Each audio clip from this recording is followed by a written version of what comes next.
are brighter than yesterday. The streets have never been so quiet. The squirrels found a new hideaway. Tomorrow will never be the same. There is so much hope in our hearts. Brick by brick we shall overcome and walk right into a new start. Welcome to the brand new world. With the children of our Mother Earth, reach out your hands. Let us lead our earth together. Welcome to the brand new world. With the children of our Mother Earth, reach out.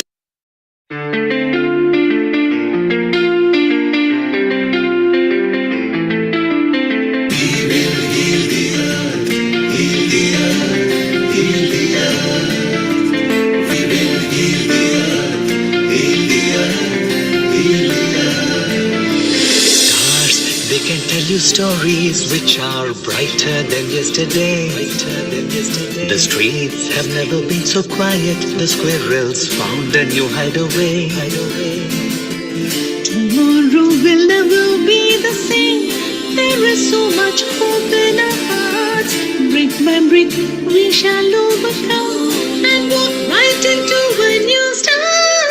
Welcome to the brand new world. With the children of our Mother Earth, reach out your hands. Let us lead our earth together. Welcome to the brand new world. With the children of our Mother Earth, reach out.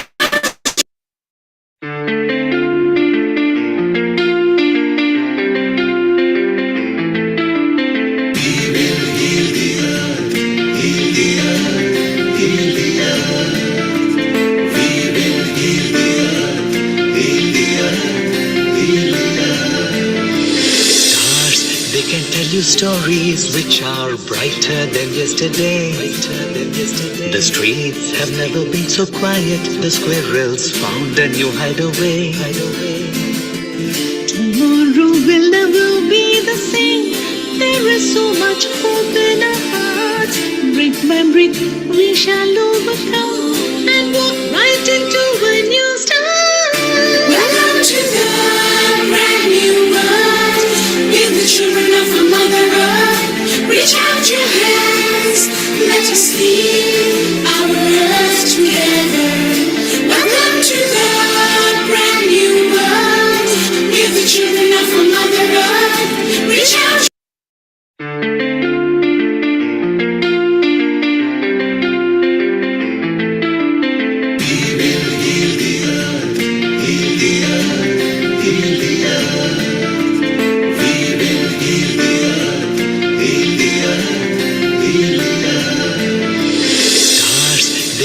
Stories which are brighter than yesterday.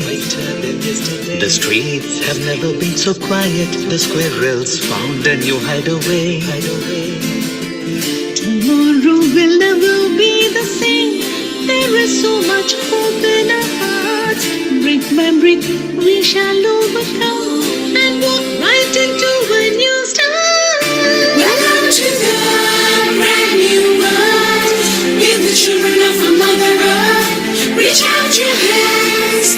Let us lead our earth together. Welcome to the brand new world. With the children of our Mother Earth, reach out.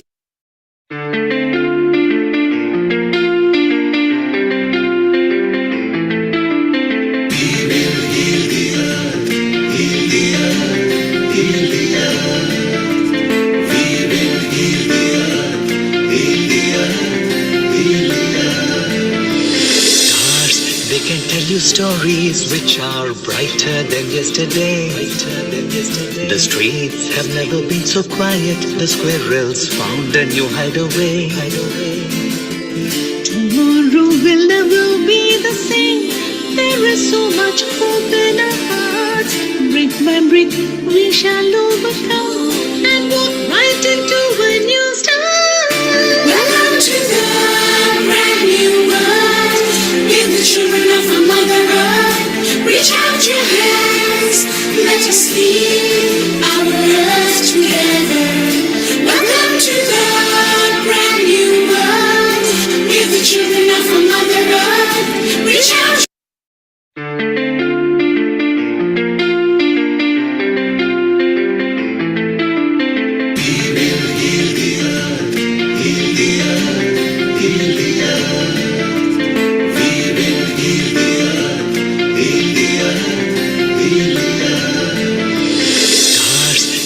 tell you stories which are brighter than yesterday. The streets have never been so quiet. The squirrels found a new hideaway. Tomorrow will never be the same. There is so much hope in our hearts. Brick by brick, we shall overcome and walk right into a new start. Welcome to the brand new world. With the children of our Mother Earth. Reach out your hands. Let us lead our earth together. Welcome to the brand new world. With the children of our Mother Earth. Reach out.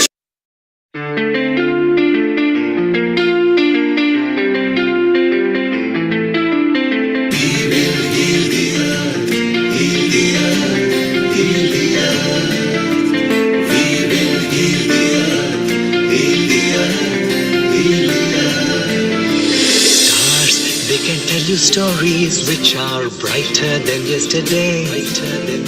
The streets have never been so quiet. The squirrels found a new hideaway. Tomorrow will never be the same. There is so much hope in our hearts. Brick by brick, we shall overcome and walk right into a new start. Welcome to the brand new world. With the children of our Mother Earth. Reach out your hands.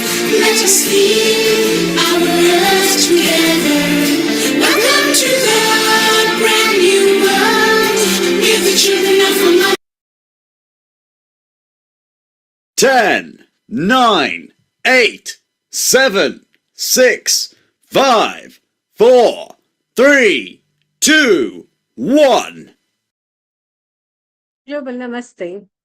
Good morning, good afternoon, good evening. I'm your host, Amrita Sharma, and I welcome you to Yoga and Meditation episode. We have lots of fun with this topic because yoga is one of the very beautiful as well as popular workouts that people practice, not only for their body, but for mind and soul as well. And that's why we will discuss about the same topic on yoga and meditation. But before that, let's start with the mantra. You can hold any affirmation of your choice. I'll be chanting Gayatri mantra.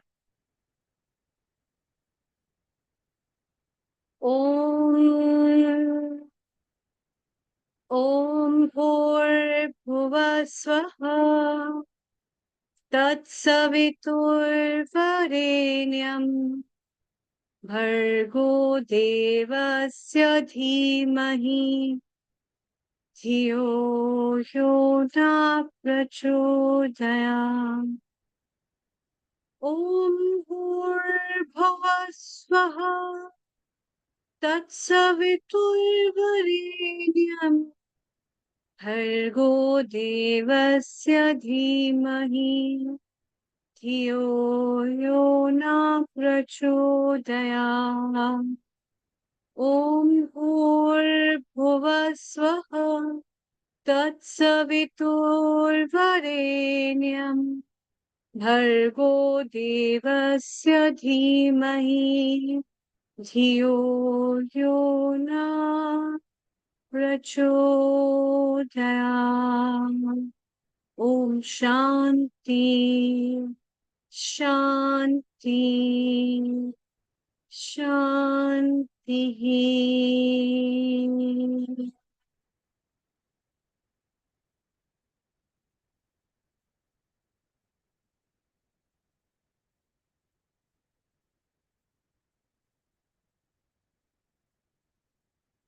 As these words of peace resonate within us, and we chant it 3 times. For the world where we are, for the world we were in, and for the world we will be. May peace be restored all the time. And also to explore, to think about what is our journey of life, where we have come from, and where we will be going to. That's what is the topic of today. Yoga and meditation. Meditation, the journey within yourself, and yoga, a pathway towards that journey. As we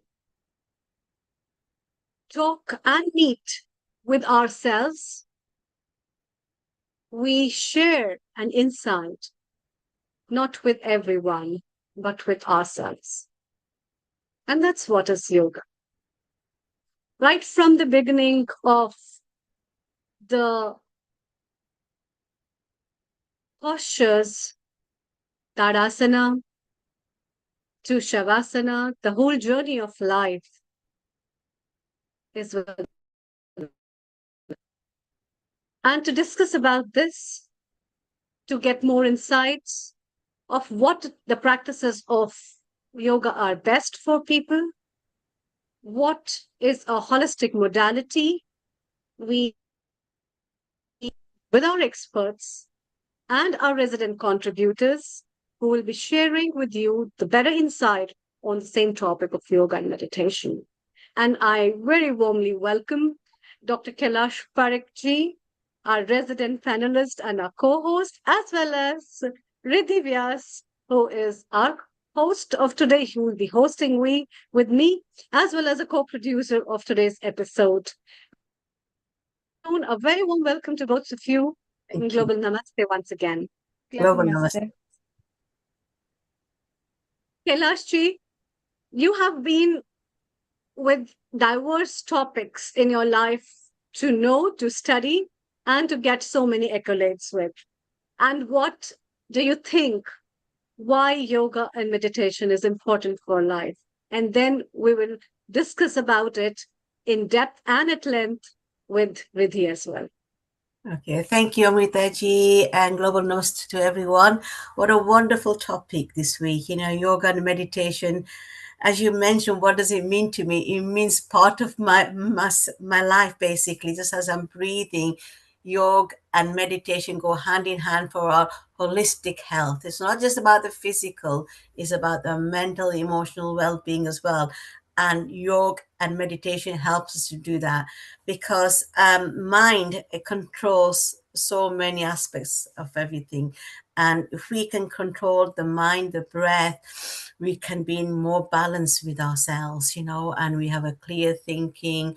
This oxygen can, help, internally with all our organs as well. And just like even just starting with that is just, this mantra that we just closed our eyes and just meditated, just kind of relaxed me. And wow, I felt this surge of energy. Just that couple of minutes makes a huge difference.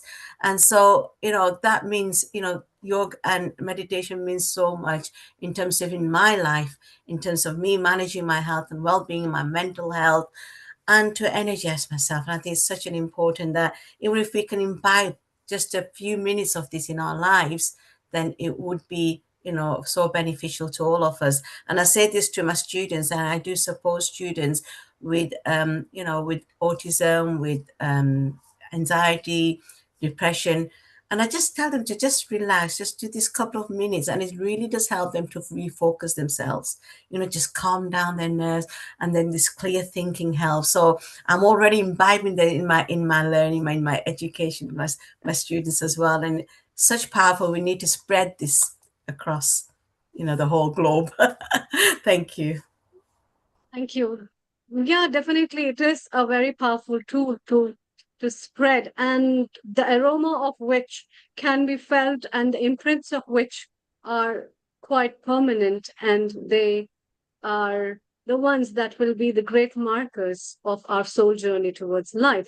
Let's hear from Riddhi what she has to say, and also welcome her. Global Namaste, Riddhi, once again. And you yourself are in the field of yoga and meditation since so many years. You have been practicing, teaching, with holding a lot of retreats and wellness programs all over the world. What is your take on how yoga and meditation has benefited you personally?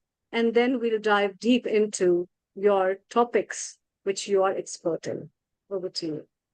Global Namaste to everyone, and welcome here to the yoga and meditation session. Amrita ji, thank you so much for a wonderful introduction.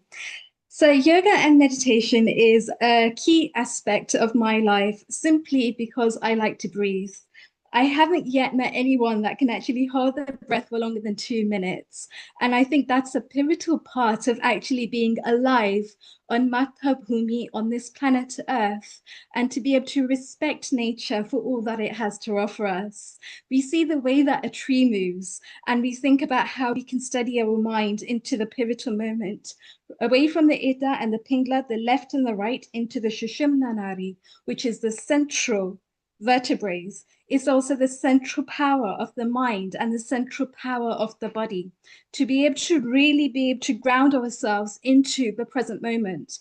And that's what life teaches us, regardless of what happens, regardless of what tensions there are, to be able to find that central pivotal moment and to come back to ourselves in the present.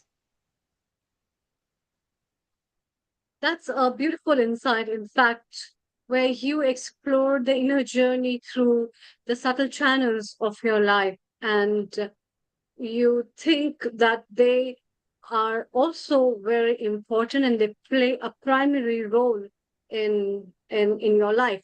Before we discuss further, can you tell me some of your favorite poses that you always love to be in?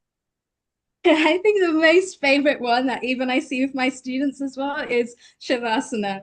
Just the beauty of how simple it is to just be able to lie in the mat, but also it works on a much deeper level. And that is the connection between the mind, the body, the breath, the emotions, and the intellect.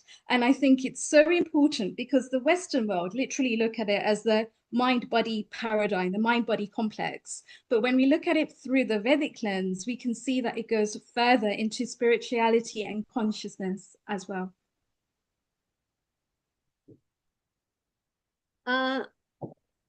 Yeah, I think Shavasana has a much more things to hold on and many things to explore, and it has its own dynamics if practiced in a very nice way. Despite that, you take it so loose that most of the time people start snoring there. Yeah. Kailashi, Because what it's are get your too favorite far. poses of practice? Yeah, can I just sort of follow on from what you're saying, Riddhi, about the spirituality? I absolutely, honestly, I can't agree more with what you said, because even when I go to Mandir and I just sit there, just looking at the murtis as well, there's this spiritual connection, and just like takes you to the different, sort of a different kind of dimension, really, and uplifts me, my soul, my, inside me, the atma and everything. So it's all holistic. It's not just, like you said, the mind and the body, but the spirituality is so important. Even just closing, like I was saying to you, Amrita, you just listening to the vibration, of the Gayatri mantra just takes you into this kind of a trance, if you will. So I love that. And Did you know that the way that these Vedic mandirs are actually designed is they're designed chakra by chakra? So when we first enter into the mandir, that's the feet. And when we're actually very close to the murti itself, ready for puja, that's the crown chakra. So it's a beautiful journey, therefore, throughout the human system as well and beyond. Absolutely, yeah. Those chakras are very important, isn't it? And it's built in a way. The mandis are, with the Shilpa Vastu Shastra as well. So Yes. it is there designed to help us with your spirituality and to balance all those chakras in our body. So I just love the science, the sacred science, and just love it, basically. So yes, Amrita, answer to your question. Absolutely. Yeah, Yes, answer your yes. question. I love just sitting in that meditative posture, and just that silence. It is so powerful. Oh, yeah, that's nice. Kailashi, it's also Riddhi's achievement in her life. So let's congratulate her for getting masters in yoga with distinction. That's Ah, really a very nice easy. nice achievement. So Riddhi, many congratulations from not only me or Kailash ji, but also from all the Healing Our Earth family and also our founder and director, Neil ji. So we are Thank you really very much. proud to have you with us and at this platform where we not only share the people, their expertise, and their experiences, but also as a part of family, we feel proud for the achievements that they make in their life. And I think it makes everyone proud of all these achievements that each member of Healing Our Earth family achieves. So, wonders and glitters in your life. And Amrita ji, it actually goes way beyond that for me as well. For me, it's been a personal journey, absolutely, but it's also one where I can now actually help other people and to see where they are in their own lives and to be able to take them to the next level. So for me to be able to see, especially in the UK, growing the Yokulam chapters, going into corporates and helping them with mental wellness and emotional intelligence to be able to cope better in their lives and seeing how their lives transform as a result has just been wonderful to be able to see those results shining in other people's lives too. Yeah, and we really wish a very bright future for you because Masters in Yoga has got a very bright avenues in forms of profession, in forms of many things that you can explore in the business world of yoga as well as the expertise. What are your future plans after this in field of yoga as you're already into it? So And for that will me, also give our viewers the idea what they can do through yoga practices, in fact. Yes, please. absolutely. So I was actually going to touch on this a little bit later. But since you've asked the question, I'll do it now. So one of the projects I'm actually working on in the UK is called Yog Kulam UK. And that we're working alongside Yog Kulam USA and Yog Kulam Bharat as well. It is primarily there to help the youngsters in society to gain roles in leadership, which empower them as human beings. It also empowers them in their life and in their careers as well. So that's fundamental to be able to give them the skills to be able to help them to become more in their own lives, and also to see how this energy, how this prana transforms them in their own being as well. I think so many times as humans, we're so busy doing, we forget the being part of it.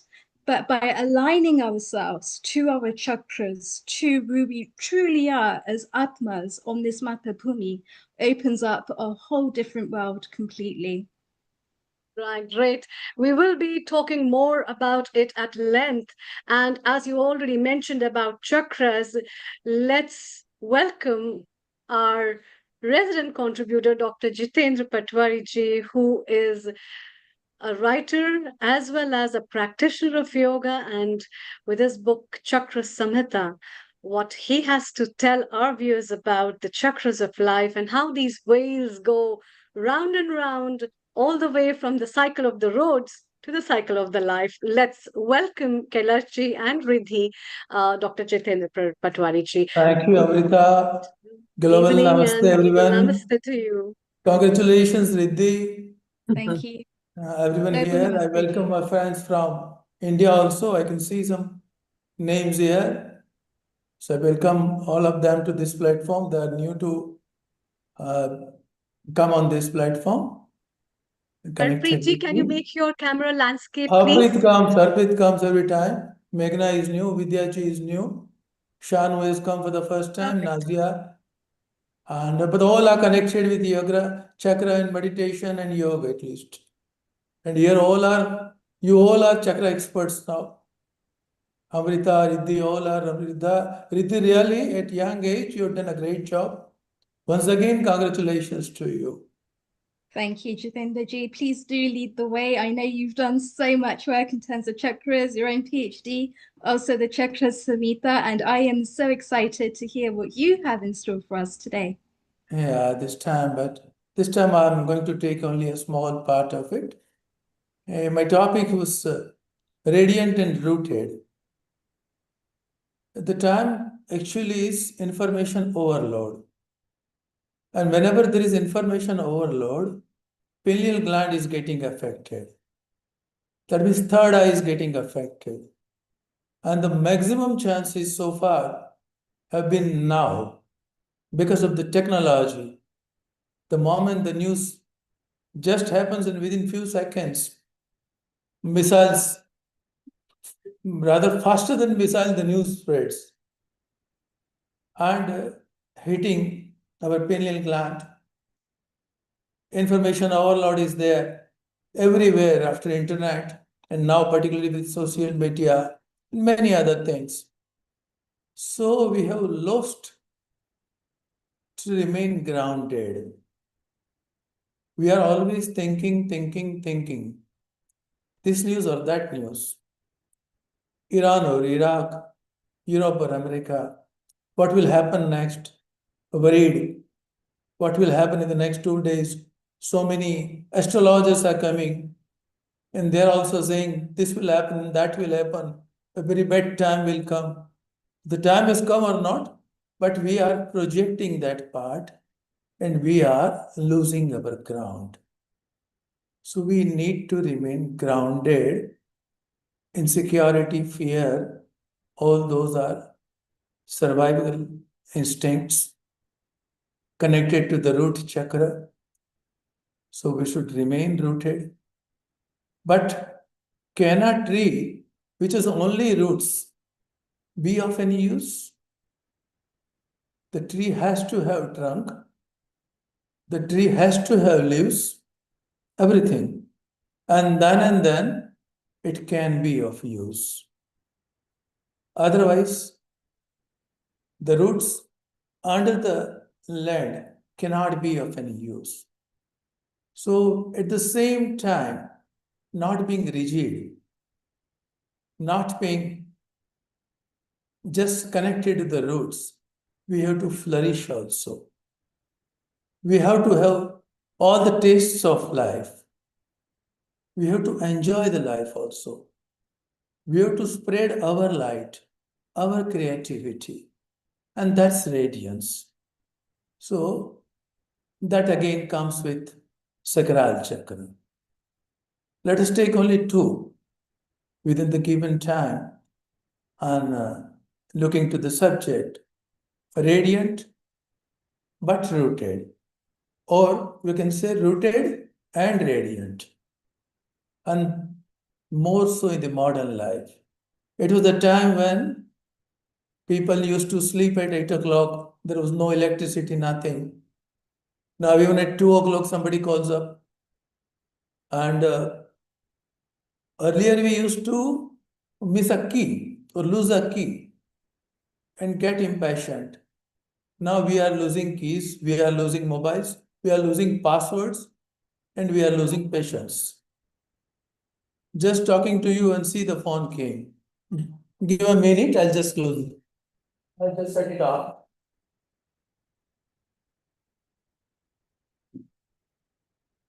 It's a proof that it will not allow us to remain rooted. So anyway, theory is enough. A lot of theory we all have. All are experts here. The best part is to experience that. So in the little 10 or 15 minutes we have, let us try to subconsciously go to the journey of remaining rooted and at the same time spread our radiance. First of all, let us become radiant and then spread it. So a little meditation, we'll go through that. Please be comfortable. Close the eyes gently and be ready for the meditation. Just be with your breath. Just to witness the breath. Doing nothing else. Be with the breath. It may be coming from one nostril, exhaling from another nostril. Only when we are meditative, both the nostrils are working together. Right now, try to find out which nostril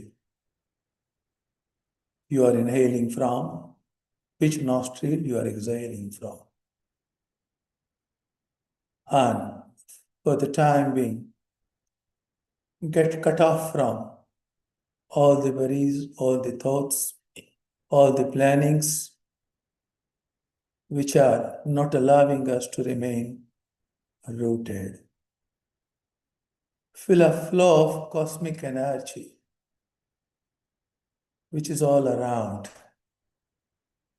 which is coming on the ground also, and which is coming from the floor also, from the left and from the right, from the top and from the bottom, from the opposite side and from the back side. Let the energy flood you. Be with the energy and get relaxed. Feel the energy flow on the forehead. Relax the eyes, cheekbones, cheeks, jaws in particular, ears, neckline, behind the head, upper back, lower back, middle back. See that wherever your attention goes, you are getting relaxed.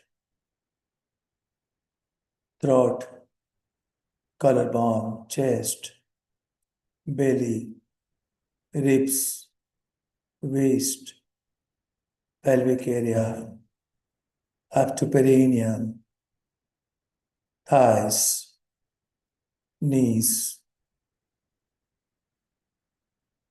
feet, soles. Find yourself becoming heavy. Your weight is increasing.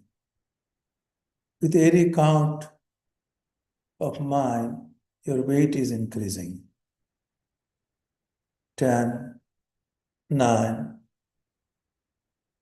Your body is becoming heavy and mind is becoming relaxed. 8, 7, 6, 5. Your weight is so increased that the floor below has become soft and your legs are going down. 4, your legs are going further down, widening like the roots of a tree. 3, 2, 1, 0. You are firmly grounded. Your legs are sucking the energy from the land below, from the earth, which is the element of root chakra. And the earth is always ready to nourish you with all that you require. Feel the red, radiant energy coming up, climbing from the soles to feet, to knees, to thighs, to the perineum, and feel a red, vibrant ball moving there on the perineum. You are firmly grounded. All the energy of insecurity, fear is just melting, and through your soles and toes, marching into the earth. You are safe, secure, free from all worries. The vibrations are spreading up to the belly, chest,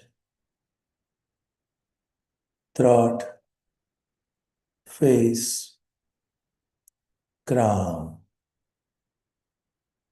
That ball is moving now,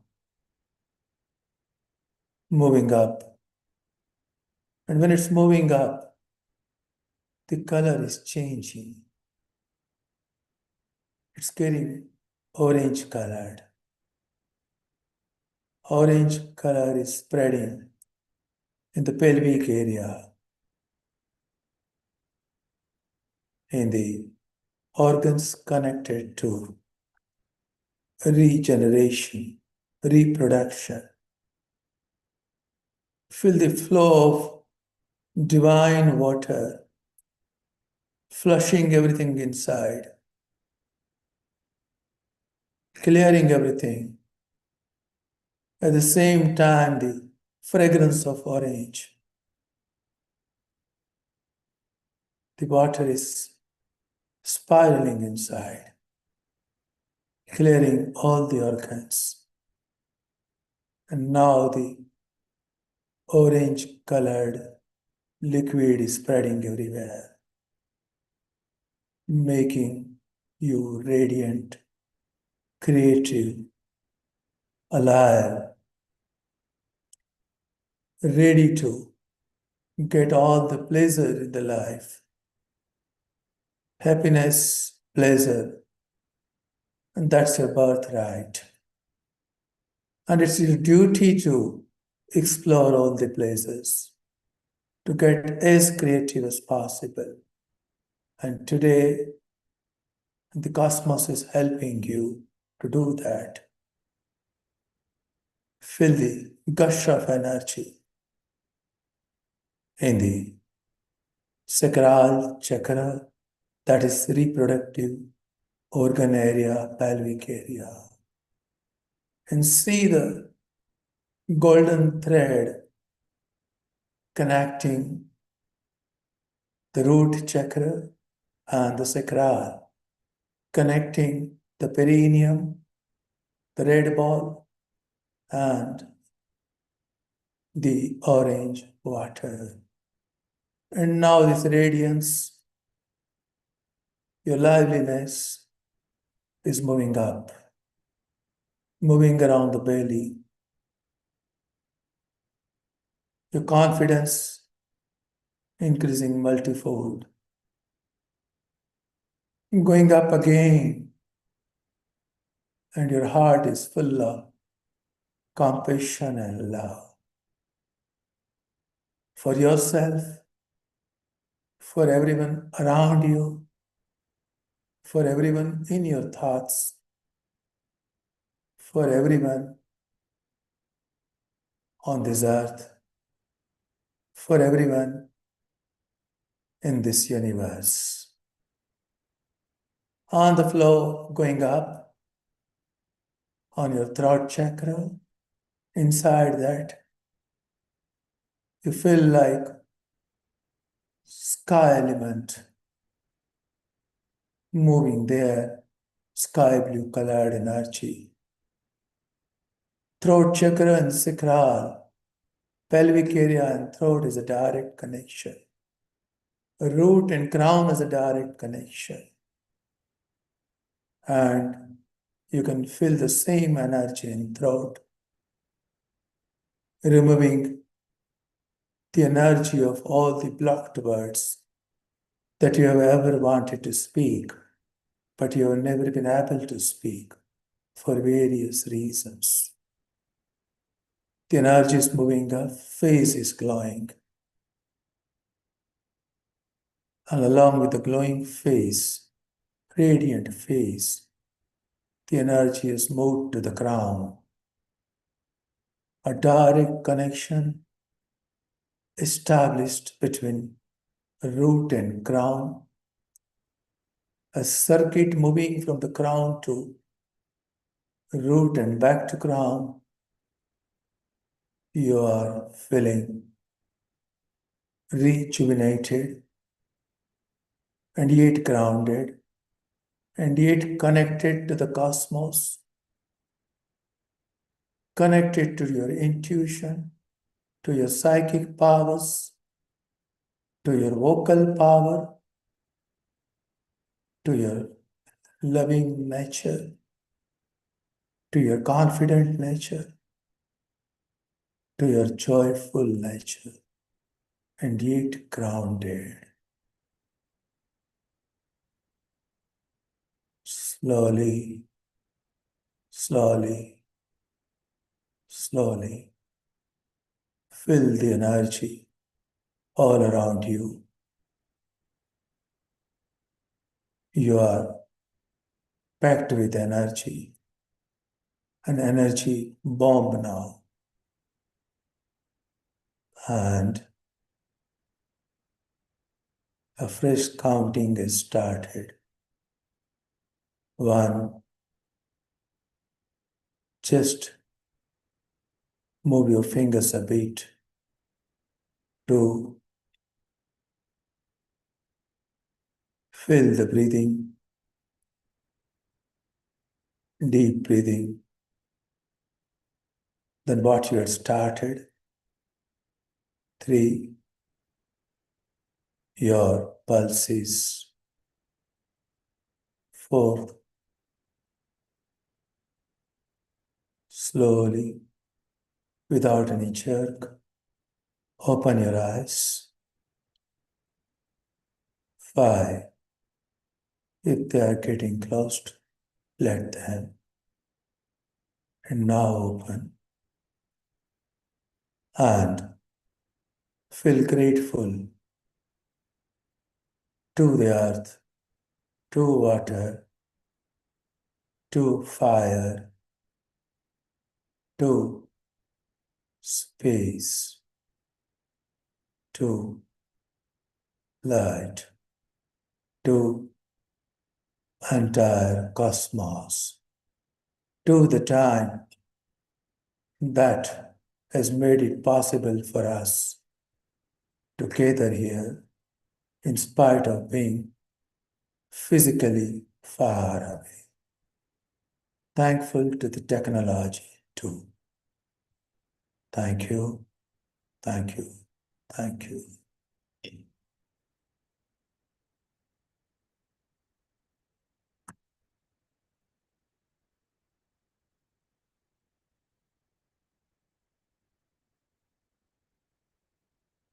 So this was a short experience that we could take in a short time that we had.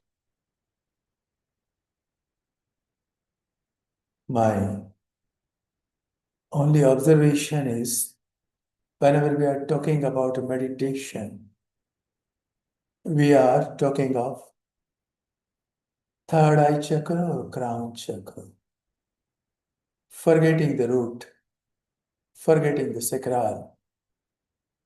But without remaining grounded, we cannot remain peaceful.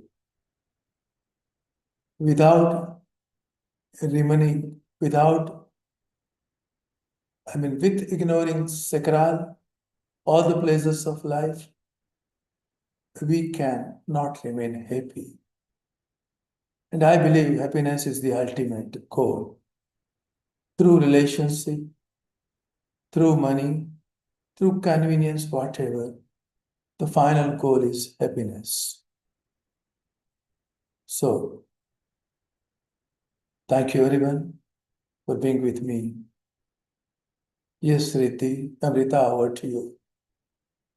So, Jitendra ji, thank you once again for your presentation. And I think it's so pivotal, especially nowadays as well, where stress is on the horizon, people are in their modern day lifestyles, to just be able to ground like a tree grounds itself, to be able to hold itself steady in the root chakra, and then find the happiness, the love, the peace that comes from that.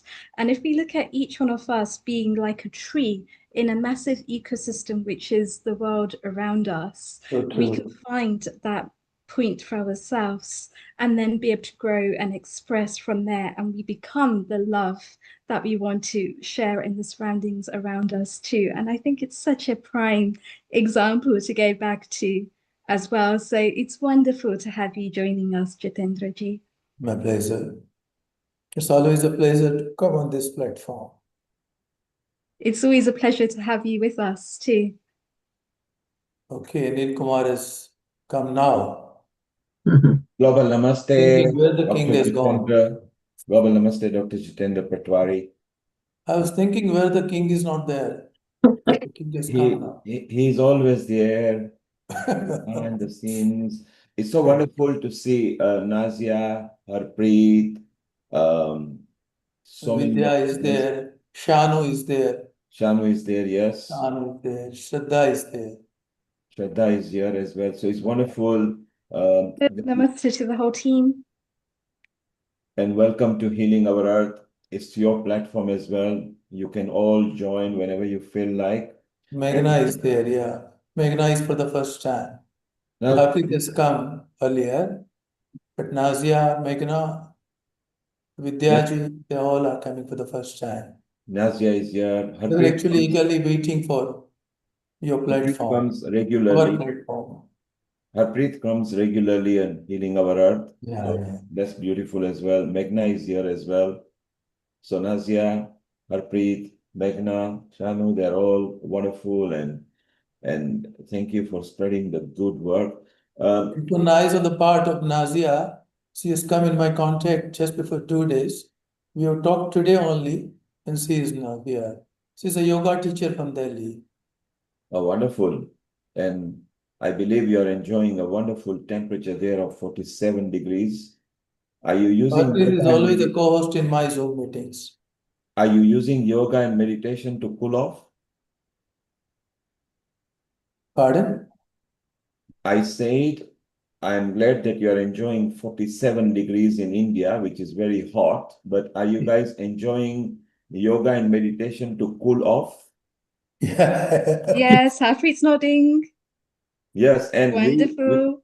we here in London, we are only coming to 31 degrees today and 32 tomorrow, and It we already are on feels an like a heat amber wave. and a red warning. Oh, So you can imagine how it is. in It is. actually, Good yoga evening, helps us feel cool. Yeah. Yeah, it does. Harpreet, where are you? Which city are you in? I'm in Ahmedabad. Ahmedabad, yes. So you reach Yes. 46, 47 degrees and Yeah, it's normal. and But you've Nazia, got all of the cooling you are in pranayams to Delhi. keep you sane. Yes, it helps. It helps, especially the Nari Shodhan one. Yes, Yeah. to And feel there the are other balance. pranayams also. The Shitali pranayam, it helps us cool. And the shitkari as well. Yeah, Shitkari, yes. Yes. Well, Nazia, are you also in Bharat? I'm from Delhi, You're NCR. from Delhi. Yeah. Wonderful. Same And sort of literally, temperatures and for you then as well. thanks to you all, and especially thanks to Dr. Jitendra. I'm feeling so light right now after doing a short meditation. I'm feeling very light. Yes. That's wonderful. whenever you Harpreet, get Nazia, welcome to the Healing Our Earth family. It's wonderful to connect with you. And rest assured, I will be connecting with you offline as well. Nilkumar, It's Yes, wonderful Thank to be you a so part of a much. family Thank as you. well. Nilkumar, today Yes, go morning ahead, we Dr. went through. Jitendra. Today morning we went through microcosmic orbit. Yes. So that's a qigong practice, microcosmic orbit. Today Brilliant. morning some 70 people went through that at 5 o'clock Wow. in the morning. And as you know, Tai Chi and Qigong organizations are all part of Healing Our Earth. Yeah. Platform. So Dr. Jitendra, at some point, Amrita will introduce you to the Tai Chi and Qigong people, and we are doing integrations of it. I So can we are lead through doing- this microcosmic orbit, definitely. So Because I what have we are practiced doing- for thousands of hours. So what we are doing is we are integrating and adopting other traditions and merging together to see how we can help each other. Thank you all very much. This is wonderful. And Thank you. next for us is from the Thank you. Brahma Kumaris, Sister Thank you. Maureen, who Maureen. is a wonderful soul, and she represents United Nations. Amrita, let's formally welcome Sister Maureen, and let's see what she has got lined up for us for the next 20 minutes. Thank you all. Thank you. Thank you, Dr. Jitendra ji and all the guests. Thank you, Neil ji. It's time to welcome Sister Maureen. Sister Maureen is a program director for Brahma Kumaris in United Kingdom and a prominent representative at United Nations in Vienna.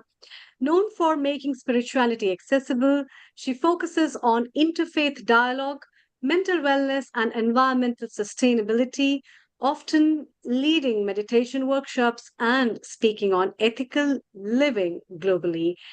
Warm welcome to you, Sister Maureen. Thank you. Om Global Shanti. Namaste to Global everyone. Namaste. Om Shanti. Thank you so much. And it's wonderful to be with you and to have gone through such a beautiful meditation. So I feel very chilled out now. And I know that I chose the topic of keeping cool in challenging times, but I didn't know we'd be going through such a heat wave. So I'm talking about, of course, keeping cool on the outside, which also helps you to keep cool on the inside, which also helps you to keep cool on the outside too. But we are indeed going through very, very challenging times. And certainly in our own lives, there are many challenges. Certainly in the world, many challenges. There can be challenges of health, of economy, of relationships, so many challenges. And yet there has to be a way in which I can deal with those challenges in a way that doesn't allow me or doesn't make me disturbed. And the yoga that I do is Raj Yoga, which is the yoga of the mind. And of course, it's the yoga that makes you the sovereign of yourself and the sovereign of your own mind. And you'll see, as has been expressed, that so much depends on our thoughts. Where there's a challenge or a problem, you would have noticed if you keep thinking about it a lot, the problem gets bigger. Because where attention goes, energy flows. And yet, if you think less about the problem, but more about the solutions, then the problem tends to get smaller. And you would have seen how in the same situation, two people will respond very, very differently to the same challenge. And that's because one is using their mind over time and the other is keeping cool and just observing and just watching. Because with so many challenges, things come and they go. And yet, even after they've gone, with our mind, we're still chasing after the thing that has gone. And so if we are to stay cool, then we have to give that little bit of separation between all the things around us and the self. And our thoughts are the bridge. Think about it. Think about it. When you see something, you naturally start to think about it too. When you hear something, your thoughts move in that direction. What are they saying? Why are they saying? What does this mean? And so our thoughts are very, very important. So I have to ask myself the question, are my thoughts connected to the external? And in that case, I won't be able to be the master of my thoughts, the master of my mind, because the external influences will control me. And in particular, thinking about people, sometimes there are so many people in your head, and I say to myself, did I create a nice 7-star hotel that these people won't get out of my head? So connecting our thoughts to the external, there's a lot of influence. And if I connect my thoughts internally, this is where I can find peace and calm. Because this brings up the question, and it's the first fundamental question we address in Raj Yoga teachings. Who am I? And of course, most of the time, we think of ourselves in the physical sense in terms of our physical identity because we've been conditioned in that way.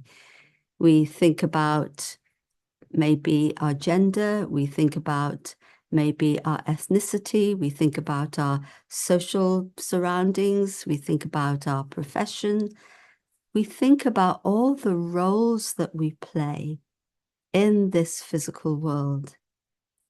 And too often, they become our identity. And then, of course, that's a problem, because if I think I'm a mother, a teacher, a doctor, whatever, if somebody says something that seems to tell me that I'm not so good at that role, I can get hurt, I can get upset. But am I the role? Actually, there's the being that plays the roles, the inner being, and that is the soul itself. And so our first lesson, I'm a soul, I'm a being of light. And it's that inner light that is me, that has the capacity to think and decide and to have memories, all of the things of consciousness. How do I use it? Am I aware of who I am?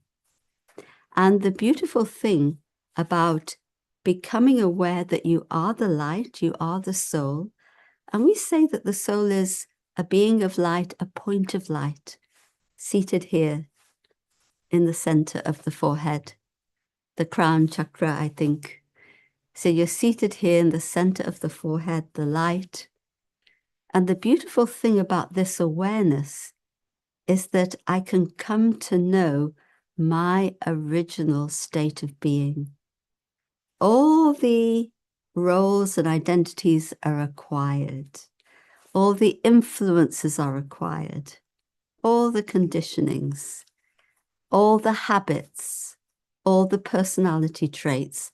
I've learnt them as I've gone through life.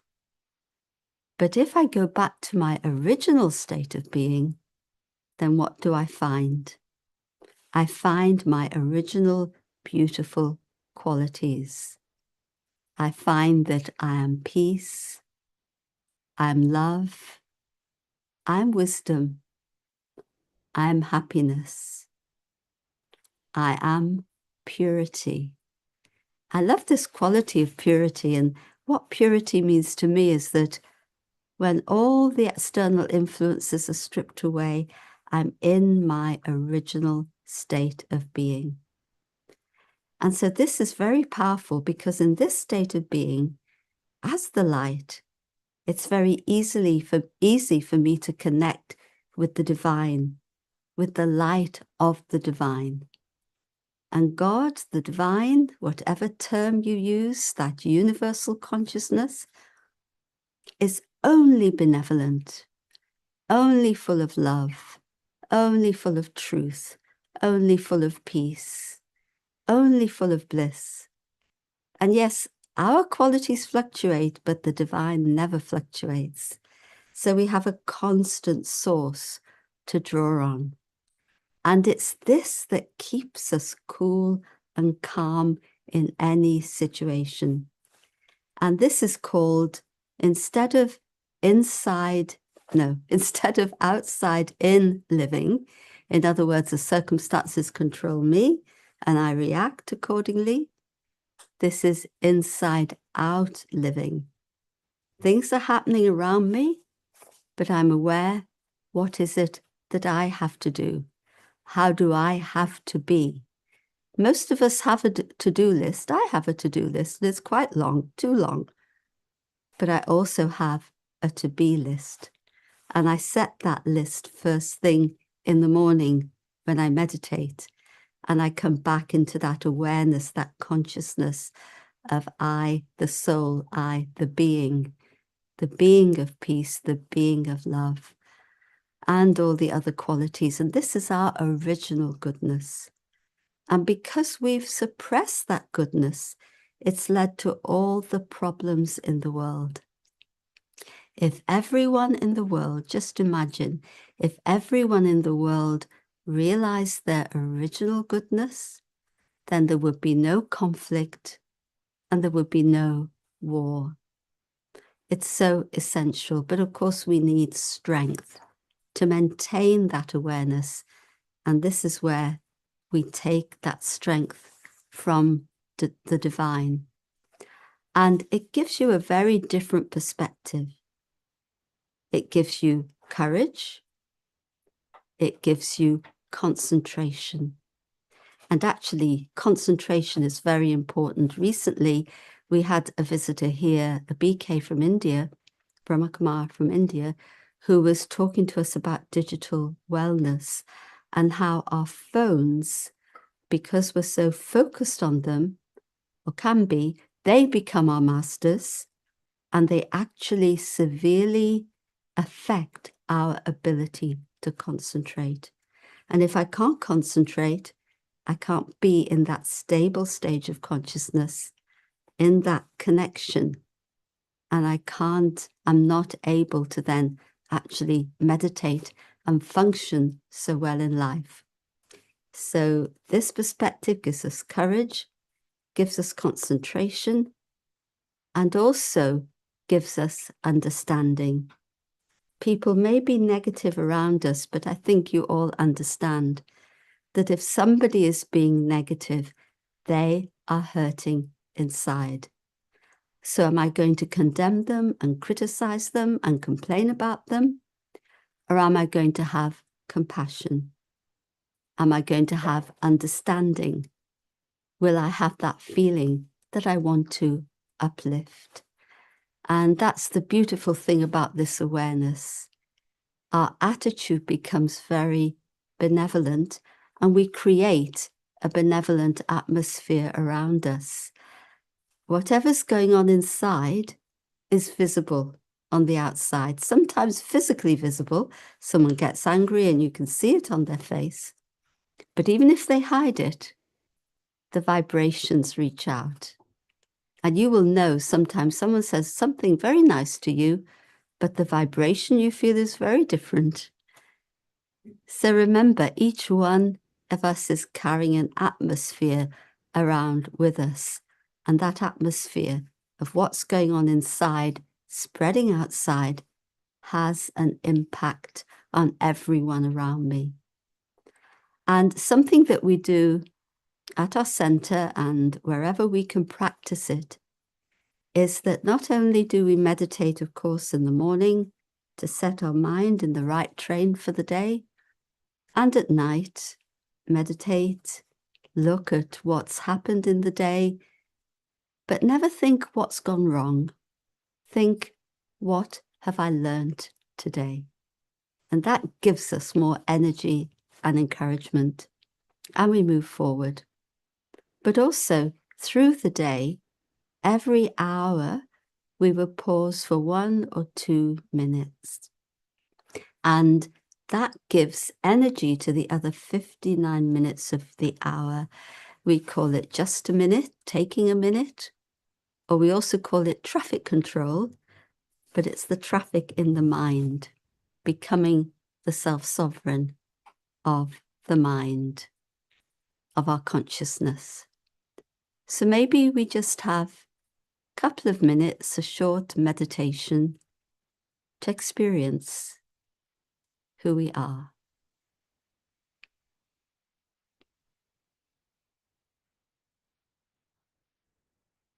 I make a choice whether to connect my thoughts to all the external attractions and distractions, or whether I take my thoughts inside.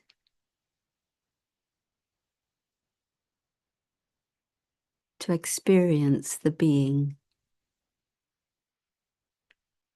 that I am.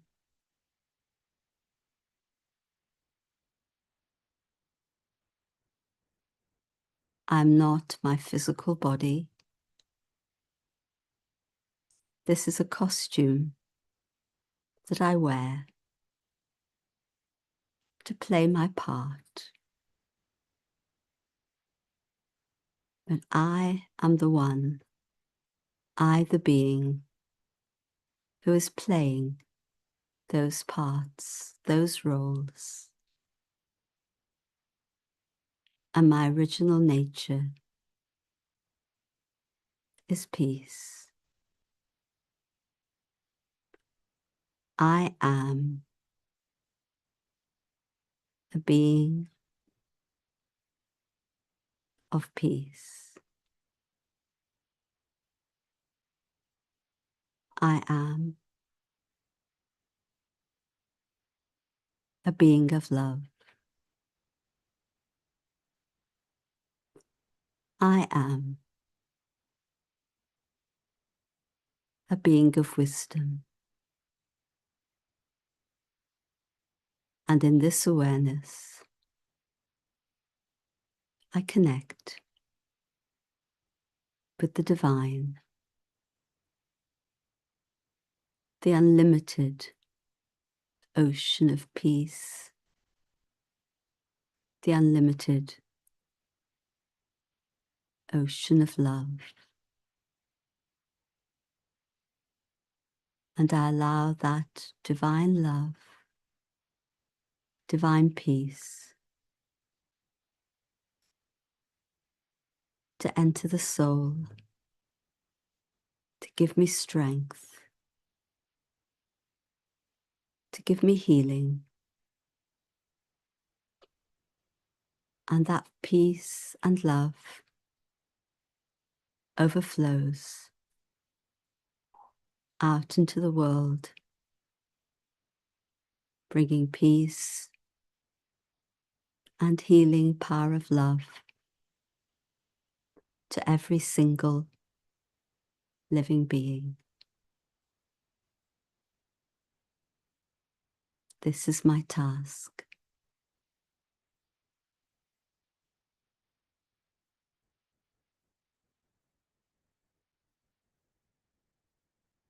Om Shanti, I am peace. Thank you. Om Shanti. I think, Sister Maureen, your words were like those rays that fall on the dewdrop and shine in every heart.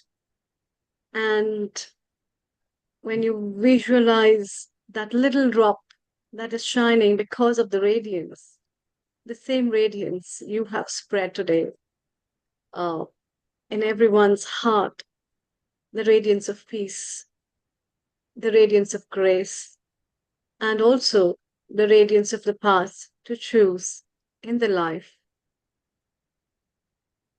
We are very honored and happy to have you with us, that you have shared the path of meditation and the achievement of peace through this. Thank you. It's what the world needs. Yeah. Yeah, the world definitely needs a lot. Yes. Dr. Kailash, we have our resident panelist and co-host, Dr. Kailash, with us, as well as my co-host and co-producer, Riddhi Vyas. Riddhi, your comments as well as your questions, if you have any, from Sister Maureen, and followed by Dr. Kailash. Over to you. Om Shanti, Sister Maureen. It's wonderful to have you joining us on Healing Our Earth today. And what a fantastic talk, talking about shining the light from the inside out. What are some of the practical ways, or the first practical way that you have actually found to be able to achieve this? Okay, beautiful. So the practice in the morning gives you the experience that you can carry through the day. But one very practical thing that I found is about taking a pause. So, and it puts that little bit of separation between you and the person, or you and the circumstance. And so, for example, you know, the phone goes, right? You can just pick up the phone and you can get assaulted by whatever's on the other end, or you can just pause and pick it up. Very different, because then you're consciously doing it and you're not open to the influence. And I do find that we waste our thoughts a lot. So I really try to use my thoughts productively. And, you know, when people say to me, oh, I don't have time to meditate, I say to them, do you have time to think? Or do you have time to worry? And we all have time to worry. But, you know, you're brushing your teeth, you're on an escalator, whatever it is, your thoughts, where are they? I can use that time productively to remind myself of who I am. And then if something comes in front of me, I'm prepared. And the best outcome happens. I found that in so many circumstances. And also, what I found very helpful, because of this awareness that we practice, it gives us a lot of self-respect and self-dignity. And so people can say nasty things at times or accuse you. I mean, that's life. But I know that they can't actually harm I, the soul, because I'm an eternal being. And that piece is with me. Maybe I have to learn something. Maybe I have to adjust, or just accept this is what they think. That's fine. And so it's not the I of ego, which that gets insulted, of course, but it's the I of the soul that is working. And that makes a very, very big difference. And then usually people show you a lot more respect, actually. Yeah. That's wonderful. And the thing that I'm really hearing here is the difference between fighting and freezing. So the difference between reacting and responding, which then comes across in our emotions, the way that we think as well, because I think there was a study done that showed 96% of the time it's automatic negative thoughts. I like to call it ants. And so by actually being in control of our emotions, we're also in control of our thoughts, because it's the breath that connects the two together. Absolutely. Absolutely, yes. And that's the thing. We need that self-mastery. Otherwise, we are, you know, our emotions, it's like a roller coaster, and it's not pleasant and very disheartening. I was asked the other day about, you know, what brings hope, because I'm also involved in quite a lot of ecological work as well. And I said that when somebody does something and sees the difference, that brings hope. But just to think that things are going wrong, no good. Despair is not a strategy. But doing I don't know something. about you, Sister Maureen, but I actually feel the difference between the days when I do my morning sadhana practice and the days that I skip it because I'm in a rush. The days that I do it, I'm so much more grounded and so much more centered in myself. And the days that I skip it, I feel like I've lost half the day. Like my mind is just all over the place and I can't really focus as well as when I do my practice. Absolutely, 100%. Yes. And so Thank that you. practice is so, so important. Thank you, Riddhi. Thank you. Dr. Kailashi, your 30 seconds of comment, and then we move.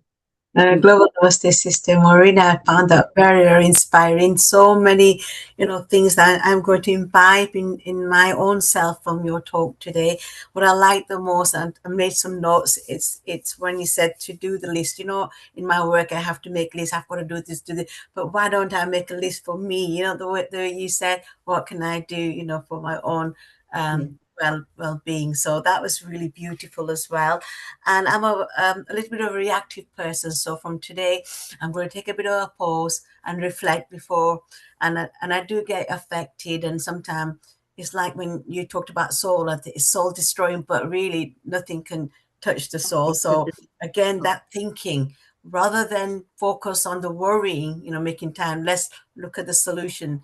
I am generally a bit of, you know, a positive, but life does take over sometimes, and little tips like this does help, Sister Maureen. So thank you so much. Thank you so much. Thank you. Thank you so much. Om Shanti. Om Shanti. Om Shanti.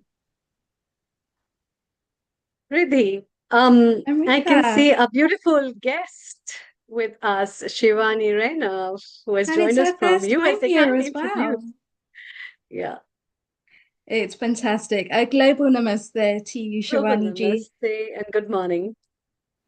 Namaste. Thank you so And much. thank you for joining us as well. So, Amrita, just to give you a little bit of background about Shivani. So she has a YouTube channel called Swasth Journey, and it's all about helping women to find their powerful, healthy, most empowered version of self. And she's done plenty of retreats, plenty of workshops around this as well. She is also a physiotherapist and now a qualified yoga therapist with YU as well. Congratulations, by the way.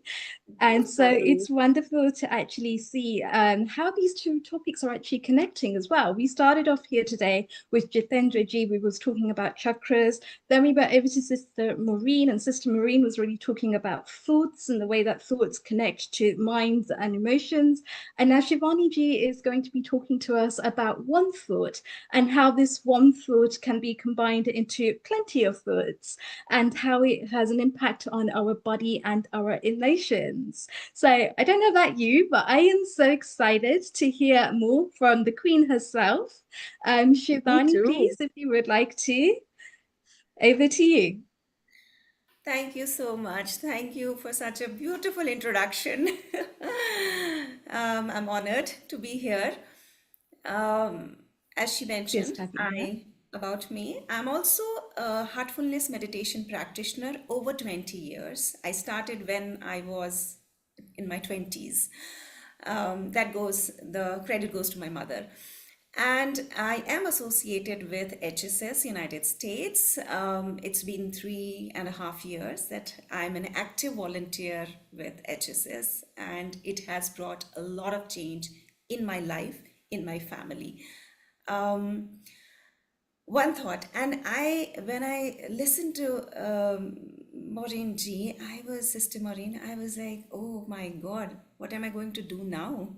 She has already spoken such beautiful words, but I'm glad that I am able to connect what she has spoken, and then what I am going to talk about today is one thought, because in our lives, we have human interaction. When there is human interaction, there are thoughts, and they come to us, and then what we do with those thoughts, how we kind of get stuck with those thoughts.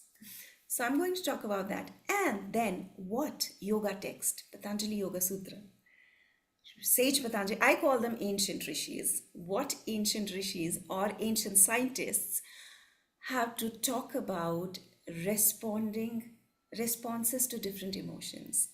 They knew it back then, that how to respond, how to stay calm, how to give, it's called Chitta Prasadam, how to give peace or treat to your mind.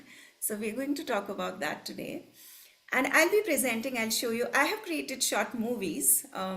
Unfortunately, I won't be able to use the music, but yeah, my voice will be there because of the technical issues. Before that, I welcome you all to have a short gratitude practice with me. Before any session, I do this because whatever knowledge I share on any platform, it comes from all the gurus, all the teachers I have learned. It starts from my childhood, when I first entered the classroom and when I just finished my MS. So I would like you all to join in this gratitude exercise with me. It's simple. Is my voice audible? Perfect. We can hear you loud and clear, Shivani Ji. Go right ahead. Thank you so much. So we'll start with a mudra. I am sure that everybody is aware about, we call it Chinna Mudra or Jnana Mudra.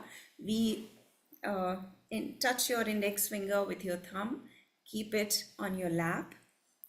In simple terms, mudra channelizes our energy. So if we don't want to go into technical things, it channelizes our energy. So keeping your, in Chin Mudra, keeping it on your thighs, and close your eyes.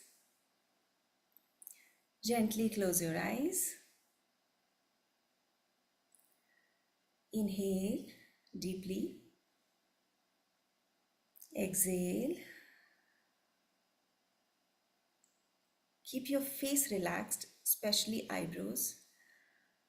We have a lot of tension on our forehead all the time. Just relax your forehead. Take 2 more deep breaths. Inhale. Exhale. With the last one, inhale peace and calmness. Exhale all the worries and the burden out from your system completely. Bring a smile on your face.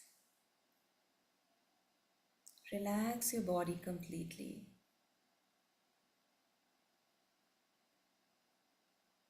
Now gently bring your attention to your heart center part of your chest. Remain there for a moment.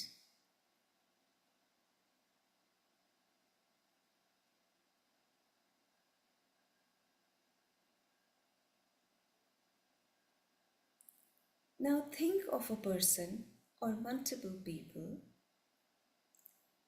who have had a significant contribution in your life, shaping you as a person you are today.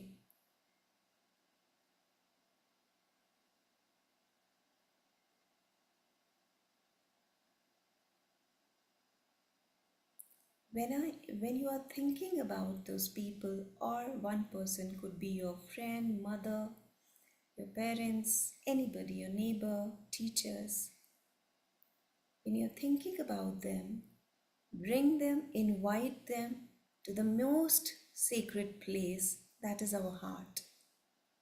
Invite them, let them be seated in the sacred part of yourself, that is heart center,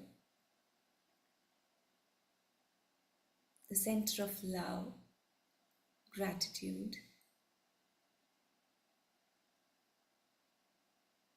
Maintain the smile on your face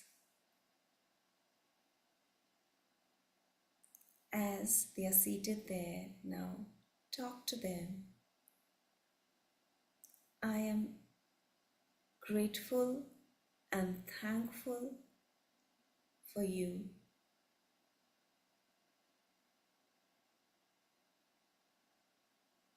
For the contribution that you had in my life, or you have in my life.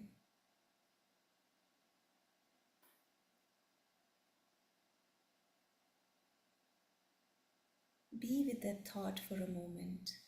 Feel thankful and grateful from depth of your heart.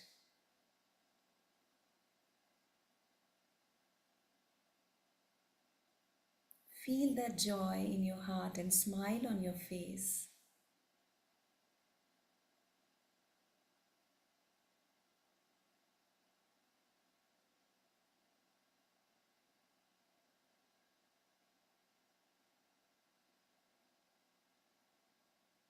Now be thankful and grateful to the universe, to Mother Earth,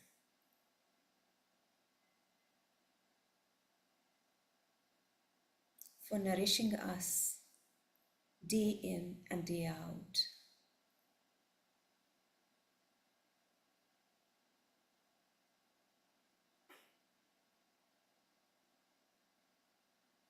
May I walk on Mother Earth with softness, with awareness.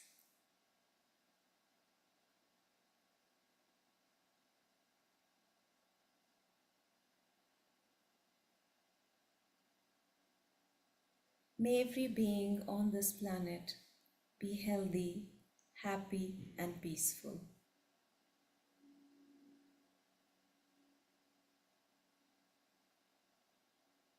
Now gently join your hands together. Rub your palms together gently on your eyes with few blinks. Open your eyes and give yourself a tight hug as much as you can. Tight, tight. And appreciate yourself for what you are. Love yourself for what you are. You don't want to be anybody else. You just want to be what you are and evolve from here to higher self. Thank you. Okay, so first video I'm going to play here is Who Am I? The term is really huge. Who am I? Am I just this body? Am I just this mind? Or I am beyond? I'll share my screen. Riddhi, I'll be able to share my screen, right? Yeah, you should be able to. Yeah, okay, let me see. Yeah, and then I have things We can open. see your Zoom screen. Yes, okay. Okay, stop sharing. There's some issue. Just give me 1 second. The windows are open, but I just want to make sure that I'm at the right window. Shivani, on the share screen, when you've got it on your desktop, what you want to show, then share screen, okay? Otherwise, we are looking at your desktop, okay? Yeah, I had opened it somehow. I lost it somewhere. Okay, Shivani, take your time. When you Okay. find it, let me know. Yeah, But in the meantime, Kailash ji, how did you find this practice? How's the gratitude practice for you? Amazing, honestly. I'm so emotional. I just couldn't control my tears today. Honestly, it was just heartwarming. And those when we were told to remember those who have shaped our lives, when my parents came into my heart, my mind, my guru, my teachers, and I was so much full of love and gratitude there. I just couldn't control my tears. It's just so beautiful. Thank you, Shivani. Similar practice for me. Shivani ji, full marks. Go ahead. We can see your video now. Please do. Shivani, is this a video where you've got a sound in it as well and music? There's no music. It's my voice on Okay, this video. yeah, if there's no music, perfect, go ahead. There's no background music. I removed everything. Riddhi already told Yes, me. we had a long conversation yesterday. So Okay, Go ahead. Go ahead, please, and make sure you my join voice. your audio so we can hear you, okay?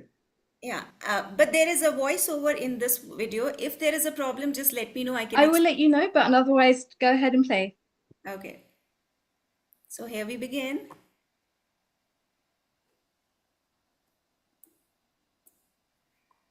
Who am I? Am I just this body or something more? I am the body, made of food, formed from the matter of the earth. I am the breath, made of vital energy, the life force that sustains everything within me. I am the mind, filled with thoughts, emotions, and memories. I am the intellect, the power within me that discerns, decides, and understands. I am the bliss, the inner light that shines eternally.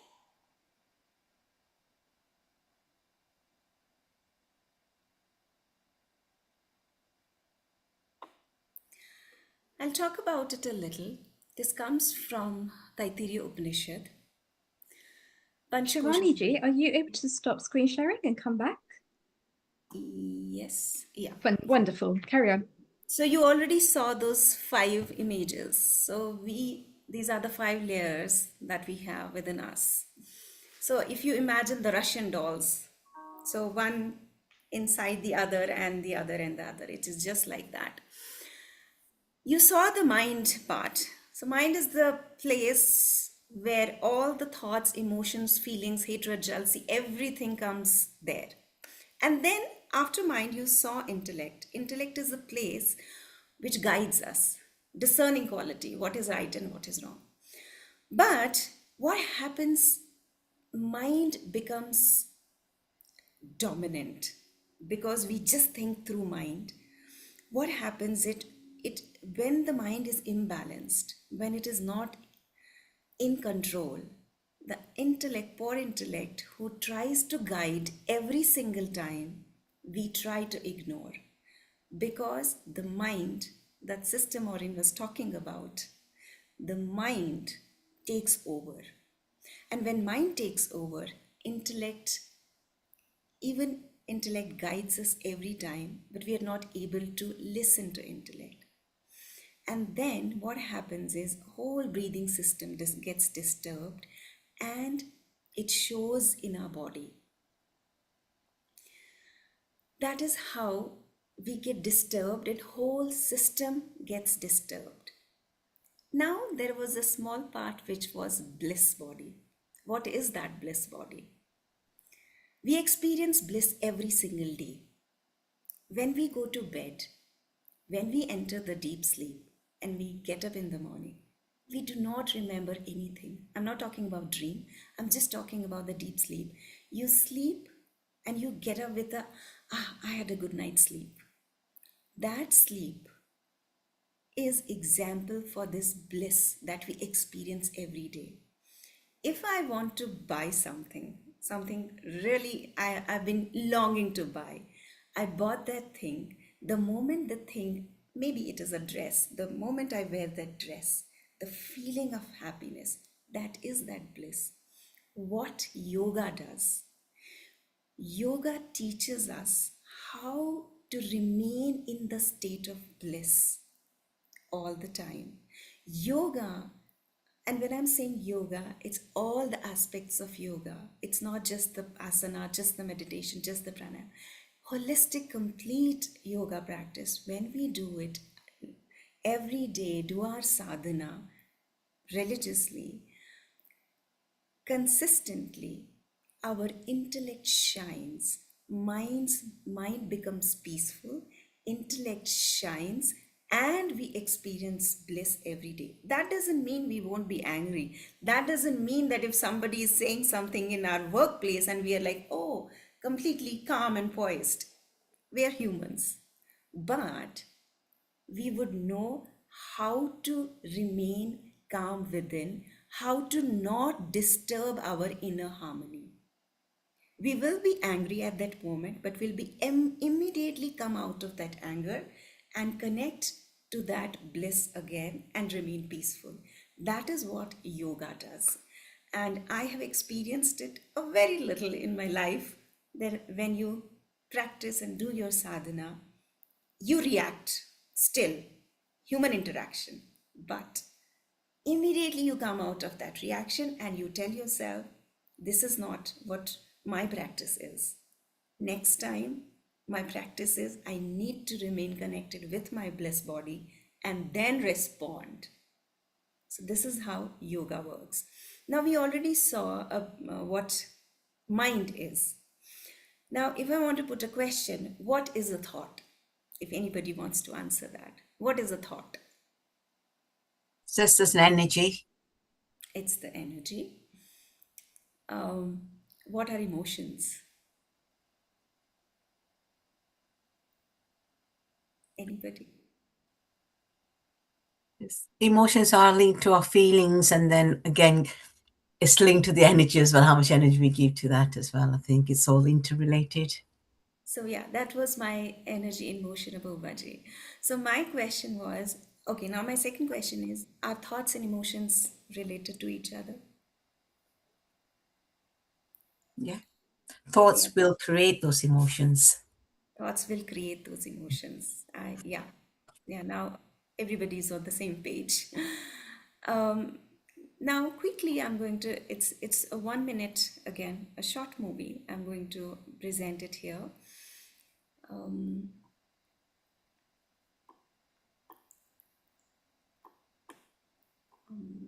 One more, yes. It's almost.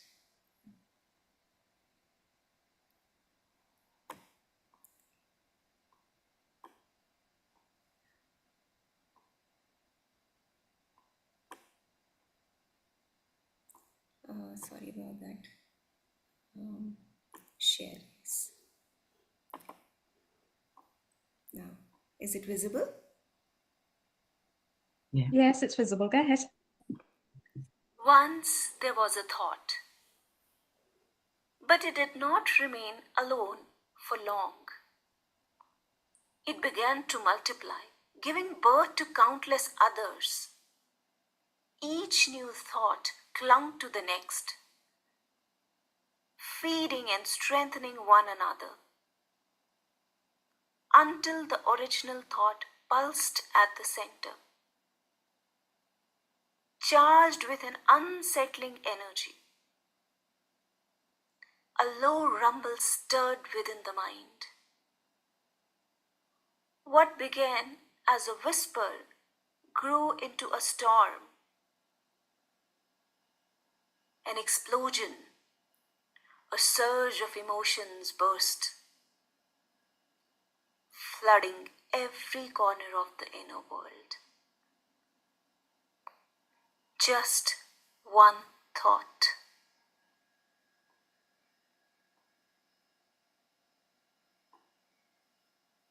I hope this was clear. So there is a thought. I got a call from my friend and she said something. Now there is one thought. Why did she say like that? Then there is another thought. She said same things the other day. There's another thought. She does that every time. There's another thought. And then we keep on piling up, keep on wrapping it with another. And then finally we burst into emotions. Now we are a very civilized being, so we don't just burst in the public. So what we do is either we sulk, we cry, or we become agitated. Our anger shows up maybe on our children, maybe on our spouse, or people who are very close to us. That is where the imbalance happens and the inner harmony gets disturbed. Just one thought. So what is the solution? Again, human interaction. Is it possible to go in the forest? No. Cut the thought from the root. So what I have started doing is, so other day I had a situation when I was lying down on the bed. So one thought came and immediately I said to myself, one thought, stop. I did not nurture this thought with some more nutritious things. I completely stopped. I just used my fingers to say cut. Because if we don't do that, no matter how, we are pretending we are peaceful, but somewhere in our system, this thought remains and settles. And sometimes we also are suppressed. So with the practice, even with the meditation practice, we have a practice called cleaning in my system that I follow. So at night, you just sit and remove all the impressions that you have carried throughout the day, and remove those out. They just burn out. You just burn those thoughts.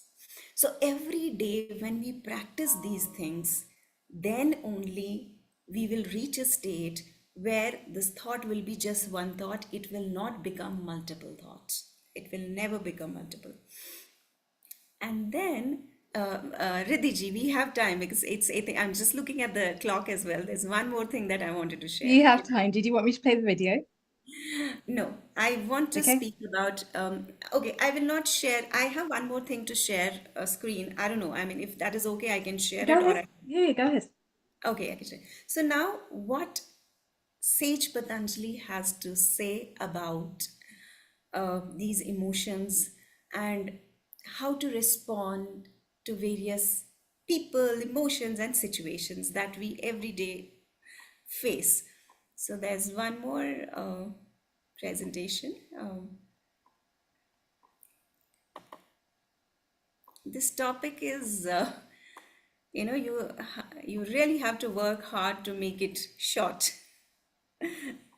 So it's itself encyclopedia in itself. So yeah, almost there. Yeah. Can you see? We can see. Okay. So, okay. I'm sure that all of you are aware of what yoga is and Patanjali Yoga Sutras. So yoga practice, it's an ancient practice from India. So we have to put the dates, so 5,000, more than 5,000 years old, but we know it's beyond, it goes beyond. In text, it says that it's timeless, but we have to, in the time and in this day and time, we have to put the number, so 5,000 and more than 5,000 years old. And Patanjali Yoga Sutra are compiled by ancient scholar of India, Maharishi Patanjali. Again, 2nd century BCE to 2nd century CE. So what he talks about yoga is removing the modification of mind, creating balance in our complete being, living life with awareness and merging into real self. That Sister Maureen was talking about Atman, that the real self, it is not destructible. So this is what yoga is all about, and he has given some yamas for self-regulation, niyamas, self-discipline, asanas, pranayam, pratyahara, dharana, dhyana, samadhi, 8 limbs that he talks about. I'm not going into detail. I just want to go into the point that I'm trying to talk about. This verse talks about, I'll just read this verse, Maitri Karuna Mudita Pekshanam Sukha Dukha Punya Punya Vishyanam Bhavanta Chitta Prasadanam. So he's using a word, Chitta Prasadam. We all know Prasad. Chitta is mind, component of mind. Prasad is, in this context, peace of mind. Now, how can we achieve peace of mind? Because unless there is peace of mind, our sadhana, our practice will not be fulfilled and fruitful. So what is that? He says, Maitri, friendliness towards the happy, Karuna, compassion towards those in suffering, Mudita, joy towards the virtuous, Upeksha, equanimity towards the non-virtuous. The mind becomes calm, clear and serene. So what this means, let's go dive a little deeper.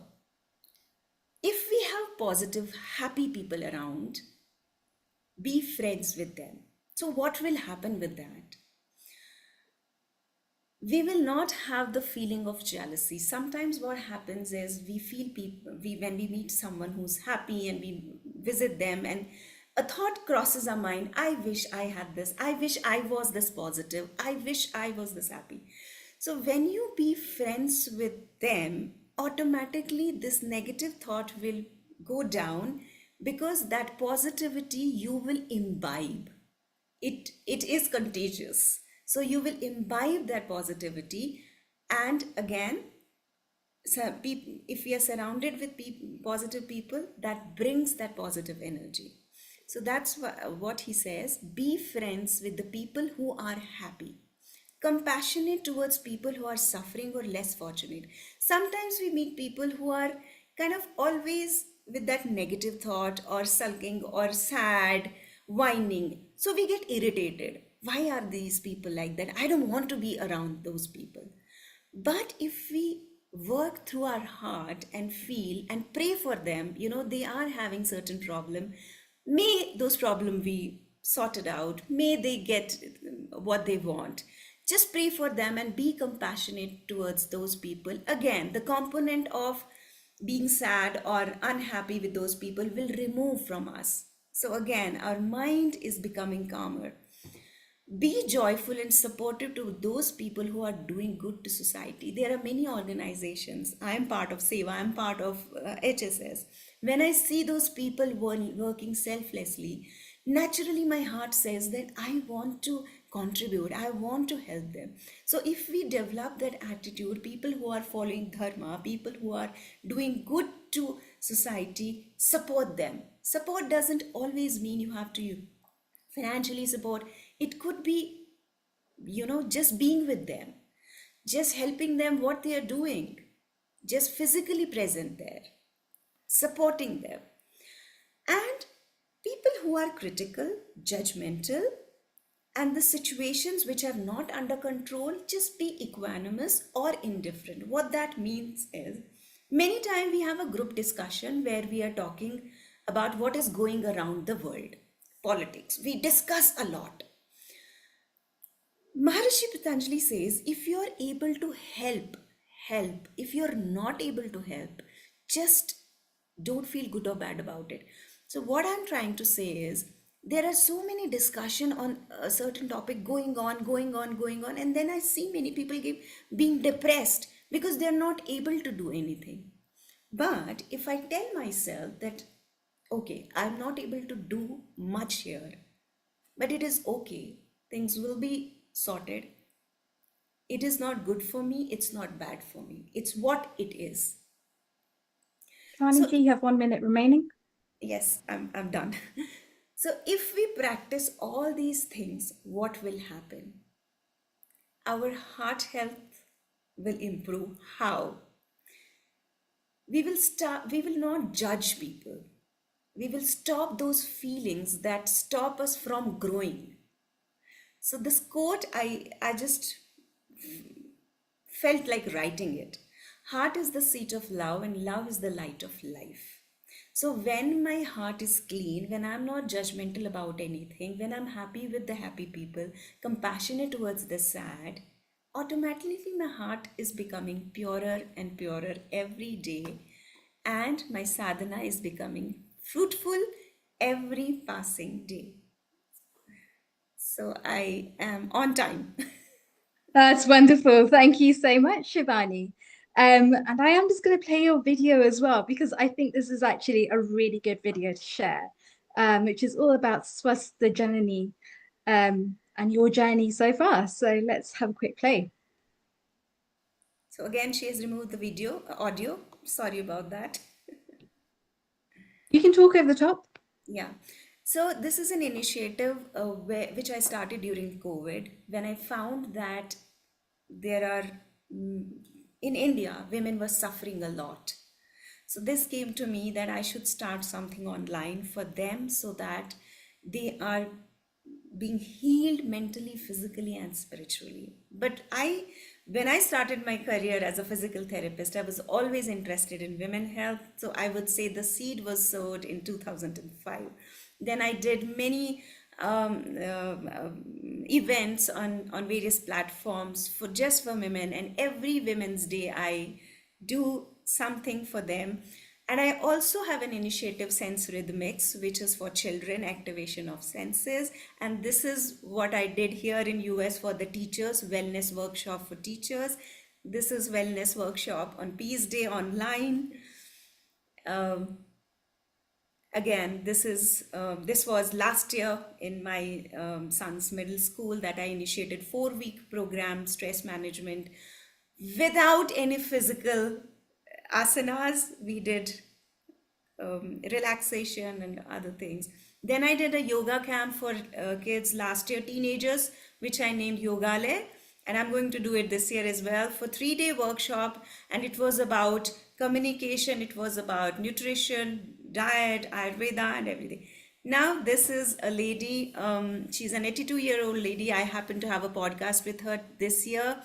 She is a volunteer in Project Cure, and she was generous enough to give her time to me. And she's I have this podcast on my channel, and she has spoken wonderful, wonderful words. And this is my goal in life, to integrate ancient yogic science with the modern medicine, and then help people around me. So this is my journey, and this video is also in my YouTube channel. So if you would like to go to my channel, and I also encourage Indian culture, and we do plays. I've been doing this year was my 4th year. I direct plays, and there are children and adult in this play, and I take the scriptures like Brihadaranyaka Upanishad. We did one play on that. Chanakya, we did one play on that. We did one play on Sri Ramdhari Singh Dinkar's poetry, and I don't use any audio in that play. We make children speak Sanskritam or Hindi. when they come on stage. So everything is live. There is no background, lip sync or anything, nothing, because we really, I and my husband, both, we do it together. He writes very well. So I just give him a, story, and he just makes it in a beautiful piece.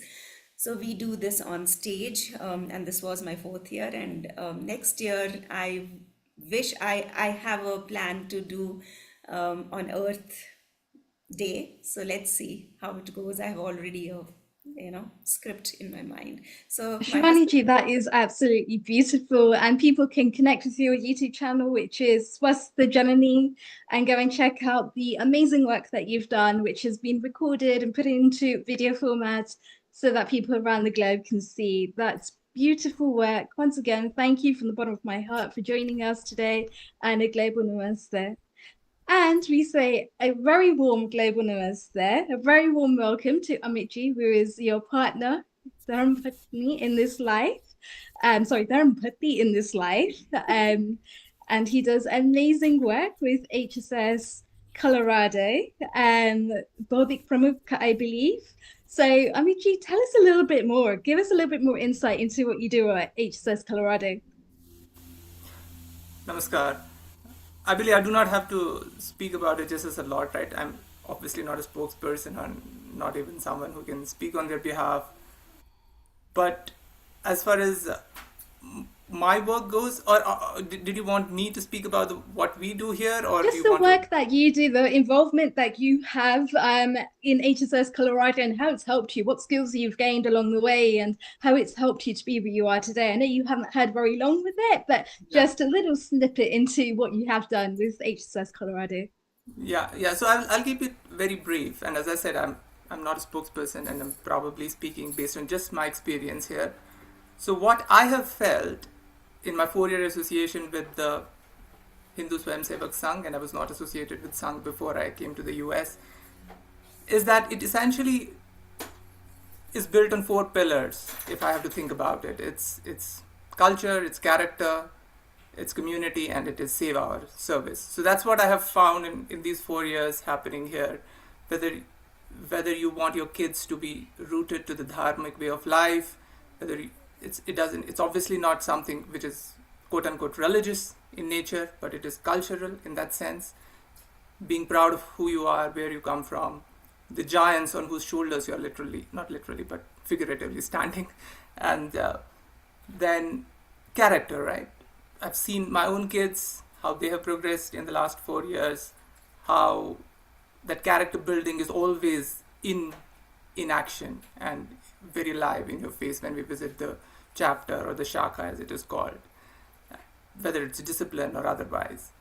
And then community, right? Bringing all the people from across the reference point for us is, I know maybe it's not for the 2nd generation or 3rd generation people here, but at least for us is always India, right? You bringing all those people together from different parts and having that cohesive sense and camaraderie that is always again in motion.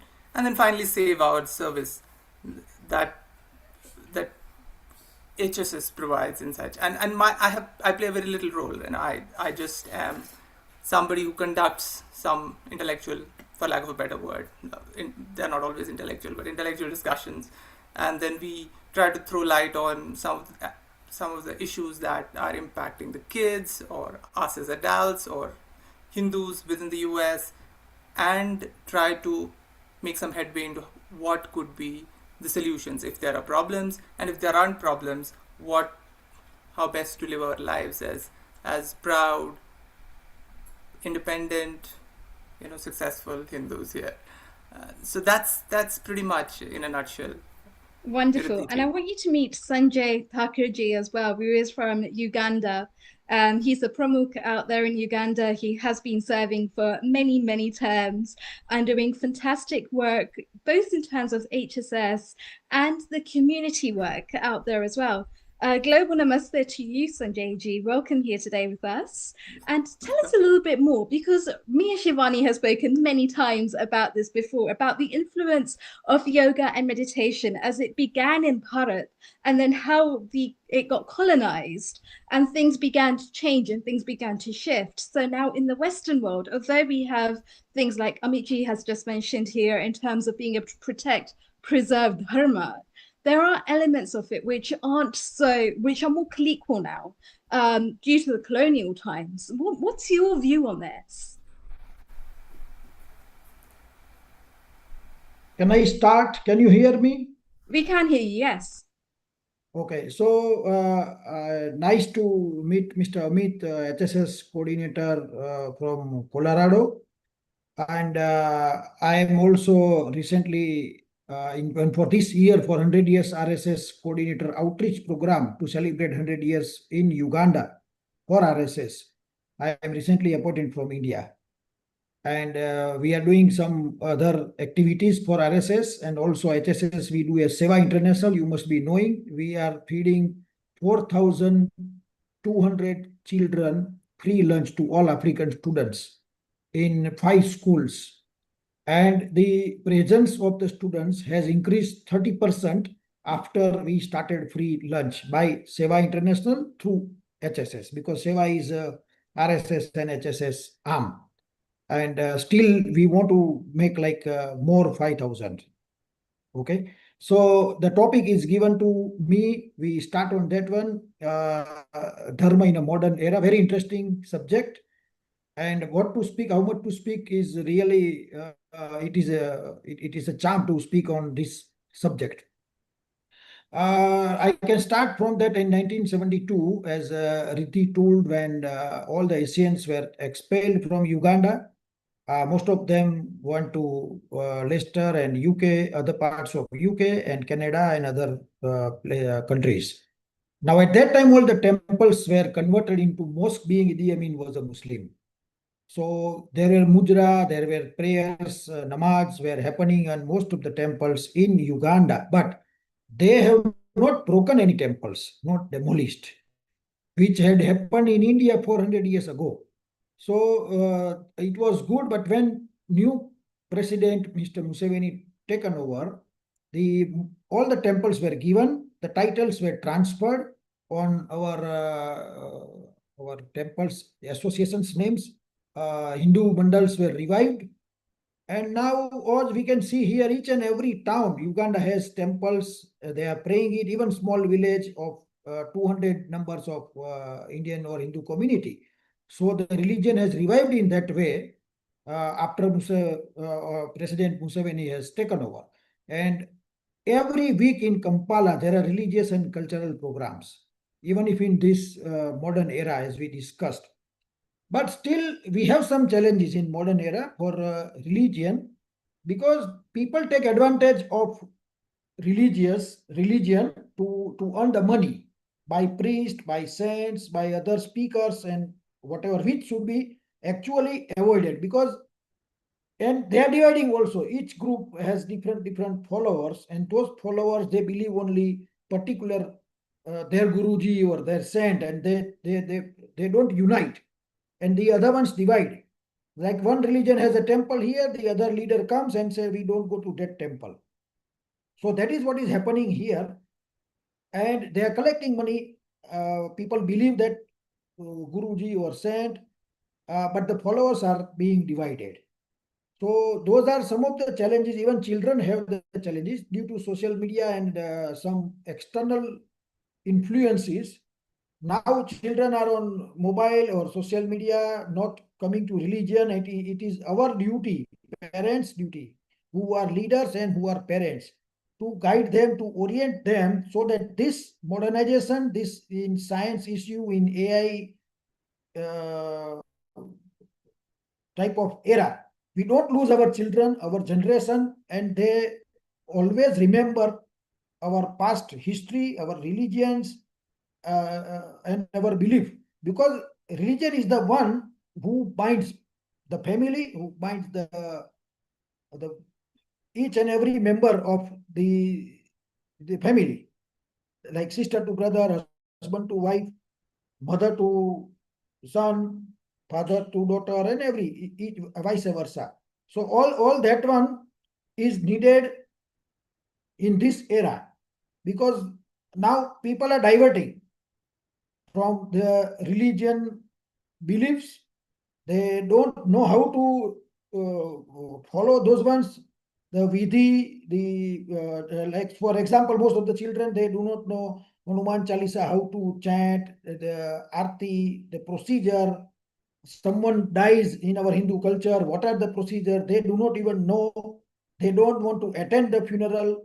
And so this is the one breaking the society. Actually, the purpose of religion in modern era especially is to have a hate-free society, conflict-free society, so that everyone is united. That is the purpose of religion. And we believe in God, we fear God, but that fear of God in this time has gone, and which people like us, like what we are doing virtually, or the purpose yoga and meditation in such to engage such programs to maintain our culture, to revive our culture. It's really good junker, and I really thank for that Healing on Earth, our group, that we are maintaining our culture through the So networking Sanjay, all this over the is world. amazing that you're actually able to talk to us about Uganda and what's happening, and especially since the colonial times as well, and how Uganda has managed to maintain its sense of dharma, how it's managed to do more of these activities. Specifically within HSS Uganda, what are some of the activities that people can now start to look forward to, which is part of the whole HSS ethos? How is this being promoted? Give us a little bit of an insight. Okay. So now HSS actually first found in Kenya, in all over the world. The first HSS started Hindu Song in Kenya, then it spread to different country. In Africa, now it is spread in more than 35 countries out of 54, and 23 are more active. I was part of to start a new Saka for HSS in Burundi and Rwanda. We started first International Yoga Day in Burundi. I was part of the team from 3 of us 2 years ago. Now they have continued. So we are still continuing where there is no HSS branches or to start there. Regarding Uganda, we have like 4 Saka of HSS here in Uganda, and government is so supporting to maintain our culture. Even if we do the gathering on the road, recently we have decided, for example, Parliament walk from High Commission of India Uganda office to Parliament. We have applied to the new ministry to give us the permission for Parliament yoga walk, in which we are including all the ministers, all the MPs of our Uganda Parliament. There are 540 MPs. So fortunately, next week, new cabinet, when it will form, we are going to get the permission. It will be the biggest win for us as HSS, so that we can be allowed to do that one. I will be very happy for part of that event. And we are going to do yoga in Parliament of Uganda, in the ground of Parliament. We have applied for that through High Commission. So this, regarding all the Hindu activities, we have Sai Mandir temple here, 4 Sai temples. Our main SSDM temple, 100 years old, recently completed in Uganda, which I told that Mujra was started. Muslims were doing namaz there after Idi Amin. All that is closed now. We have very nice temple of 100 years old. We have the main temple of Ganpati in NTB. So everywhere activities are going on, like Bale, Soroti, Jinja. We have Gurudwara also. Sikh community also big. So everybody is now without fear doing our religious activities, cultural activities. Recently, first time in Uganda came from Vaishno Devi. The priest from Vaishno Devi, the singer, whole night they do the prayers for Mata Vaishno Devi recently. Bageshwar Maharaj also recently come 2 months ago. So Kampala is full of activities, religious activities, and HSS is part of that. And HSS is the first started Yoga Day in 2015. I am also connected all yoga activities of Healing Our our earth, all the seminars, webinars. So it is very good to have our culture maintained, and we are still trying that all the children. We are doing love on one program on love jihad by HSS to train the girls by showing them good movies and videos and guiding them that what will happen if you are not alert in your life, okay, for choosing your counterparts in the marriage. So Sanjay, I think this is brilliant. Like you've got so many different activities on. You're doing so much to be able to promote dharma in the modern world and in the modern age. And as well as that, yoga at Parliament. Come on, like that is such an achievement. I'm really looking forward to seeing what you manage to accomplish next month, International Yoga Day. It's going to be massive.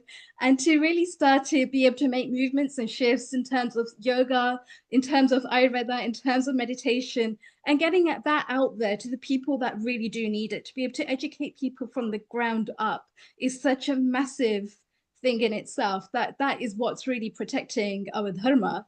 And in dharma, we actually have a saying called dharma rakshati rakshitaha, and it's exactly what you're doing. Those that protect dharma, dharma protects them. So thank you so much for doing so much for Uganda. And we can see that even in Uganda, the activities that are there to be able to promote dharma, yoga, meditation, it's still very much alive, it's still very much kicking, and there is a lot of education happening on the ground through people like yourselves and your team, and it's wonderful.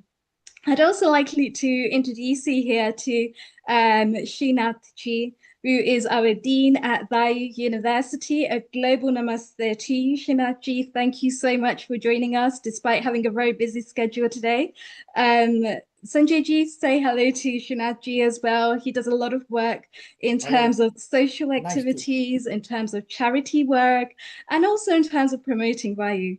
Srinathji, give us a little bit more background about you and the skills that have actually developed you to be the character you are today, and then to move on to actually doing the Dean work at Vayu and to be able to promote Vayu for all that it does and all that it has to share. The floor is yours. Namaste. First of all, Dhanyawad. Thank you for inviting me, Riddhi ji. It's nice to see a couple of my students here, yourself included, and Shivani, Raina from the US. So let me give you a little bit of background about myself and my evolution. I'm a hardcore academic. I've been teaching in the United States for the last 43 years. And I used to be teaching at a university called Case Western, which got the very first Nobel Prize in Physics for the speed of light. That's our claim to fame. So I spent a lot of my career there, 38 years of it. And then, I've been doing research. I'm an electrical engineer. I've been doing research in various aspects, and the last one has been on basically a computer modeler. We modeled different aspects of biology, an area called systems biology. Right around that time, I was asked to take the responsibility of president of Seva International USA. So I had one of the longest tenures there, 2009 to 2020, just when COVID began. And Seva today has 46 chapters, has more than 5,000 volunteers. At the drop of the hat, we are across more than 26 states. We are able to get them. And our approach has been, what we are known for is disaster relief. Okay, all kinds of inside United States and 16 countries outside. We work in parts of Africa, South Africa, for instance, and we have worked in Kenya. We have worked in Tanzania, and of course, we collaborate with Uganda, of course, in India and Sri Lanka. And that's one part of my story. And as a part of being the president of Seva International, I did not know how to run a nonprofit. I knew how to run a lab and write proposals and get money and so on. So I decided to do a master's in nonprofit because Seva International is a religious nonprofit. And then when we say religious, I'm sorry, I take those words back. It's a faith-based, Hindu faith-based nonprofit. Now, this is a label that we gave in 2009 And that's a label that we go by. This is something for some countries. It is not possible to give such labels. For example, in UK, you cannot have a non-profit which is faith-based that is considered in the mainstream. Whereas in the US, we have the freedom to do that. Anyway, Seva is doing very well. It's has every annual meeting we have like people paying their own money and flying across the continent to be with our others who are like-minded. Okay, so like for example, just a month ago, we had a meeting in San Antonio, Texas, and we had 175 people at the national conference. Okay, so it's a thriving organization. I'm very happy to have been part of it, but I continue to be a Swayamsevak there, a volunteer. In 2014, we were approached, I was approached by the Professor Nagendra, who built the first yoga university in the world in Bangalore, and I said that want to start a university in the United States, a yoga university. So I became a part of the founding group, and it took us 6 long years to convince the very liberal California to say that, okay, well, yoga has, the first question they asked us is, why Zumba doesn't have PhD, why should yoga have? Okay, this is the first question that came. And then we had to fight. I mean, you understand all the bias behind that. And we had to fight. It took us 6 long years to get our license. 2020, we got the license. We started our MS program. To date, we have graduated 43 students in that. And along with yoga and Ayurveda are two sides of the same coin. Okay, this is something that they're the Siamese twins. So we cannot leave Ayurveda behind when we say just yoga. Yoga is not just a bunch of poses that you learn or breathing techniques. That's only about 5% of what Patanjali says in 2500 years ago, the textbook that is the foundation of yoga. We have 36 faculty, 6 of them full-time. 40% of our faculty are from Bharat, and remaining are in various universities across the United States. It's with University of Houston, University of Memphis, MIT, Harvard, Stanford, UCLA. So we have faculty who are doing research or teaching in yoga. For example, the course that is taught to Harvard medical students is the same course that Riddhi and Shivani, you guys learned from. Okay, so Professor Satbir Singh Khalsa teaches that course, and it's a fantastic course on research in yoga. It's a kind of a overview of the research in yoga for the last 40 years. Okay, so these kinds of things. Okay, we are trying to get the best. In 2023, we started our PhD program, and currently we have been candidacy accredited. Accreditation is a 7 to 8 year long process in the United States. We are candidacy accredited, which is pretty much 1 year away from full accreditation. And but recently we did a symposium on modern medicine, health technology, yoga and Ayurveda. So we want to bring integrative medicine into this country, and really the concept of integrative medicine is interpreted very differently in different different elements in the United States. They use perhaps Chinese herbal medicine, homeopathy, and integrate it with modern medicine. But we want to bring yoga and Ayurveda together, and it was a great participation. We had a speaker from MIT, one from Harvard, one from Stanford, and a representative from Apollo Ayurveda hospitals. There are 18 hospitals which part of this Apollo huge system. Apollo has 71 total hospitals across the metros in India. So we have partnered with them. We want to bring yoga and Ayurveda into America. And at this point in time in history, anything that starts in United States seems to spread far and beyond. And that's what we are hoping with yoga and Ayurveda. And I'll be happy to take any questions. Thank you again, Riddhi for inviting me. So just to bring up here as well, the website for Vayu as well, so you can have a look for yourselves. If you are interested in any of these programs, please feel free to get in touch with either myself or Srinathji will be able to guide you. It's really a certificate in the yoga therapy itself. We've had people like Jeffrey Armstrong and David Frawley that have come to the forefront to do guest speaks and guest lectures. We've also had plenty of people graduating. I think Srinathji there just mentioned 42. And the vision behind this is really to build a healthy and sustainable path in the welfare of humanity. So going beyond just looking at yoga as being an isolated practice and really starting to amalgamate it with the path there on the clinical side of it. So how yoga and meditation fit into a clinical perspective and what the interbridge is between it. And that's why there's so many research papers that are being done. And some of us that are going to be going on to doing our PhDs, which I'm so excited about, have started to look at this. This is really the fascination that we have in terms of having a look at yoga on a much wider scale as well, to see actually how does this fit in to the modern medicine world of it? How do we do our research in such a way that we're contributing and making an impact when it comes to the bigger picture here of yoga and meditation?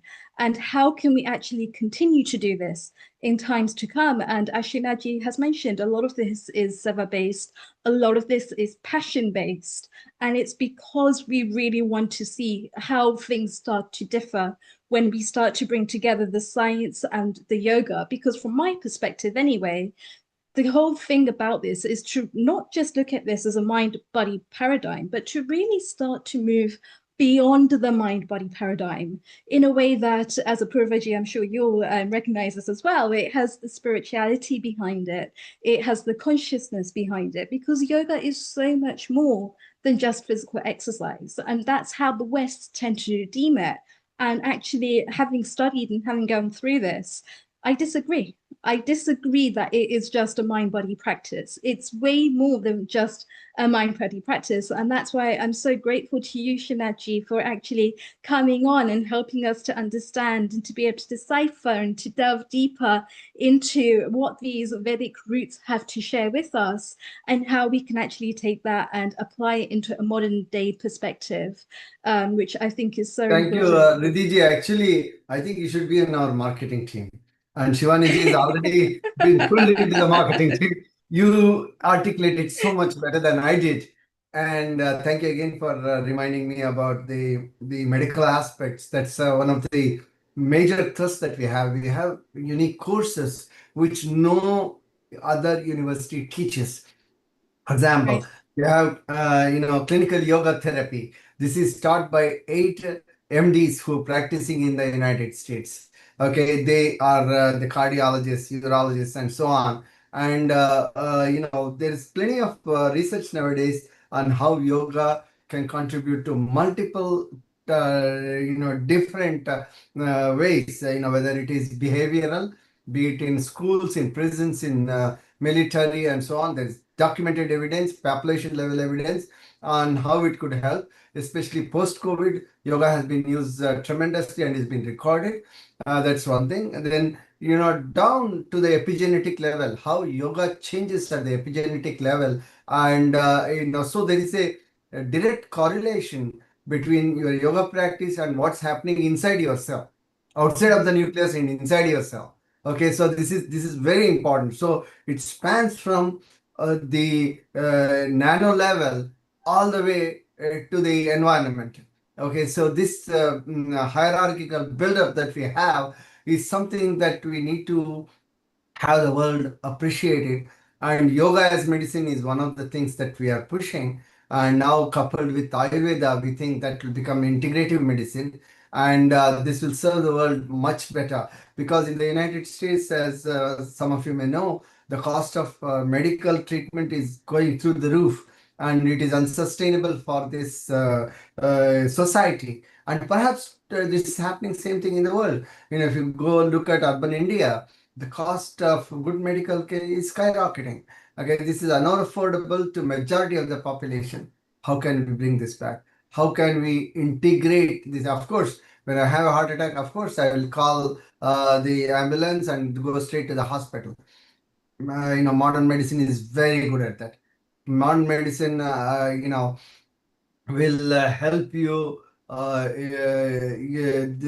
help you live, okay, when there is a incident, okay. But to get your health back, Ayurveda and yoga are the ways in which we can do it. Ayurveda has 2000, maybe 4,000 years of history, okay. And yoga too. Yoga has not just Patanjali. Patanjali was 2,500 years ago. But if you look at some of the depictions in the Jain tradition, it perhaps goes beyond 4,000 years.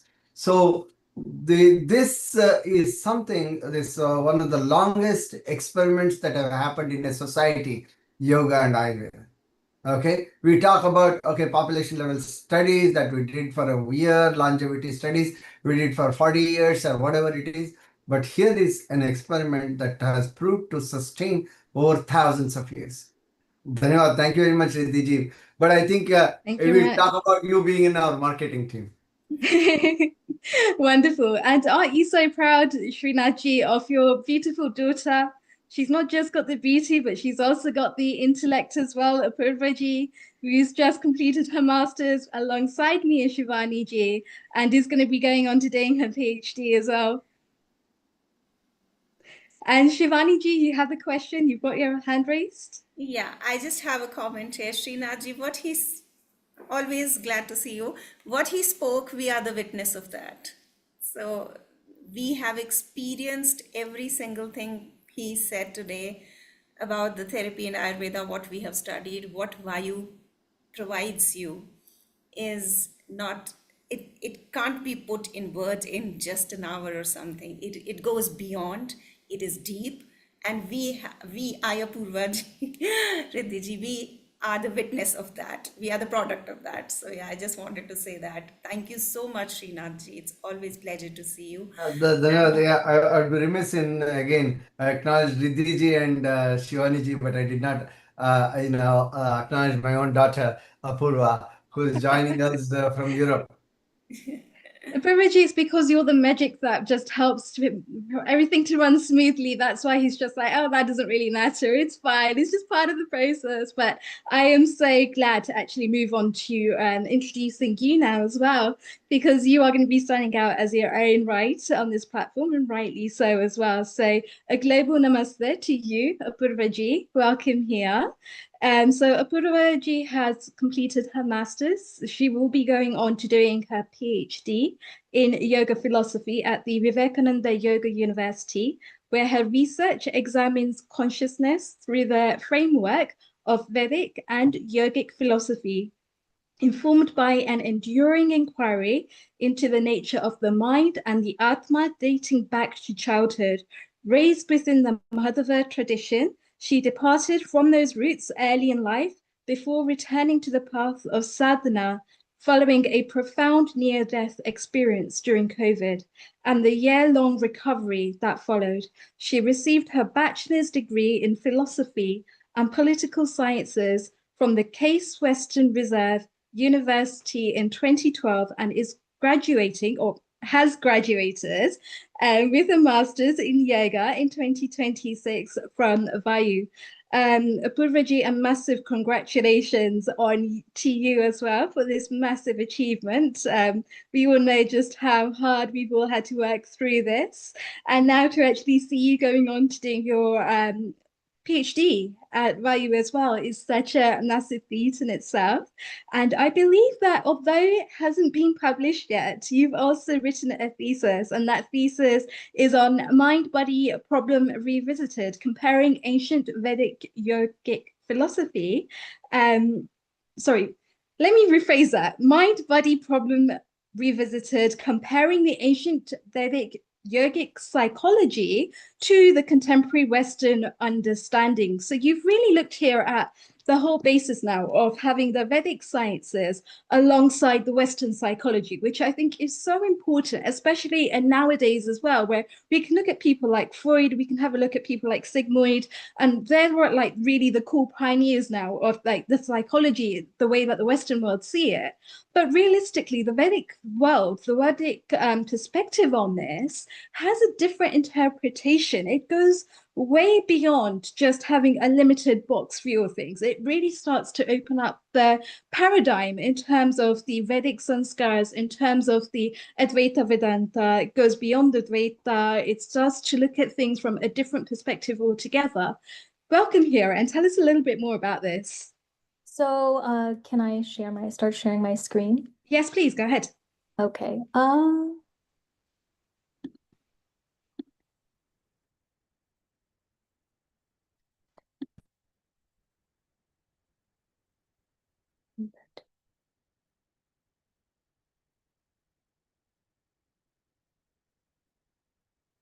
So, Namaste, everyone. Today we will be exploring the hard problem of consciousness through the Vedic lens to understand what the ancient Hindu systems can teach us about modern cognitive science's deepest puzzle. First of all, what is the hard problem? The hard problem of consciousness refers to what is termed as the explanatory gap in cognitive science and Western philosophy of mind. It is a very specific deficiency in the modern Western paradigm, where even accounting for a complete descriptive understanding of cognitive mechanisms or identifying conscious states with physical mechanisms, we still cannot functionally understand why does a physical or the psychological state feel how it does. Why do subjective experiences occur at all? Why does neural activity generate a sense of experience and feel like something from the inside? We don't know. The philosopher David Chalmers calls this the hard problem of consciousness. So, although modern cognitive science is very capable in understanding and answering how neural activity generates experiences, the question of why subjective conscious experience occurs has yet to be definitively solved, so the hard problem persists. But instead of asking why does consciousness arise from neural activity, perhaps we should be instead asking why should we even assume that it must? I see the hard problem not as a temporary explanatory gap within naturalism, but as a structural consequence of its foundational metaphysical commitments. Modern science is founded on methodological naturalism, which is supposed to be distinct from philosophical naturalism, but it nonetheless inherits some of its metaphysical and epistemological commitments, such as the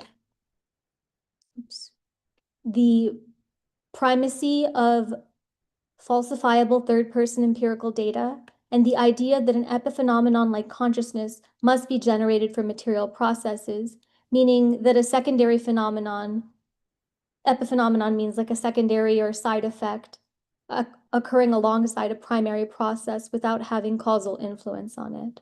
So underpinning modern cognitive science, neuroscience, are a series of assumptions. One, that matter is primary.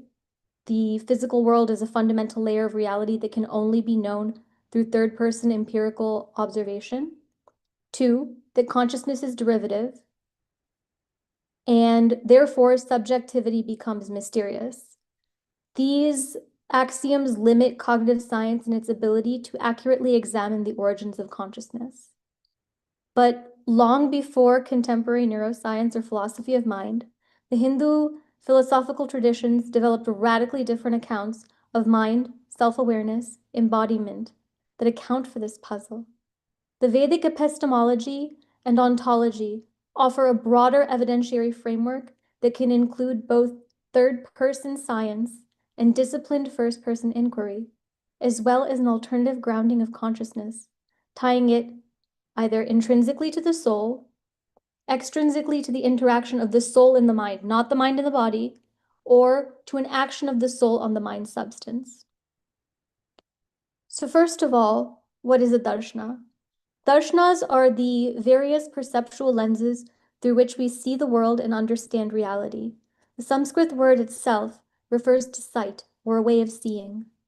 It refers to a direct vision or a direct experiential sight of reality, as opposed to a purely speculative or argumentative enterprise.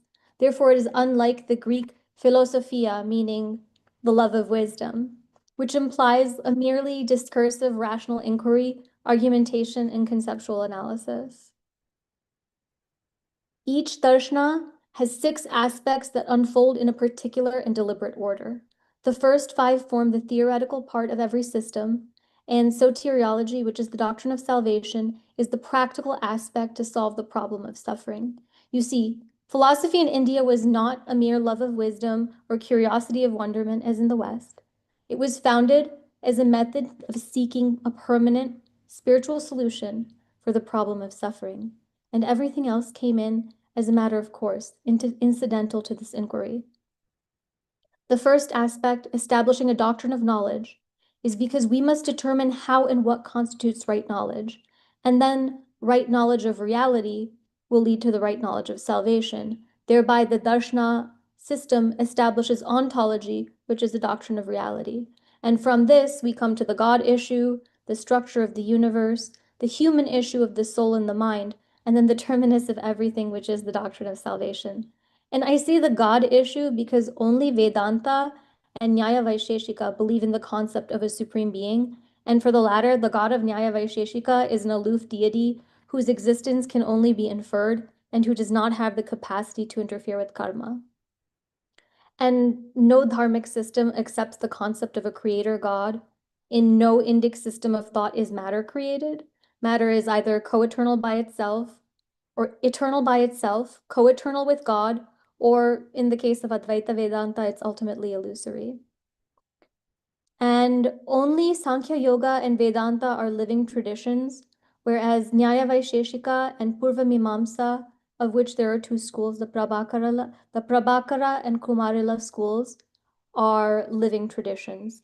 And in terms of salvation, the prescribed sadhana or spiritual discipline, there are 4 paths or margas, which is dhyana, bhakti, jnana, and karma margas.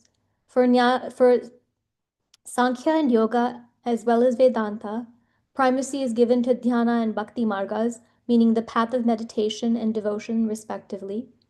And whereas in Nyaya Vaisheshika and Purva Mimamsa, it is the inverse, and primacy is given to the jnana and karma margas, meaning the paths of knowledge and the path of selfless right action.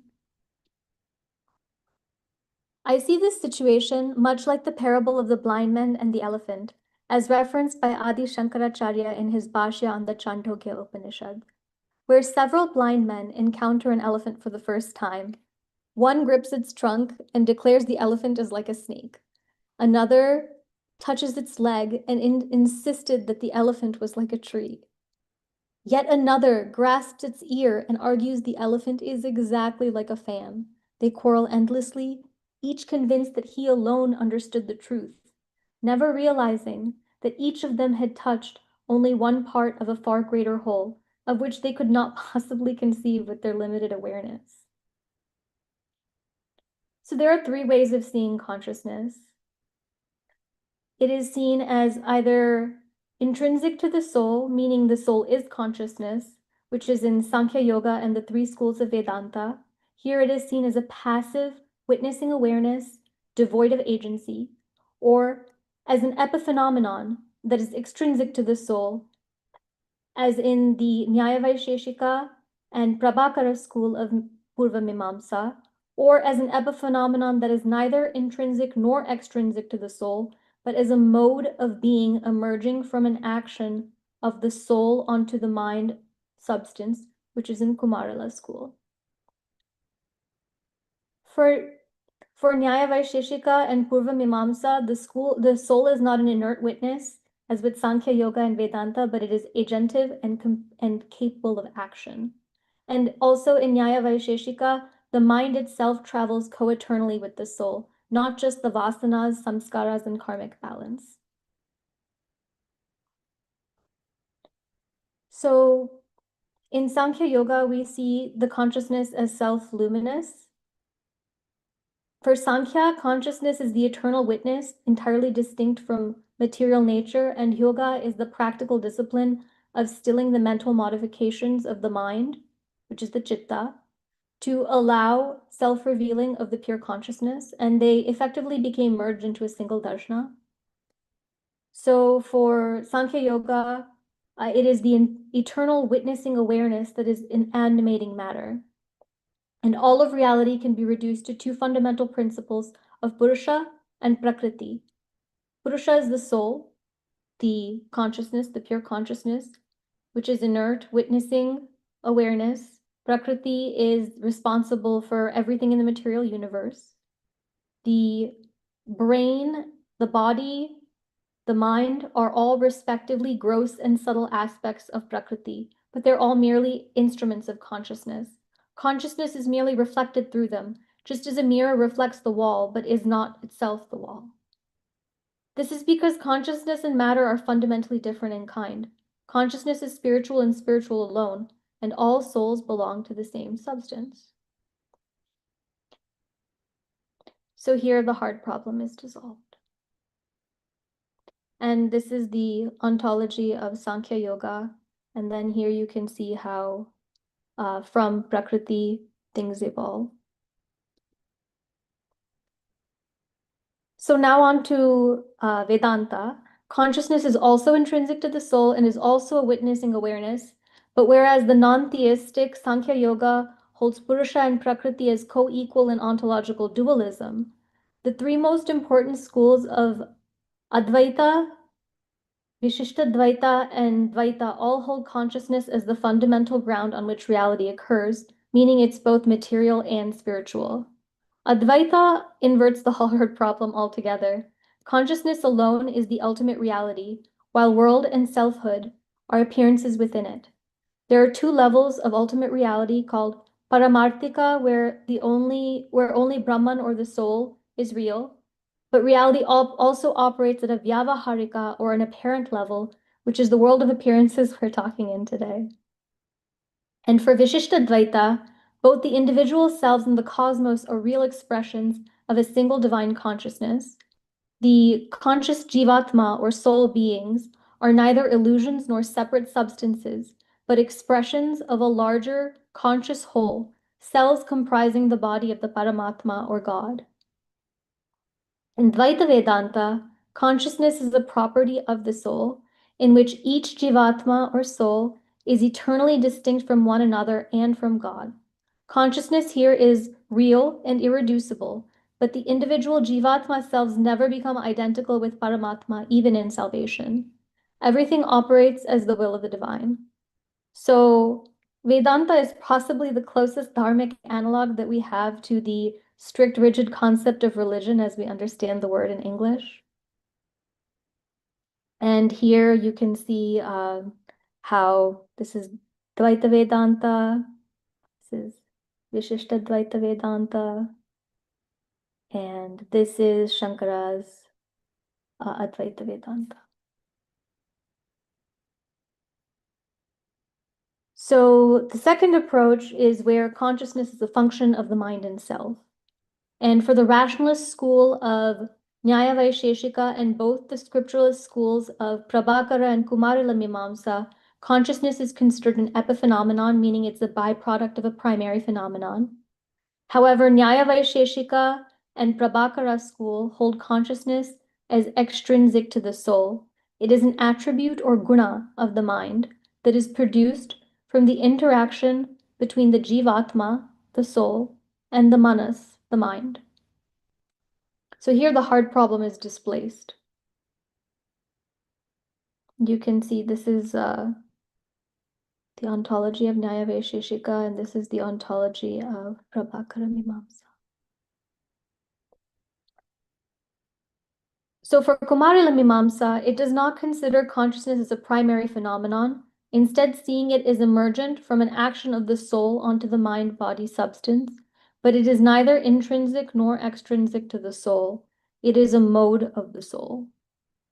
And so here again, the hard problem becomes displaced.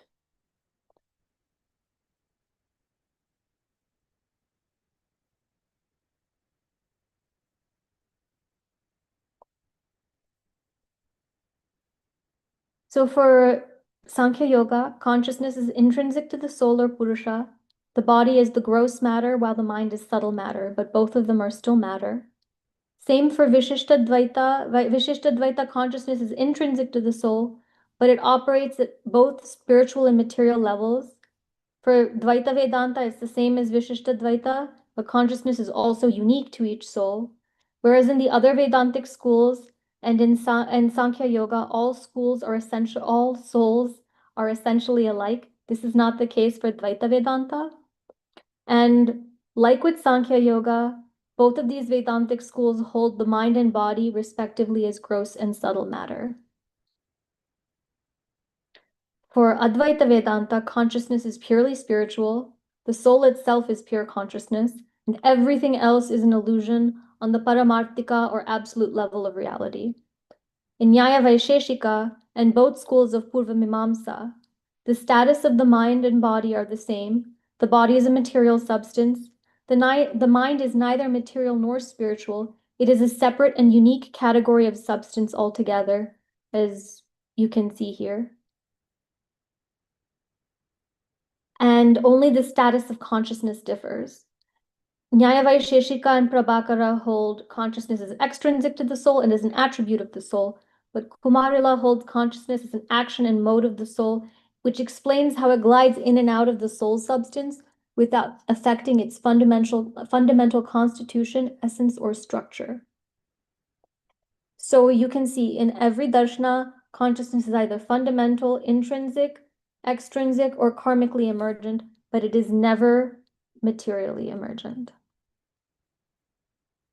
I see, in summary, the hard problem is a category error, meaning this explanatory gap is not merely an unsolved scientific problem, but evidence of a fundamental metaphysical misclassification. The hard problem is not an incidental limitation of current neuroscientific knowledge, but it's a structural consequence of methodological naturalism's implicit metaphysical commitment to emergence of consciousness from material processes.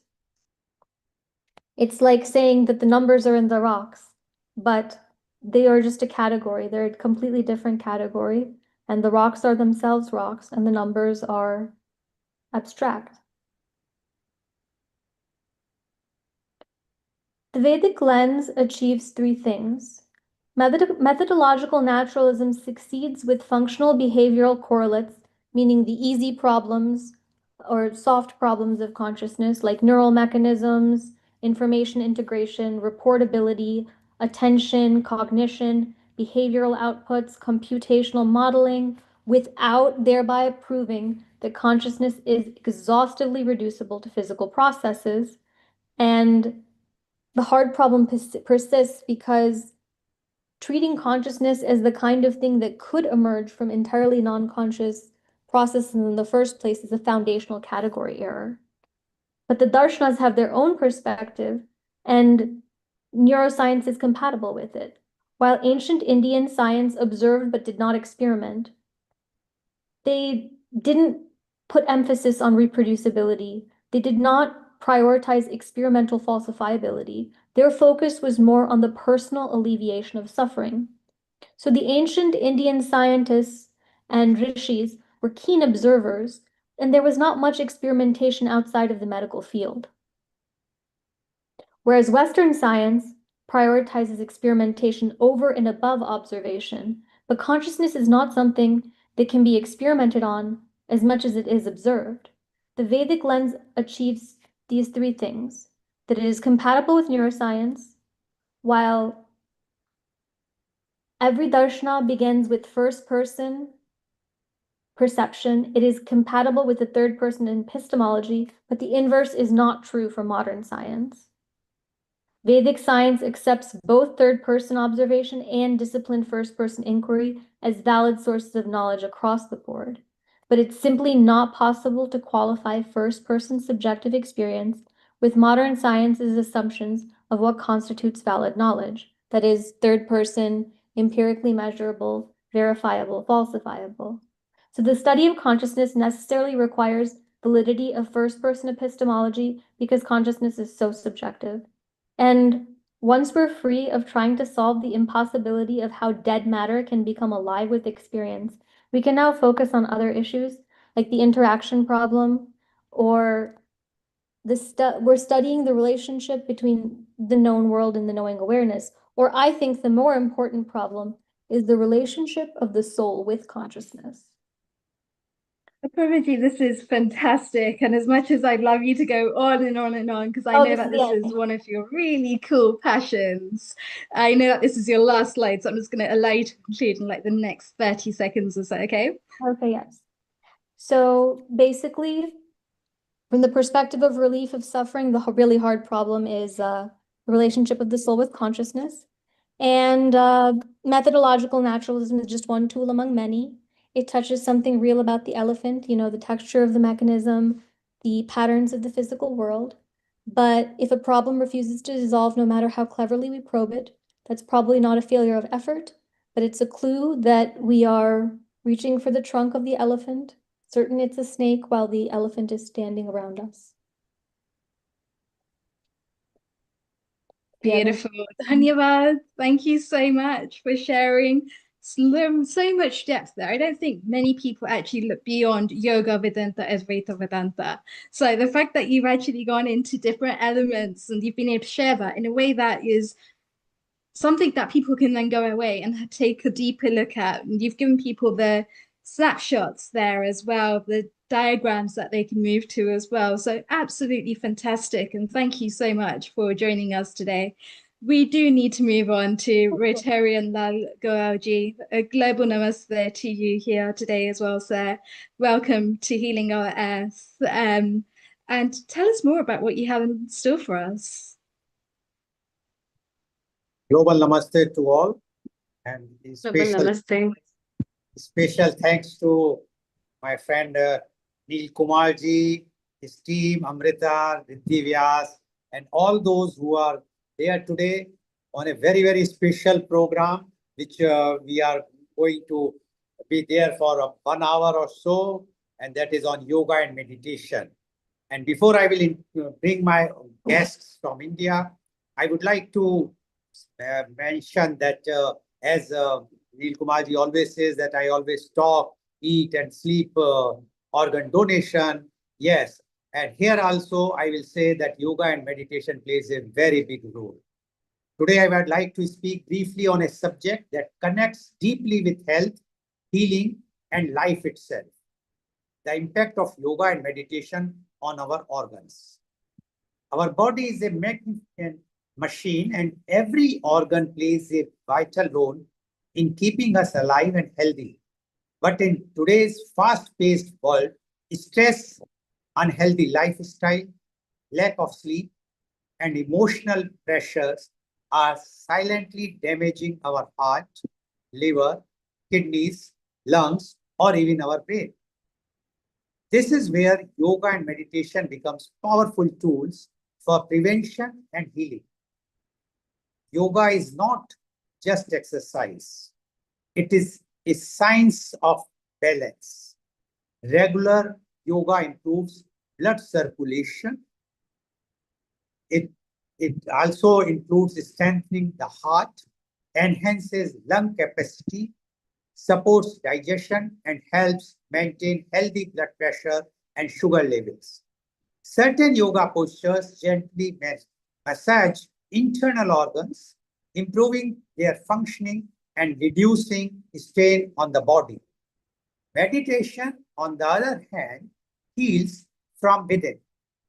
When the mind becomes calm, the body responds positively. Stress hormones reduce, immunity improves. Sleep becomes better, and the burden of our organs decreases. Research across the world has shown that meditation can help reduce the risk of heart disease, anxiety, depression, and lifestyle disorders. However, it is important to remember that yoga should always be practiced under proper guidance and expert supervision, especially for senior citizens, pregnant women, and people with medical conditions. Correct techniques and safe practice are essential to receive the full benefits and avoid injury. A healthy body creates healthy organs, and healthy organs create a better quality of life. Yoga and meditation also teaches us self-awareness and discipline. They inspire us to respect our body, value our health, and live with compassion and positivity. As we speak about saving lives through healthcare and organ donation, we must also remember the importance of protecting the organs we already have. Prevention is always better than cure. Even 20 minutes of yoga and meditation every day can bring transformational changes physically, mentally, and spiritually. Let us make yoga and meditation a part of our daily life, not only for fitness, but for complete well-being. Thank you very much for listening me patiently on the impact of yoga and meditation on healthy organs. Now, I would like to introduce my first panelist guest, and she is Ms. Shweta Gupta. Ms. Shweta Gupta is a renowned meditation and mindful coach. She is a yoga instructor. At presently, she is based in Pune. Ms. Shweta Gupta. Yeah, welcome to this Healing Our Earth show. This show is on the different platforms, covered almost all the countries in the world. And basically every week, they are organizing on different topics which are beneficial for humans, animals, plants, and definitely for our Mother Earth. Now, you being a very informative and very, I must say, very much respected in the society, because I got your reference from my very good friends from Agra, where your husband was posted as the Air Commanding Officer of the Air Force, Indian Air Force, and you belong to that family where the safety of all of us depends on you all. And in spite of that, you become a renowned meditation and mindful coach. We would like to know your views on today's very important topic, yoga and meditation. Ms. Shweta Gupta, please. Namaste. Am I audible and visible? Yes, yes, yes. So lots and lots of love and blessings from the divine in me to the divine in you all. So firstly, I would like to express my heartfelt gratitude for Shri Lal Goyalji, because this platform which you have provided me is very authentic and very prestigious for few volunteer souls chosen by God to do this kind of work. And the work you are doing, it's commendable, and I hope I also become a part of that journey sooner or later. But thank you very much for everything. So, friends, I'm basically from Jammu and Kashmir, but due to my husband's posting, we keep roaming all over India. And today I'm speaking from Pune. So I started my journey of yoga as a practitioner in 2012, and it was absolutely, a change, a transformation for me. And then, I started educating myself, took a lot of, certifications and everything. And I began my career, informal career, with an orphanage of 25 children. And we had reached those transformative stories, over a period of time where I was like, rest everything, all the roles what I was playing were just superficial, on body level. And this is what is my sole purpose, because I was an academic teacher also for 7 years. I had taught in many reputed schools, but after that I thought that, teaching something else which actually benefits me as well as the students or other, communities will be my actual goal. So when it all began, and God has planted and designed everything in such a beautiful sequence. Like, it all started with Ashtang Yoga, and definitely, introduced by the father of yoga, Maharishi Patanjali ji. And Apurwa, very beautifully, I was listening to her, very beautifully she covered the six schools of thought. So I would not go to ancient traditions again. I would just talk about the modern days yoga, holistic health. So I began my journey with Ashtang Yoga, which covers all 8 limbs. And the first was Yama and Niyama, which I think I was taking previously. The Yama is, social principle, and Niyama is moral discipline. So one thing, I just kept on jumping to, and then I understood that why these 8 limbs were created in such a beautiful manner that each and everybody on this earth could get benefited by this holistic health. So this 8 limbs started with yama, niyama, asanas, of course, which gives us lots and lots of strength. As Shri Goyalji also said that when you have a holistic health, you can definitely build up beautiful relationships, careers, everything, whatever is in all aspect of life. And then comes the pranayama. Again, I got upgraded to pranayama, which was a life force, and connected myself as well as my students to that life force, which deeply talked about the breath work and a lot of breathing techniques, which are helping the students as well as the adults and many senior citizens also to a deeper level of calmness and intellect. So I have curated my own audios also on yoga nidra, which is pratyahara, the next stage and the next limb. And if possible, I will share it with him, and then if it can be shared further.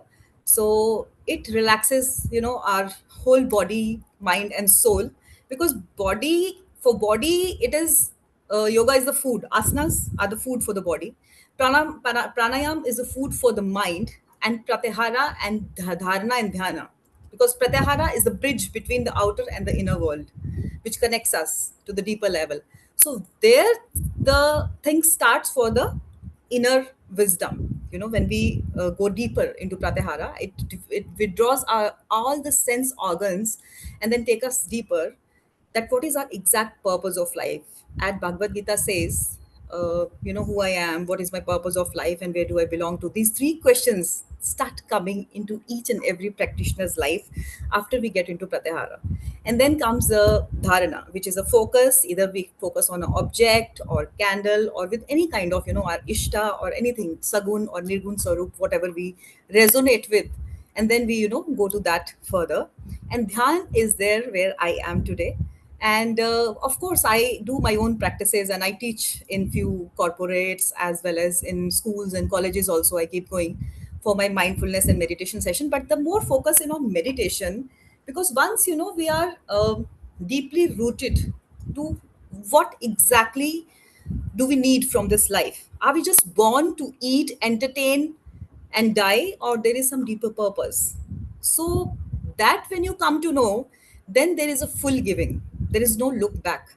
So I really wish and pray and hope that in all the education systems, India and abroad, this should be taken as a curriculum, as a official curriculum, and should be implemented in all the schools. Although the souls are born with their own soul purpose, nothing much in humans hand. But if we follow the philosophy of Vedanta and non-duality and all, we are all gods in the we are all basically souls in action, right? So that way, all of us, if we gather, if we unite together, we can still make a lot of change. Because I really get I will not use the word disappointed, but I really get a little sad when I get to meet the students, and when they say that, ma'am, the society pressure, the peer pressure, the conditioning which has been given to a student right from the home, what you have to become, how you have to prove, the whole society building the students to prove themselves, to become something, but no one is preparing them to face the failure, and no one is preparing them to face the fears. So that is where we are today. And not, I'm not saying that not every soul is awakened or awareness is not there. In fact, I'm very happy that these kind of social platforms have come up and we have achieved a lot of goals together. But I think if certain more things can be brought up to these platforms, things will be different. Because today the bags of the students of a fifth standard class are more heavier than the weight of theirs, right? So these kind of things like the suicides and everything, all these things which are happening, maybe to put a complete full stop on that, the more and more awareness and awakening is required. And yoga is much, much more beyond the asanas and the mat. I think we all know that as practitioners and teachers here, that how much impact it makes on the flexibility of a mind, body, and soul. And that is how, as Shri Lal Goyalji also say, that it plays a beautiful role on the development of each and every organ, like right from the kidney, liver, heart. Because in 1991 there was a beautiful survey done by the scientists in USA that neuron in our heart are definitely connected to the neurons in our brain. So that brings a lots and lots of grace. So that way, if we can all gather, and if we can all bring more schools of gurukuls like schools, and then of course we can dream, even if we can't achieve some things, but we can always dream, and then collective prayers and manifestations definitely work. So that is my purpose, along with the whole community in yoga and meditation. And a lot of things come along with this package.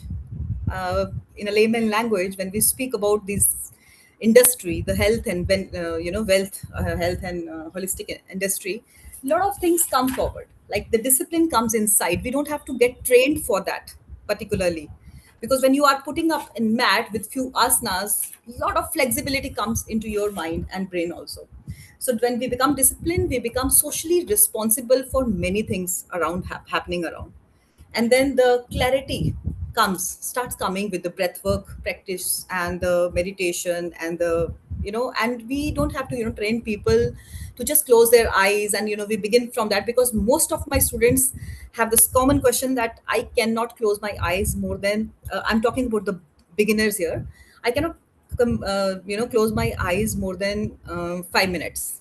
Lot of overthinking thoughts, they will come, there is no doubt, they will come. But then over a period of time, the sakshi bhav, what we say, starts getting awakening. Our chakras start getting cleansed. Our auricularies get absolutely cleansed. And then we see the purity. And then we see how discipline, how clarity in thoughts, choices we make about the food, the exercise, the choosing the right people, the right company for us. So the whole awakening and the whole holistic approach comes with this package of yoga, meditation, and mindfulness. And I just pray again that a lot of good thing happens. And that is why I think these type of platforms are being created, that all of us, like few volunteers from higher self, come and sit on these platforms and plan certain things for the futures and for the young generation, especially because it all starts from home, where they start getting conditioned, and then they come to the schools where they are put more pressure, and then they go to the adulthood where a lot of career responsibility and a lot of things are there. So to combat all that, uh, once and for all, this is the beautiful practice, and it has benefited me in person with lots and lots of transformation. I do not have, I think, that much of time to share my own case studies and stories. Maybe next time when I have a little bigger duration, we'll talk about that in detail. But I'm very happy, I must say that. And all the students who are in association with me, they are also like transformed. So thank you very much. Thank you very much, Ms. Shweta Gupta, for giving your views. And you have mentioned one thing. You said that you are not happy with the present condition because you feel so much pressures are there, and you want that the government can do something more by including this yoga and meditation in the curriculum, etc. But Yes. don't you think the words which John F. Kennedy has said, ask not what your country can do for you, ask what you can do for your country. Yes. And that is why this Healing Our Earth, this platform, that instead of waiting for, because see, there are so many works, and as you know that we have so many challenges in the present condition of the world, that the government or the country is busy for so many things.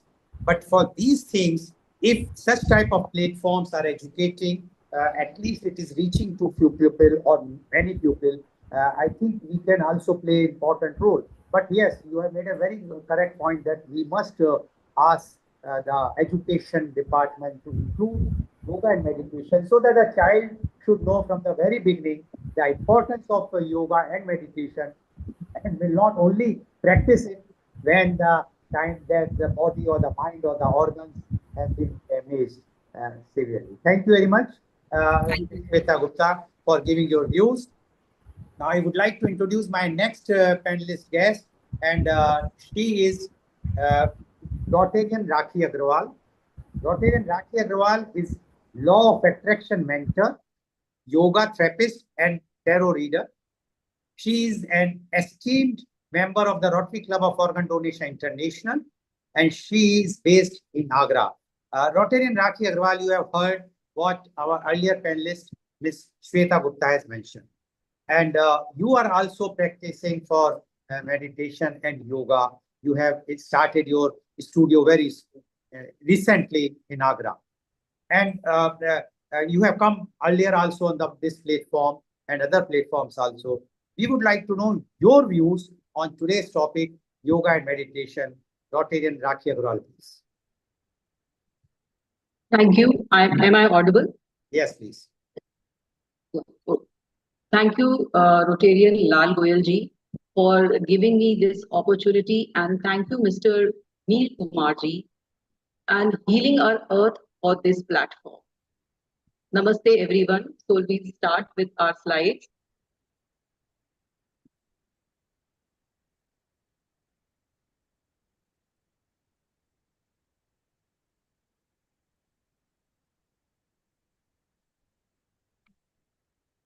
I hope the slide is visible. Yes, please. Thank you. So, what is exactly yoga?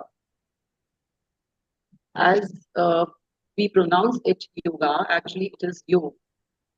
So, I will try to say yoga. So, what comes to your mind when you hear yoga?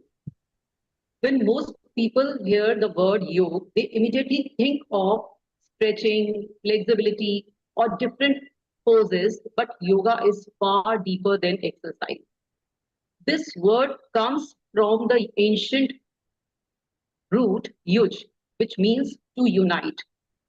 The union of mind, breath, emotions, and consciousness. And thank you, Shweta ji, for sharing light. And now, yoga is 5,000-year-old science created not just to make body healthy, but to create harmony. There is a beautiful Sanskrit quote which says, Yoga Chitta Vritti Nirodha. That is, yoga is calming of the fluctuation of mind. Think about that for a moment.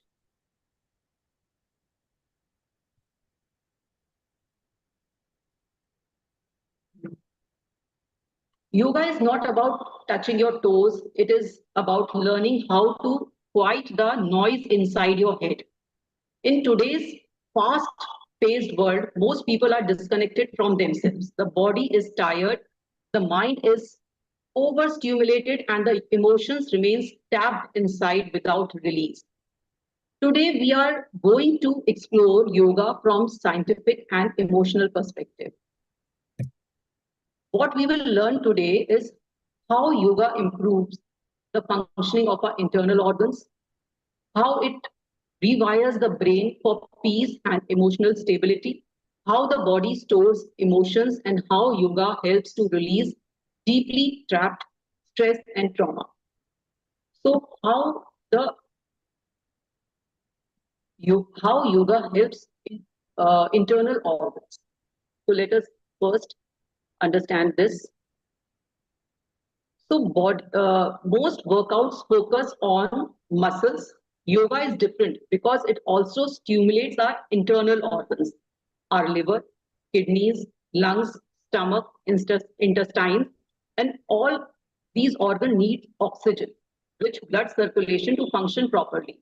When you move through yoga poses, especially twist, bend, and deep breathing, you create a gentle compression and release that effect inside the body. Now imagine squeezing a sponge underwater. When you squeeze it, the old water comes out. And when you release it, the fresh water flows back in. Yoga works similarly with your organs. Like for example, twisting poses gently squeezes the liver and kidney, supporting detoxification. Forward bends softly massages the digestive organs. Deep diaphragmatic breathing improves oxygen delivery throughout the body.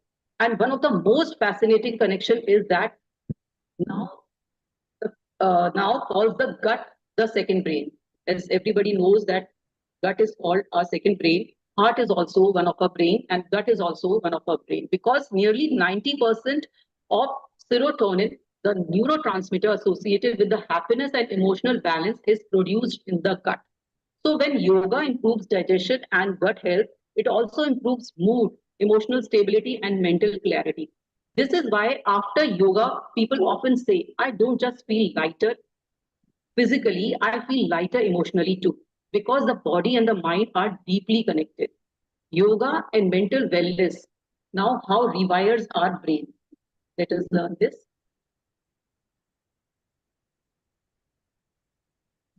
So modern life keeps most people trapped in a constant stress response notification, like daily notification comes to our mobile, deadlines, overthinking, emotional pressure.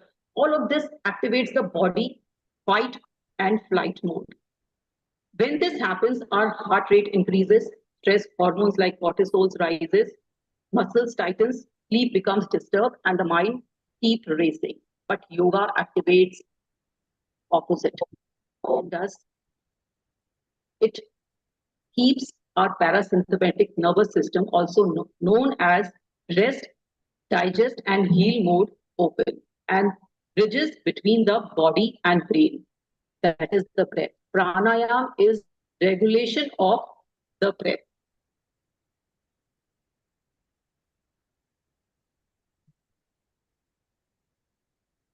Every slow, conscious breath sends a signal to the brain that you are safe. And when the brain feels safe, healing begins. And scientific studies have shown that regular yoga and meditation can reduce activities in the amygdala, the brain fear center, improves emotional regulation, increase focus and clarity, reduces anxiety and depression symptoms.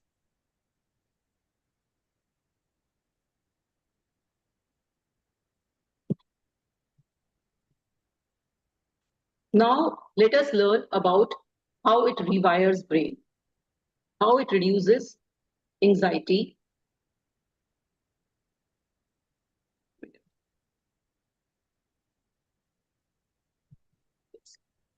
Our body remembers everything. This brings us to one of the most fascinating topic in modern healing, that is somatics. Somatic is understanding that the mind and the body are not separate. Every emotion you experience create a physical reaction inside the body. Think about fear. What happens immediately? The chest tightens, the stomach contracts, the shoulder rises, and the breath becomes shallow. Now imagine carrying that stress for months or years. The body starts storing those emotional patterns physically in the muscles and the tissues. This is why emotional pain often becomes physical pain. Many people unknowingly carry trapped emotion in the hips, chest, jaw, the belly, and the shoulders. There is a reason. This is the reason that when hip opening yoga poses can suddenly make someone emotional. The body is finally letting go. Sometimes during yoga, people unexpectedly cry, feel relief, or experience deep calm.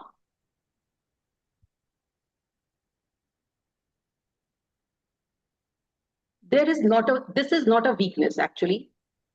This is called release. Yoga creates a safe space for the nervous system to process emotions that were never fully expressed. Ancient yogic wisdom understood this long before modern psychology.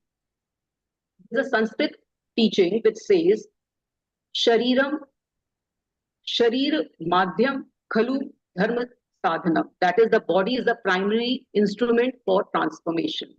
Your body is not your enemy. It is constantly communicating with you, and yoga teaches us how to finally listen to it.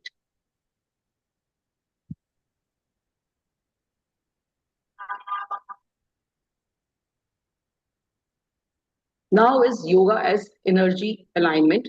Why yoga matters today in modern life versus inner peace. In yogic philosophy, the body is not only physical, it is also energetic. Ancient yogis believed that the life force energy called prana flows throughout the body. When stress, trauma, fear, or emotional suppression builds up, this energy becomes blocked. And when this energy becomes blocked, people experience fatigue, emotional heaviness, anxiety, lack of motivation, and mental fog. So yoga combines movement, breath, awareness, and stillness to restore the natural flow of the energy. That is why after yoga, people often say, I feel more alive. Not because they burned calories, but because energy started flowing, that prana start flowing inside your body. So today we learned that yoga is not merely an exercise.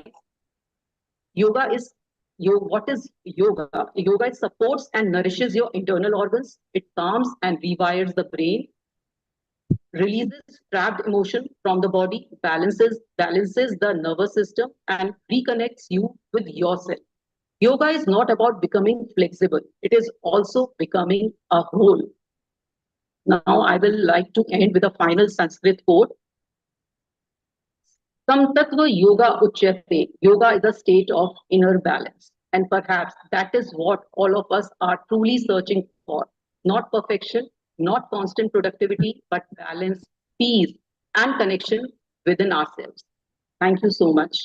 Now I would like to share some videos which I myself made. So let me share some 5 asanas. I think the video is visible. No, not yet. No. No. Let me share it. It is not visible?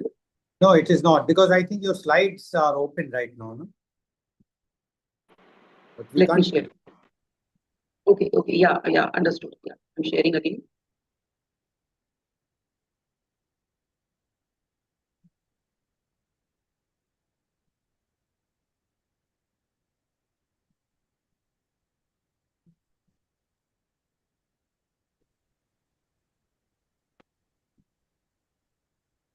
I think now it is. Yes, it is visible. So this is the child pose. This is for nervous system. It benefits, calms the nervous system. This is seated spinal twist, Ardha Matsyendrasana asana for liver, kidney, and detoxification. And this is cobra, that is Bhujangasana. It's me who has stopped it because you've got a music in your video. And when you confirm it's not a copyright, it's created somebody by else shared something, I think. No. Is there you just Raki, do not play this, please. Maybe she's not listening. Raki, please stop it. Just stop this. Okay. Because there is some copyright thing now, because you have taken the music. Which is not yours music, it is from someone else. So the platforms are very much not permitting. Yeah, okay. Yes. Thank you so much. So thank you very much, Rotin and Raki Agrawal, for giving your views with a very good PowerPoint presentation. And you rightly said that the proper yoga. My only question to you is, do you agree with me that the yoga should be done under a proper expert supervision and to be learned from an expert, not from those who are just watching a YouTube thing and then start giving the lectures and teaching the pupil? Do you agree? Yes, I think so. Yeah, I agree with you totally. We should learn from a trained yoga practitioner, so that because sometimes with stretches and bending, we can hurt ourselves or hurt our muscles and hurt our internal organs. So it should be practiced with a proper under a proper guru or proper guidance. So thank you very much, Rakhi Agrawal, for giving your views. Now I would like to introduce my last but not the least panelist guest, and he's Acharya Shri Shivam. Acharya Shri Shivam is the Dean of MIT Group of Institutions. He is the Director of Spiritual, Mental Well-being and Consciousness, and he's based in Pune. Acharya Shri Shivam, you have heard our two earlier panelists, Ms. Shweta and Rotin Rakhi, and they have given their views about yoga and meditation. Now, being yoga yourself is practicing in a very big way, and you are teaching. We would like to know from you your views on yoga and meditation. Acharya Shri Shivam, please. Namaste, everyone. Warm welcome. And it's an honor and privilege to be a part of this beautiful gathering, global gathering. My heartfelt gratitude to Mr. Lal Goyalji and the entire team for creating this beautiful initiative for mental health awareness, healing, and humanity. If we see around us today, humanity has achieved incredible things, almost everything we all have achieved. We can communicate globally like we all are. I'm based in India, someone is from US, UK, and globally we are connected. We never imagined this 30, 40, 50 years back. So artificial intelligence is growing rapidly, and I'm fortunate enough to have been invited by Dr. Ganesh Rajan, and we had interaction on AI and spirituality. So recently, I'll share the link as well. And it was a beautiful discussion which happened. So technology is advancing every day, but inwardly, something seems missing. Even when I see my university with students, there is something which is missing. Though they are very intelligent, Gen Zs creating movements, be it a cockroach movement or so many revolutionaries are part of this generation, but something is missing if I see. So externally, we all are connected, but internally disconnected. So this is what I have observed. And many people appear perfectly fine on the outside. When you meet them, you see smiling faces, they shook hands, and they are so happy, while silently struggling within. There is a struggle going on, which they don't want to share, maybe because they're not comfortable to share. But there is a struggle within. And perhaps that is why mental health is no longer just a medical conversation.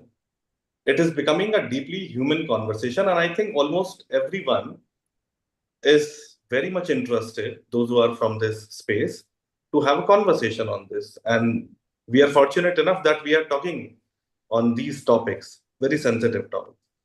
Sometimes I feel modern people have become like smartphones. Like we all charge our phones, fully charged externally, but internally too many apps are running simultaneously. And so as our mind, the mind never stops. When Buddha said, Appamado amatpadam, pramado machano padam, appamatta namayanti, yepamatta yathamata. He's referring to awareness. Awareness is the path to truly living. And unawareness is the path towards suffering. So even when I see around me, I see so much unawareness. And this suffering is absolutely because of unawareness. So those who live with the awareness, they truly live. Those who live unconsciously miss the depth of life itself.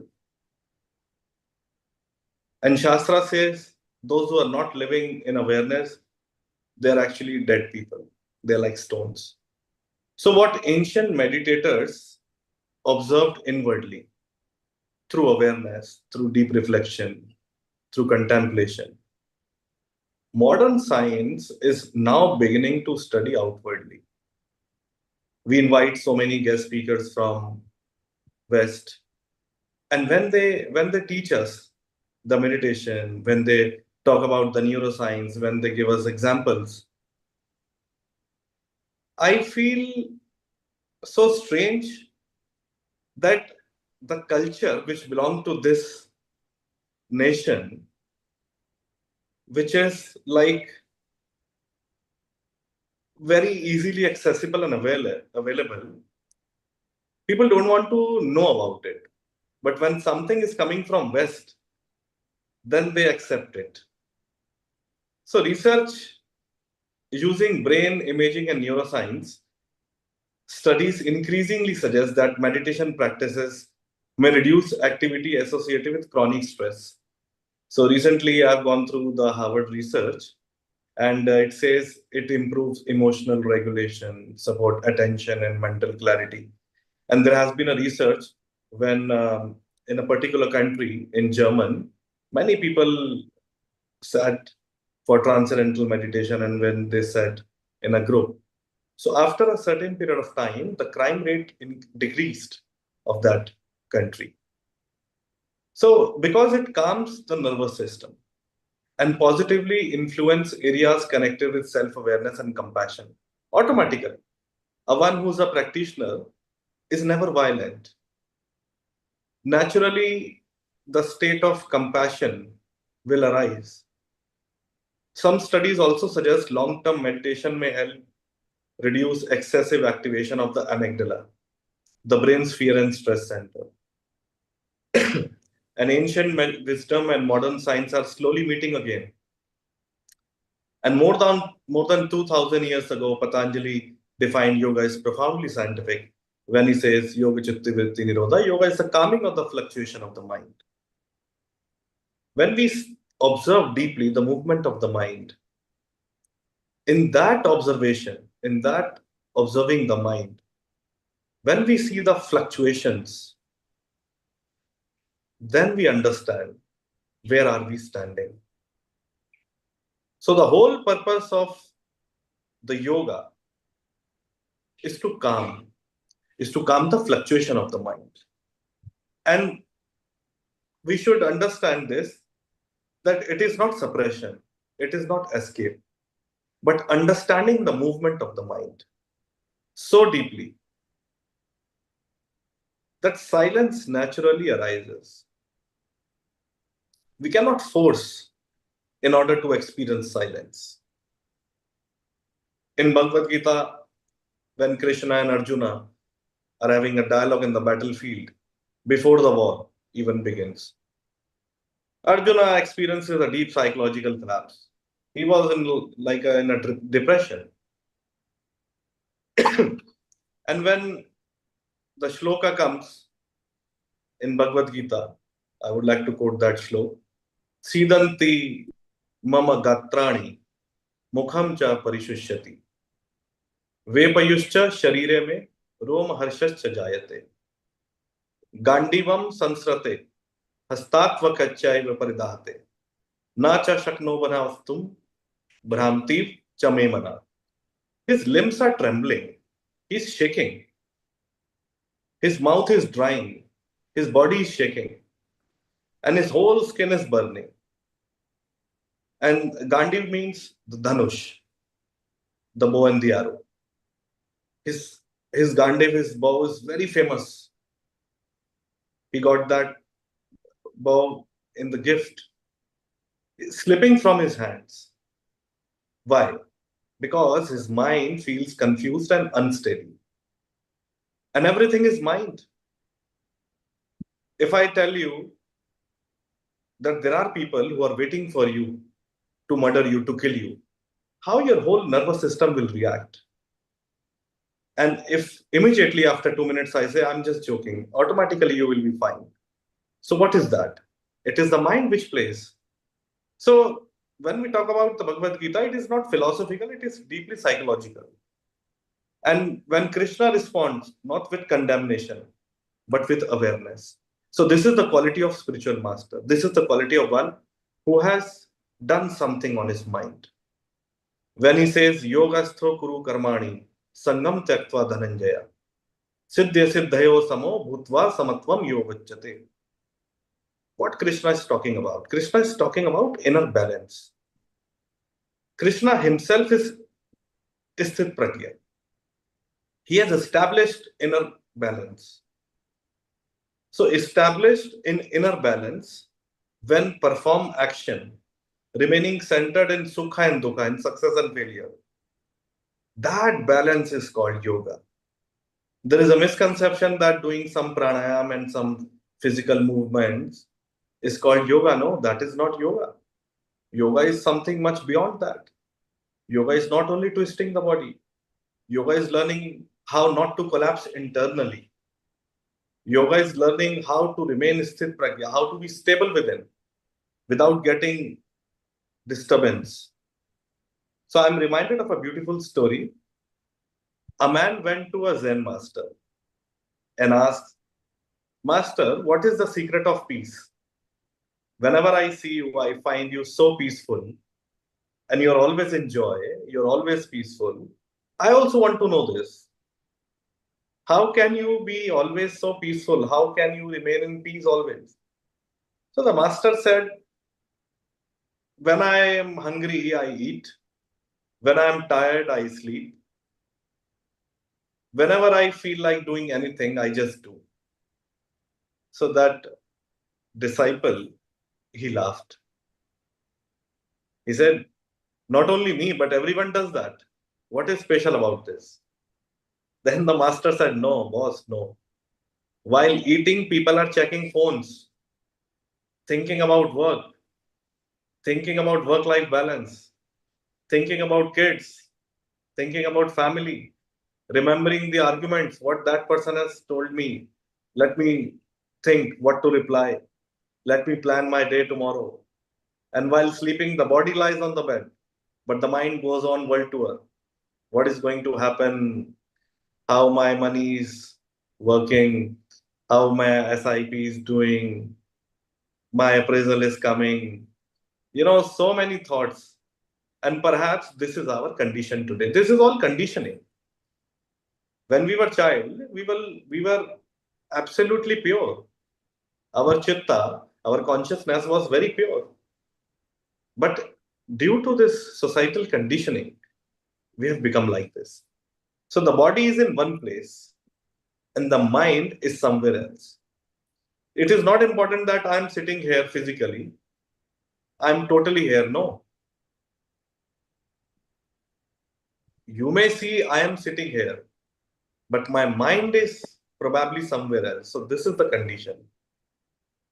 And continuously mind is running, continuously overloaded. And a mind that never rests eventually becomes exhausted. Because when you are always on survival mode, then what will happen to your body? 24 hours adrenal rush. So Vasishta says in Yoga Vasishta, Maneva Manushyanam Karanam Bandhamokshaya. The mind alone is the cause of bondage and liberation.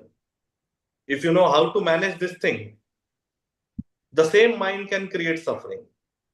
Let me tell you. And the same mind can become the doorway to freedom. And those who have mastered the mind, they have done something amazing in life, be it Buddha, be it Jesus, be it Nanak, be it Kabir, Patanjali, Yoga Vasishta, Krishna, whomsoever you worship or who you know. And today research increasingly shows that chronic emotional stress is increasing day by day. And how this is affecting? Number one, sleep. Majority people are unable to sleep. Then blood pressure, immunity, very weak immunity, digestive issues, heart health. And because of these 5 things, your breathing pattern disturbs. We don't know how to breathe. And because we don't know how to breathe, our overall well-being becomes very low and disturbed. So the body silently carries the emotional history of the mind. And this is where meditation and awareness become deeply important. Because when a person becomes more aware, more peaceful, more compassionate inwardly, their relationship with life changes. There is a harmony in the life. Mansa vacha karmana. When our thoughts, when our mind, speech, and when our actions all are in sync, then there is a harmony. And when there is a harmony, there is a relationship with life. There is a relationship with the nature. And perhaps even movements like organ donation become deeper through awareness. Because organ donation ultimately arises from compassion, sensitivity, and connectedness with humanity. So meditation slowly dissolves excessive selfishness. Nowadays, people have become so selfish, always thinking about me. And the whole purpose of yoga is to become free of this thing, me. My life is not separate from others. When true yoga you realize, then you experience a unionship with life, the unionship with humanity, the unionship with the whole universe. And then you say Vasudhaiva Kutumbakam, one world, one family. And with this feeling, a sense of my life is not separate from others. I am another you, and you are another me. And when consciousness becomes more compassionate, when human being becomes more compassionate, naturally, more willing to care each other, more willing to support each other, more willing to donate for the right cause and serve. So in a beautiful way, inner healing and humanitarian service are deeply connected. They go hand in hand. So with this, I would like to guide for a quick meditation. So gently, please close your eyes and just be what you are very naturally. Be aware of your breath. Allow your mind to settle into your breath.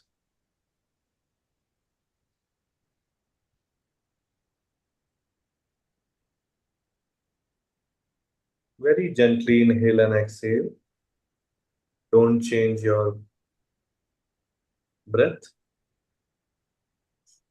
Let it be as it is.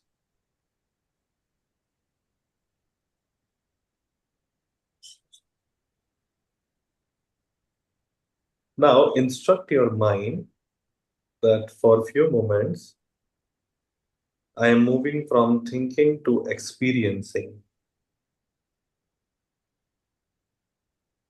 Breathe in, no effort. Breathe out, no control. Inhale gratitude. Exhale love. Just awareness. Now become aware of your heartbeat.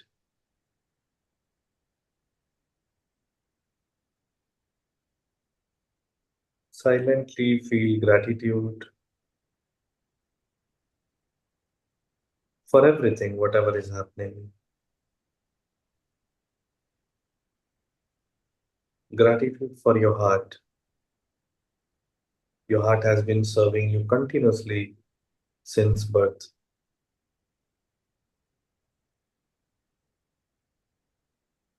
Now become aware of your lungs, breathing for you every moment.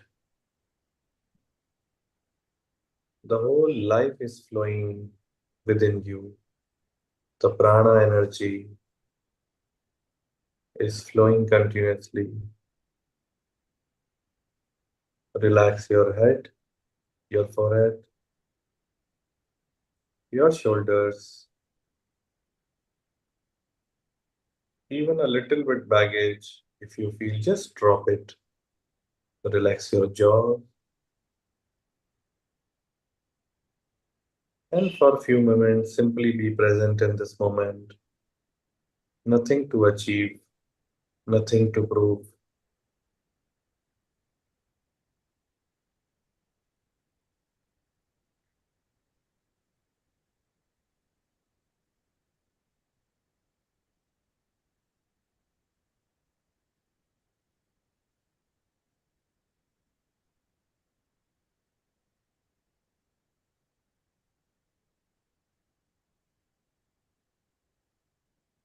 And now let us pray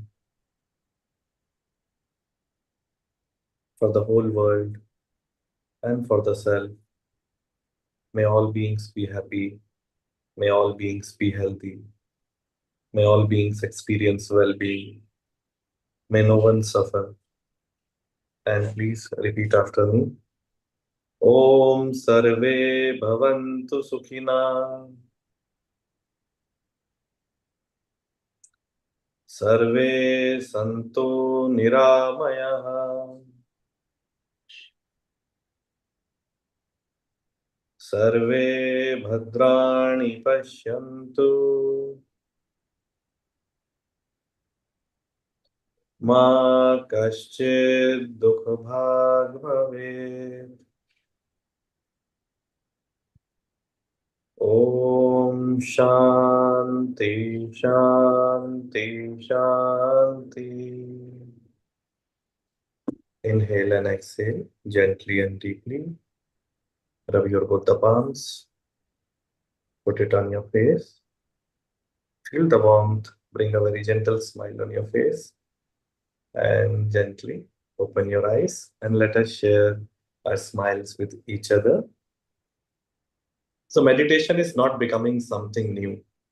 Meditation is remembering your natural state. So this is our natural state, which is called Sat Chit Ananda. And this is also what we explore in our every week inner journey dialogues, which we do on Wednesday 8 p.m. IST. So a space where we all grow naturally and be in this state naturally. So if any of you would like to join, most welcome. And with this, I would like to end my session. May you all be happy and blessed. Thank you so much. Thank you very much. Thank you very much, Acharya Shri Shivam. You have made 2 points, which I would like to just clarify from you. First thing, you talked about cockroach.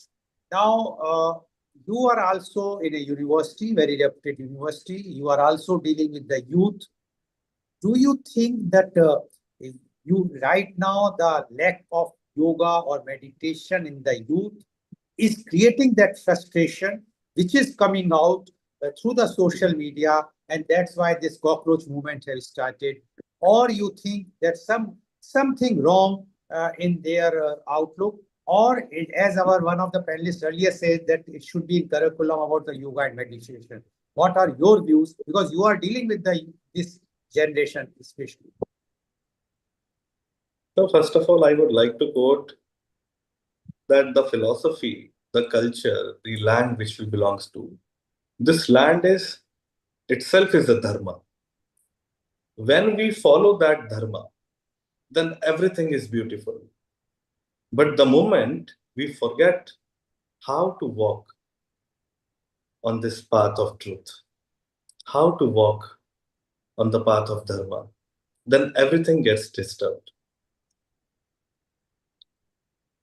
In Chanakya, when I'm quoting Chanakya, is a wonderful personality in the era of Dhananand. When Dhananand, everyone knows, and for those who are not aware about that. Acharya ji, you have to be a bit short, Actually, I just have to do context thing, yeah. then I can do. So Chanakya was economist. And the Dhananand, who was the king, who was not following the dharma, in that era, everyone was unhappy. So people like Chanakya came, they raised their voice, and they shared their perspectives. People want to walk on dharma. People want to share their views, their perspectives.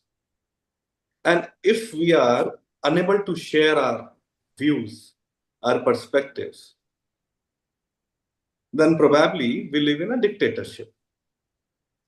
So when we are allowed to share what we are experiencing, what we are doing, that is a very beautiful space we can create. So even when we talk about cockroach or butterflies or whatever it is, I simply say it is not about a political party. It is about walking on the path of truth, walking on the path of dharma. And when we become conscious citizen, when we become aware citizen, then we can lead to the best public policy. We can lead to a better nation, better society, and most importantly, better self. Okay, one more question before I will wind up my segment of the program.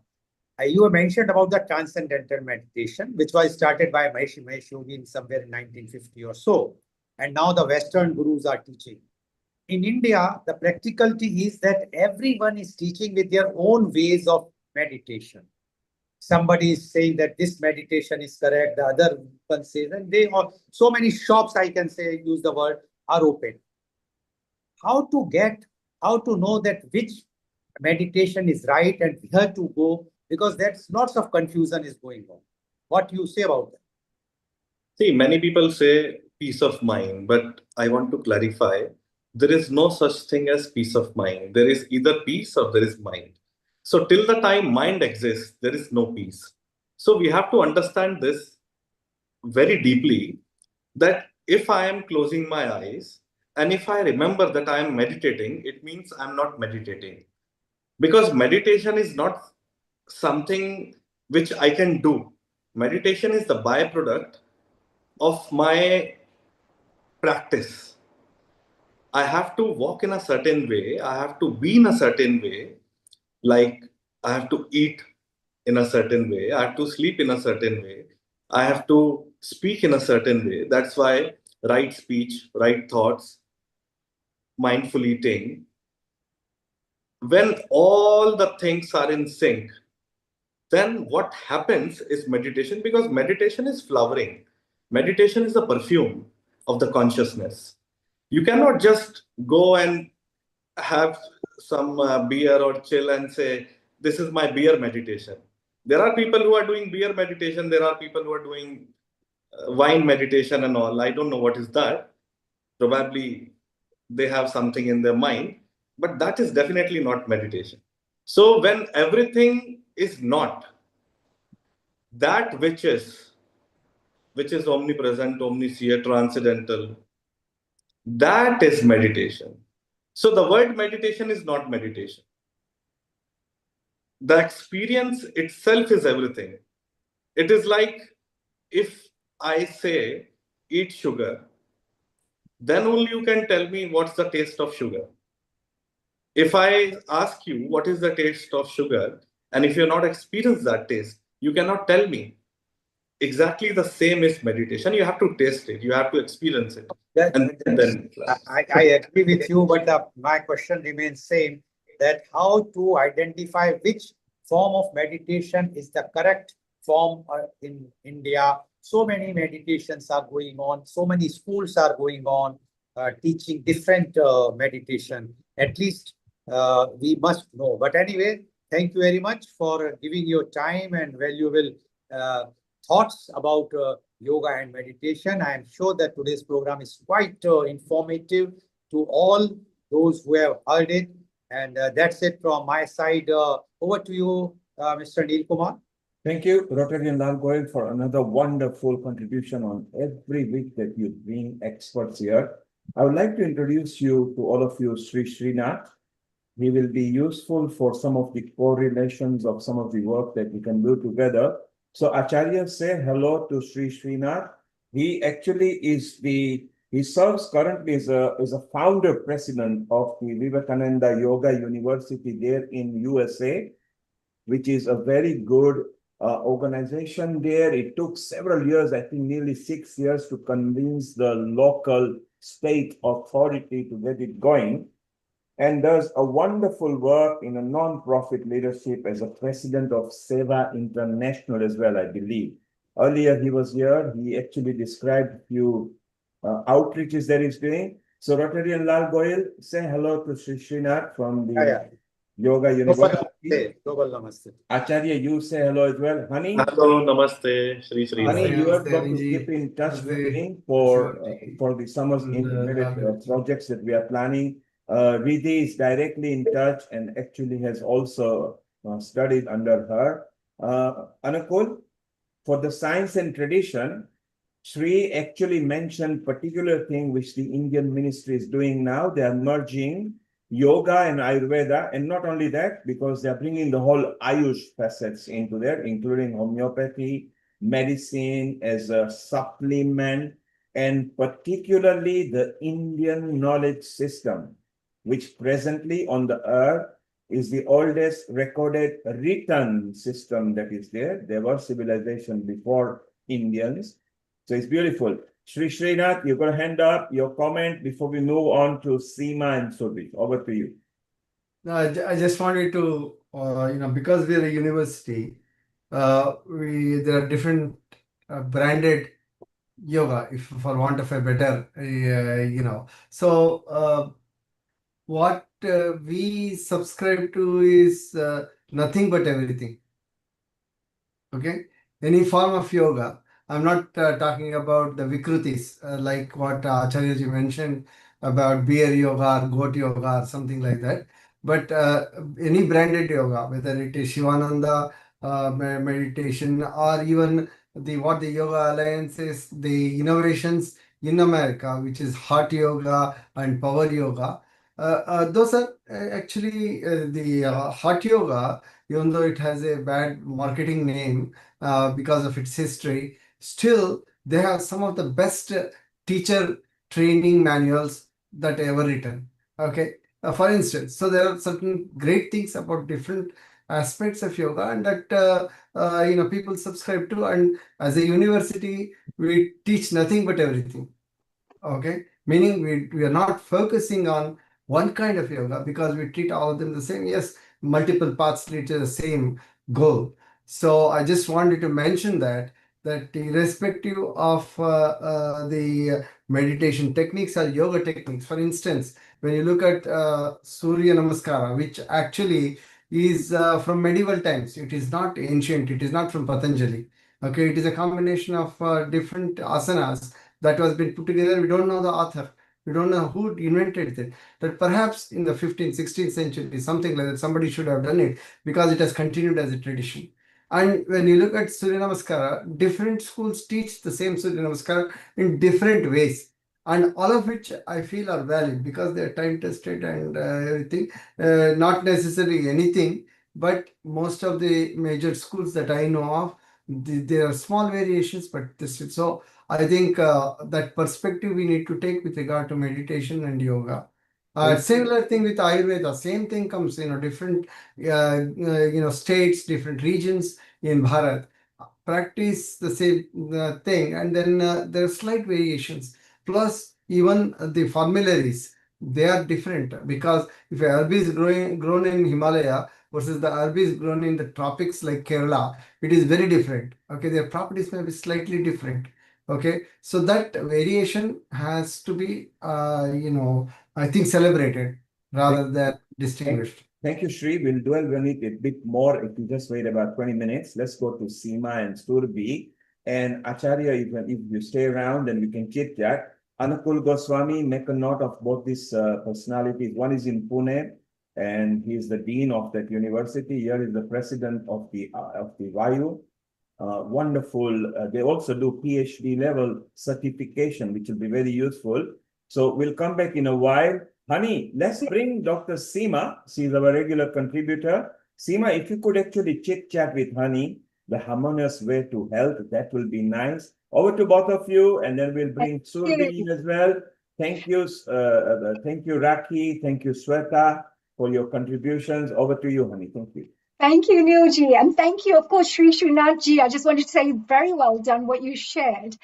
All the different parts, you acknowledge all of them. If you look at dancing, there are so many different styles of dance. So you can't say one dance is the only style. There's always different styles, but it's all dance. Or you can talk about butterflies, so many species of butterflies. They're still butterflies, or mangoes, let's say, different mangoes. So God has made so many beautiful variety, in our world. So we have to kind of appreciate and acknowledge. I can understand. Thank you very much also to Acharya Sri Shivanji. Really enjoyed the meditation. Very, very peaceful. Excellent. And our wonderful Rotarian Lal Goelji, of course, for your regular contribution and bringing so many amazing guests on our Healing Our Earth platform. Just wanted to congratulate you and the best wishes for all your organ donation work that you're doing. And we are very proud of you.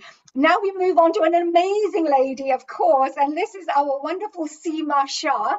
And this is Dr. Seema Shah, a holistic professional whose passion for wellness stems from personal challenges, global exposure, and a relentless desire to empower others.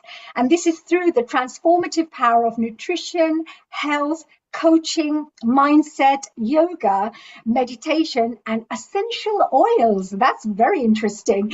So, Dr. Seema Shah, a global namaste to you, and thank you very much for joining us here on Healing Our Earth. Thank you so much, and a global namaste to all of you, and thank you for having me here. And I've been listening to some of the conversations. Yoga, a union of body, mind, soul, and the breath anchoring it. The pause between moments just as important as every breath we take. And yes, meditation should be something that's moment to moment experience. So totally agree with that.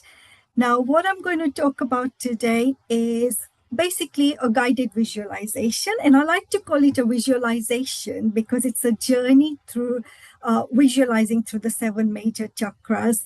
And it's for those who are starting off the meditation journey and need something to focus on. But for the ones who are more advanced, meditation comes more naturally. So chakras, as you could, or you might have seen on my logo, it's like the 7 major petals of the colors of the chakra with somebody in a meditation pose. And it's because I integrate the knowledge of chakras in a mind, body, soul perspective to anything I do, right the way from working as a clinician to the holistic health endeavors I do, because there's just so much wisdom, like the yoga I practice, but through the knowledge of the chakras that I've got over time. As an example, the different foods which are nourish different chakras, different pranayams, different asanas for different chakras to activate.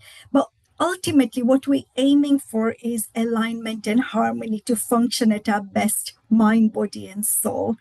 So let's start with a short guided visualization before we then go on to my dearest friend Surbi from the US, who's going to again lead us to a yoga practice from her expertise.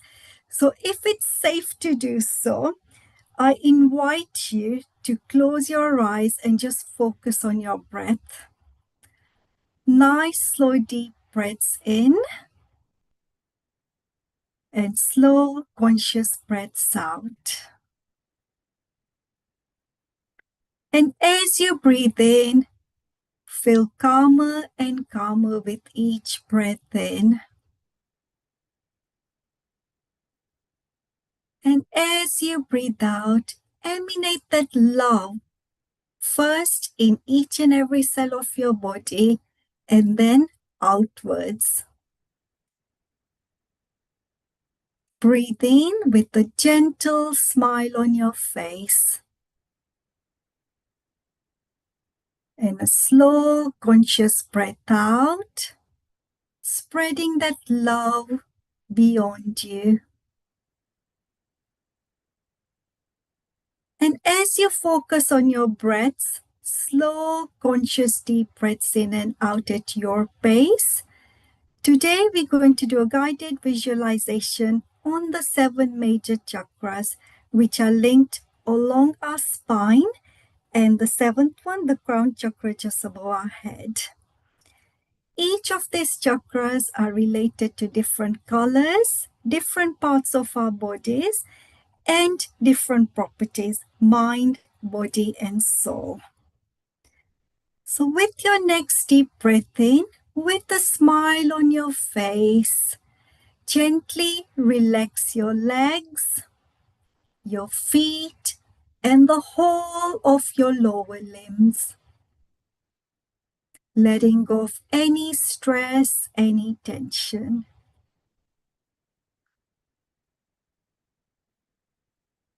And with your next deep breath in, at your pace, feel your abdomen soften, shoulders relaxed, hands relaxed, either on your lap if you're seated, and if you're lying down, by your side.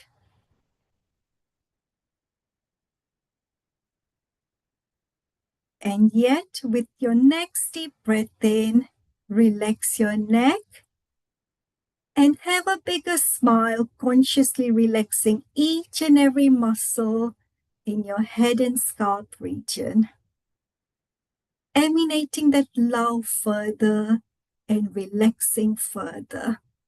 Just embracing this present moment with gratitude and joy.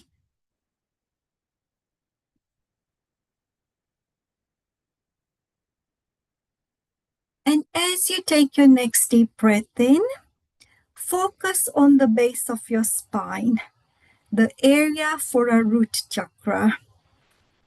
It's associated with the color red, and it's to do with our safety, feeling grounded and supported. And as you focus on this area, feel each and every cell of your body getting bathed in this red, vibrant color, the color of our grounding, to do with our connection to Mother Earth. And in your mind, affirm to yourself, I am grounded in my strength. I am grounded in my strength.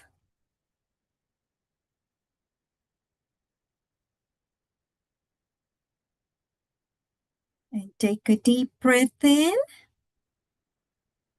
And slowly and consciously breathe out. Feeling grounded, supported, and safe.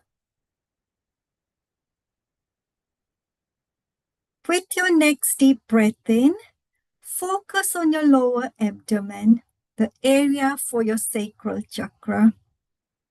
The color associated with this is the color orange, and it's to do with our creativity, flow in life, and to do with our experience of the sensual pleasures in our life. For example, what we taste, what we see, and all the other things we embrace from our life as a human. And as you focus on this area, feel the color orange in each and every cell of your body, bathing it with this flow and creativity.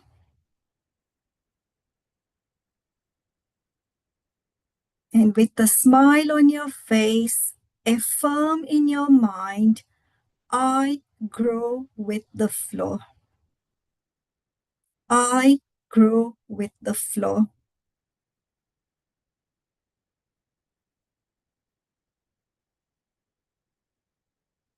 And take a deep breath in. Smile on your face. Feeling more relaxed. As we now focus to our upper abdomen, the area for our solar plexus chakra. The color gold or yellow is associated with this chakra, and it's to do with our courage, our confidence, our empowerment in life. As you breathe in, feel the golden yellow color bathing each and every cell of your body, feeling empowered. And as you smile, affirm to yourself, I take empowered action. I take empowered action.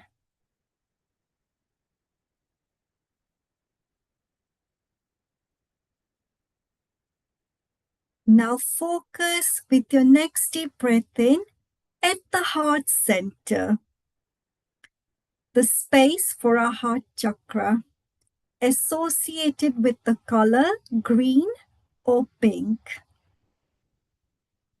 This is to do with love, compassion, forgiveness. And as you breathe in, feel the color that resonates best, pink or green, bathing every cell of your body. And as you smile, affirm to yourself, I radiate with the essence of pure love. I radiate with the essence of pure love.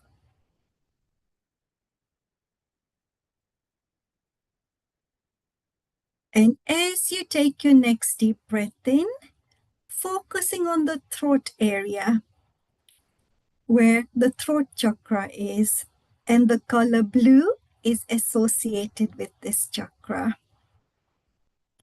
This is to do with our truth, our communication, and self-expression. As you focus on your next breath in, feel the color blue bathing each and every cell of your body. And with a smile on your face in gratitude, affirm to yourself, I express myself authentically. I express myself authentically.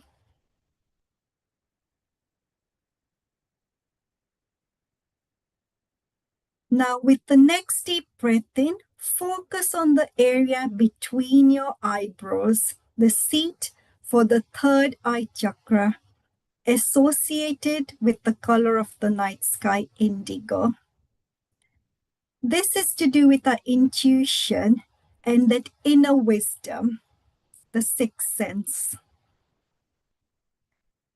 And with a smile, focusing on this area and the color indigo, tune inwards. Just notice your breath. Any wisdom that's coming through, acknowledge it kindly. And affirm to yourself, I trust my intuition. I trust my intuition.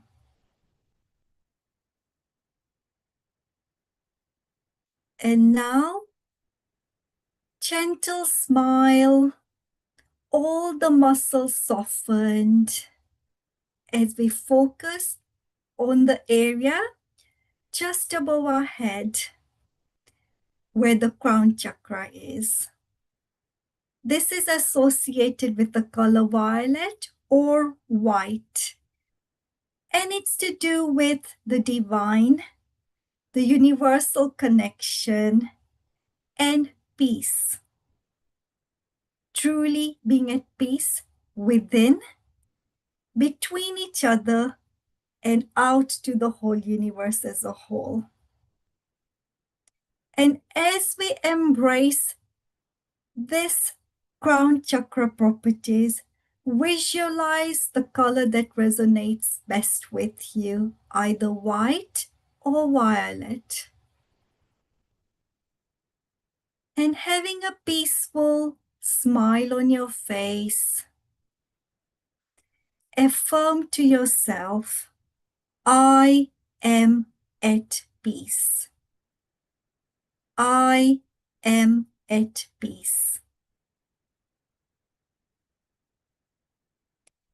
Take a few moments to embrace this peaceful space, breathing in and out, and the space between those breaths.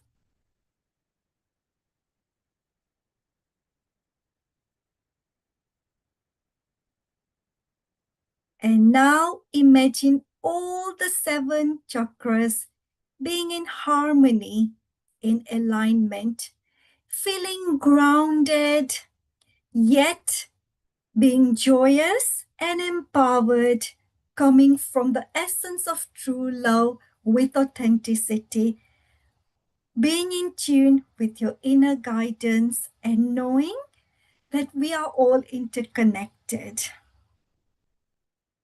And as you feel harmonized, affirm to yourself, I manifest abundance in all aspects of my life. I manifest abundance in all aspects of my life.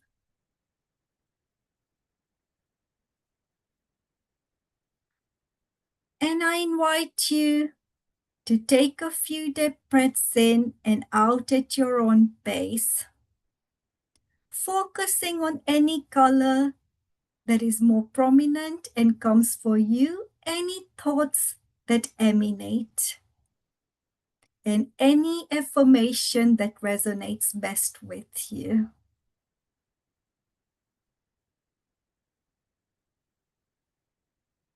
And as you take your next deep breath in, with a smile on your face, breathe in peace. And as you breathe out, feel that love within you emanating outwards.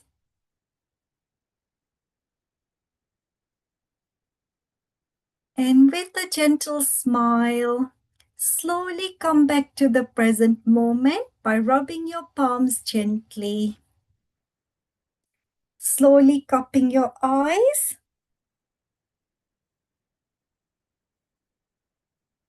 And slowly, if you got your eyes closed with a few blinks, gently opening your eyes. Thank you. Oh, that was so peaceful, Seema ji. That was amazing. A really wonderful meditation. I'm sure all our Healing Our Earth memories, family members, all sitting from wherever they are around the world, must be feeling so peaceful and calm right now. Thank you so much. And I know that we're also moving on to your wonderful friend and colleague, Miss our lovely Surabhi Sharma. Is that right? Hello Yes, and a that's global correct. namaste, Surabhi ji.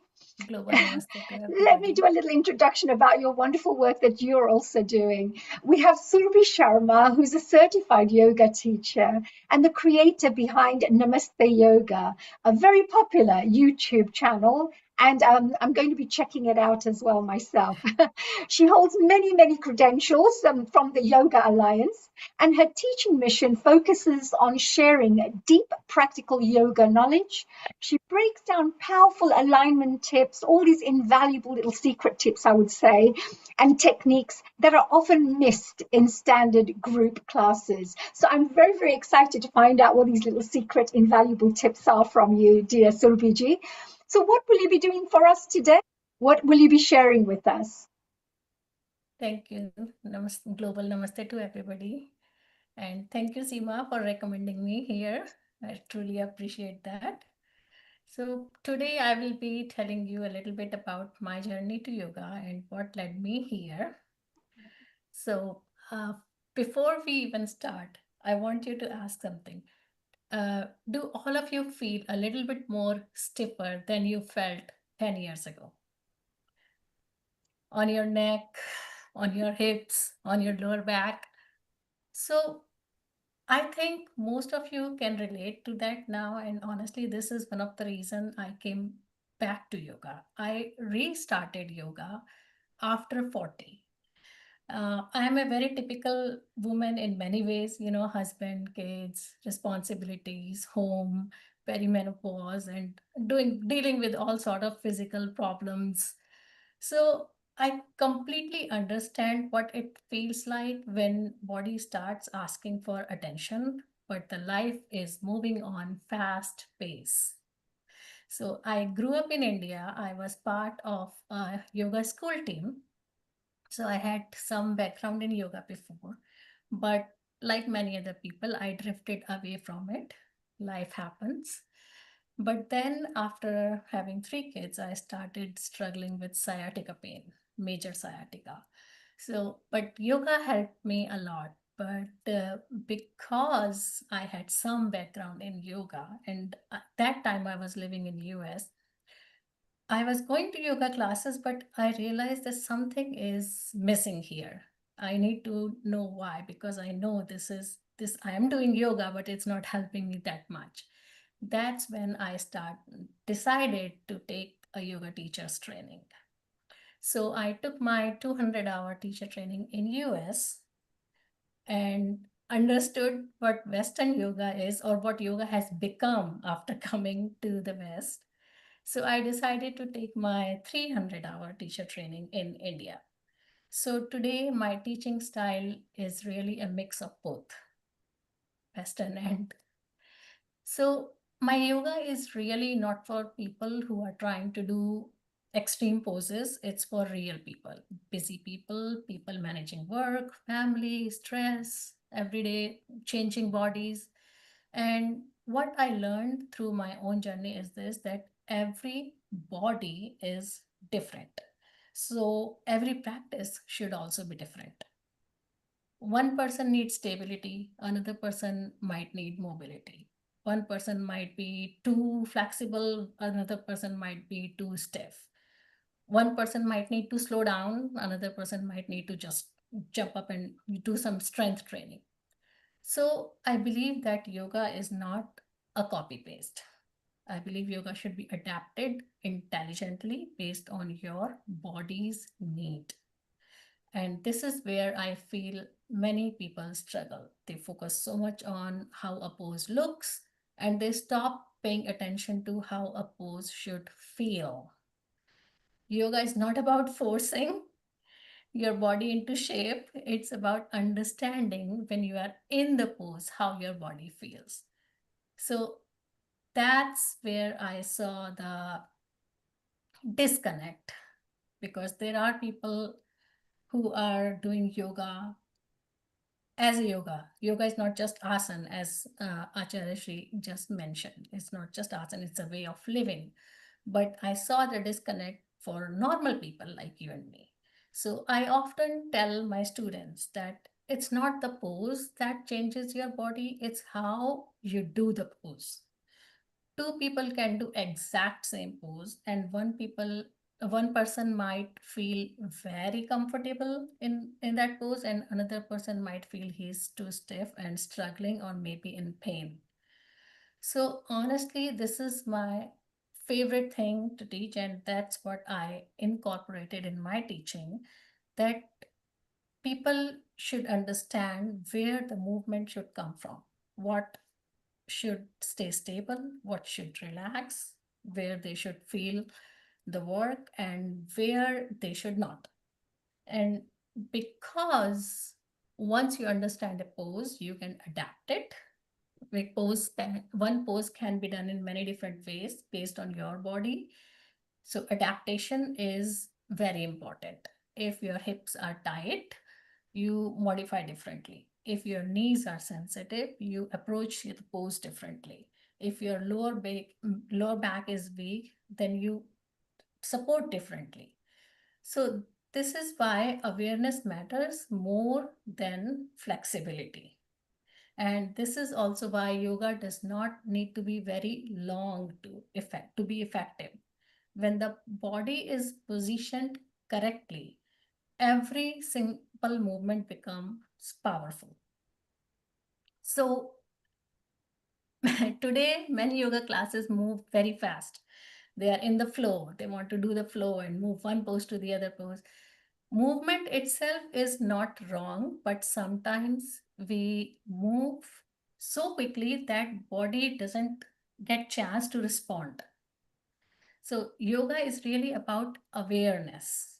When you slow down, your breath changes, your nervous system starts calming down, your mind becomes present, and your body starts responding differently. The body understands awareness better than force. So instead of forcing through many poses, I encourage people to do fewer poses, but hold the pose and focus on the breath, because breath is the key between your body and mind. When people are stressed, breath is very rapid. And when you have a rapid breath, nervous system starts to break down, body muscles start to get tighten up, and you cannot do yoga or calm your body down in that situation. So when you are in a pose, you need to calm the breath down. That settles the nervous system, that settles the mind. It loosens up the muscles so you can relax in a pose. But excuse me. So today for a little practice, I am going to show you how the slowing down makes a lot of difference and how it is very important that you understand your body. When I teach classes many times, I see that people say that they're doing butterfly for so many years, but they still feel pain, they are not flexible. So when I ask them to do it, what I see is they are slouching down. This is the position they are sitting and they're trying to do butterfly. So first of all, fix your posture. Right now, most of you are sitting on your chairs and you don't realize how you're sitting. So as soon as I said that, some people might have adjusted themselves. So just relax your posture. Make sure your lower back is in the natural curve. That is the natural curve of our lower back. If you cannot sit and you have to slouch down, come forward and sit on the edge of your chair. Once your posture is correct, we are going to do a little bit of exercise here. Once your posture is correct, make sure both of your feet are firmly on the ground. Lower your chair if you're not reaching the ground. Once you're perfectly stable, then we are going to use the breath and movement is going to follow. In yoga, every time when you do yoga, breath first, movement follows. So as you inhale, raise your arms up. And keep breathing, do not hold your breath. And as you exhale, down. Now you know what to do, so you can close your eyes and fully be in the movement. So first you start to inhale, raise your arms up. Keep breathing, don't hold your breath. Just keep your focus on the breath. Exhale, arms down. Just simple movement. Next, I'm going to show you how you can improve the posture of your body by doing a seated cat-cow breathing. You don't have to be on the mat. If you want to be on the mat, that's okay. But just inhale, expand your arms, lift your chest and look up. Hold for 5 seconds, keep breathing. And as you start to exhale, hug yourself. Round your back and look down. Hold for 5 seconds, keep breathing. It's really important that you keep breathing. Once again, first start inhaling and then expand your hands. And then start exhale. Curl your back. Round your back, hug yourself. And one last time. Inhale. Expand your arms out. Exhale. Hug yourself.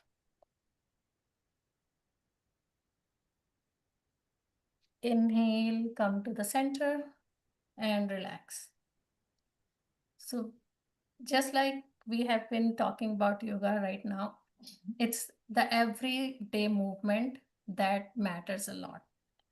I tell my students that just doing yoga half an hour or 1 hour a day and then going back to your old habits, that's not going to change anything. So you need to be very conscious about your sitting habits, your walking habits, your standing habits. So another thing, I always encourage students to understand your body. Like for example, in triangle pose, typically when you're doing triangle pose, you're looking up. But when people are watching YouTube videos and following it, they don't understand the point that if you have cervical issues, You should not be looking up. You should look straight. If you have high blood pressure, you should look down, not up. Otherwise, it's going to raise your blood pressure even more.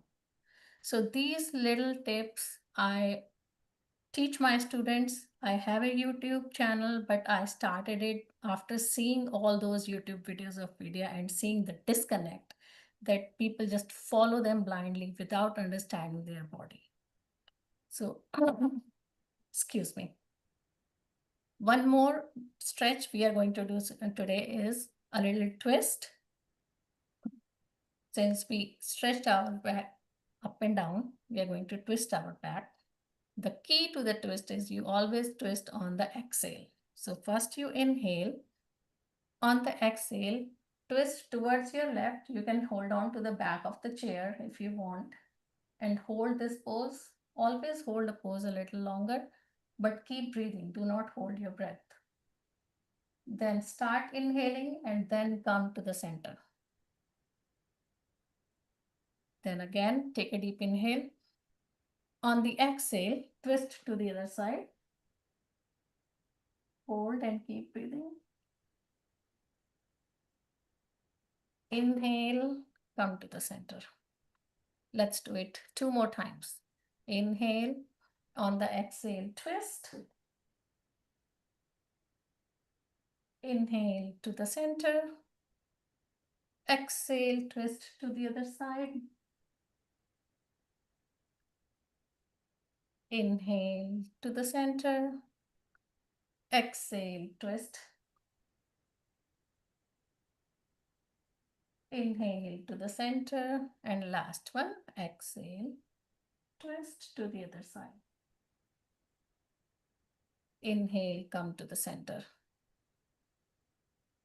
I hope you enjoyed the practice. So if there is one thing that I want you to remember today is this. Yoga is not about doing more. Yoga is about understanding more. Understanding your body, your breath, your limits, your needs.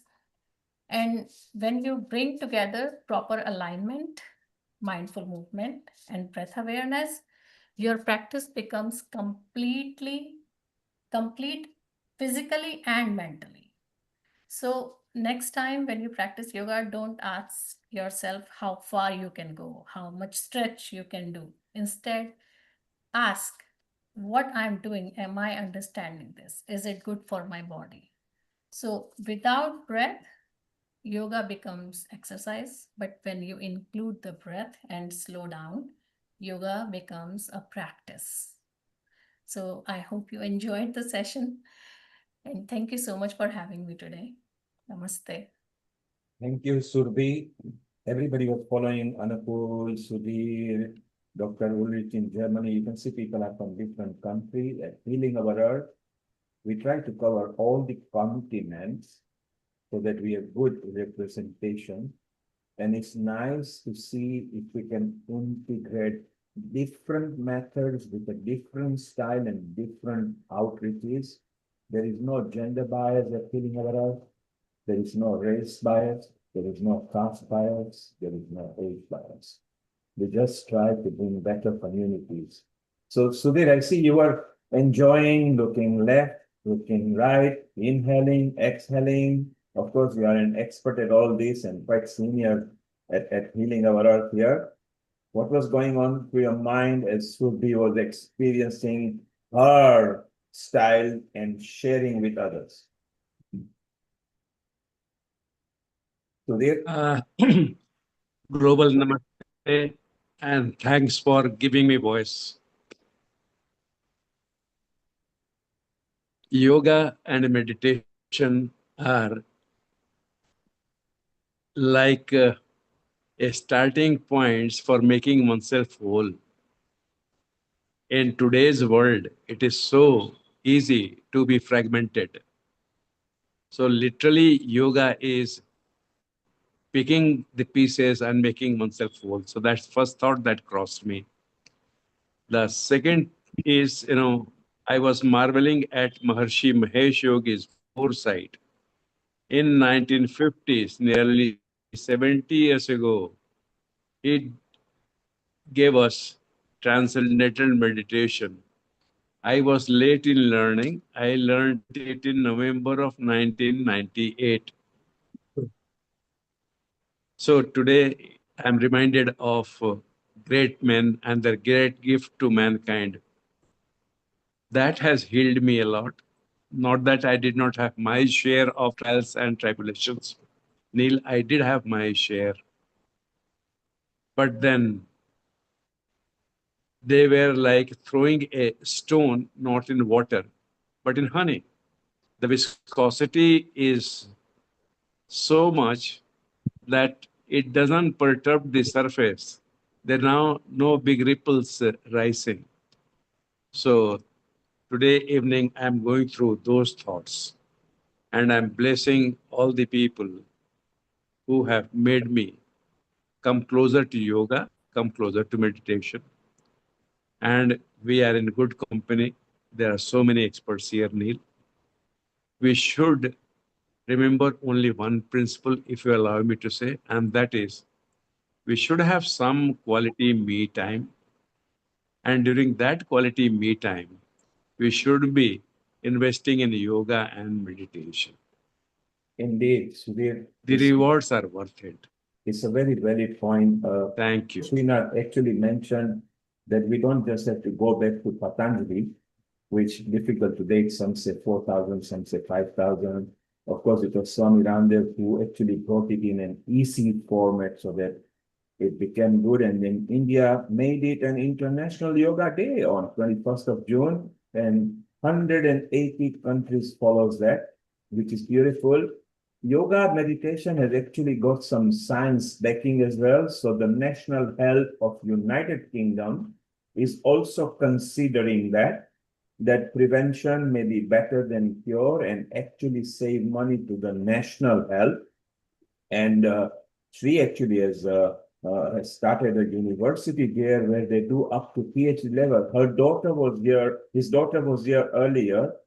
She had an excellent presentation. Apurwa was here. Maybe, Anupul, if you could include Apurwa, because she's of a younger generation.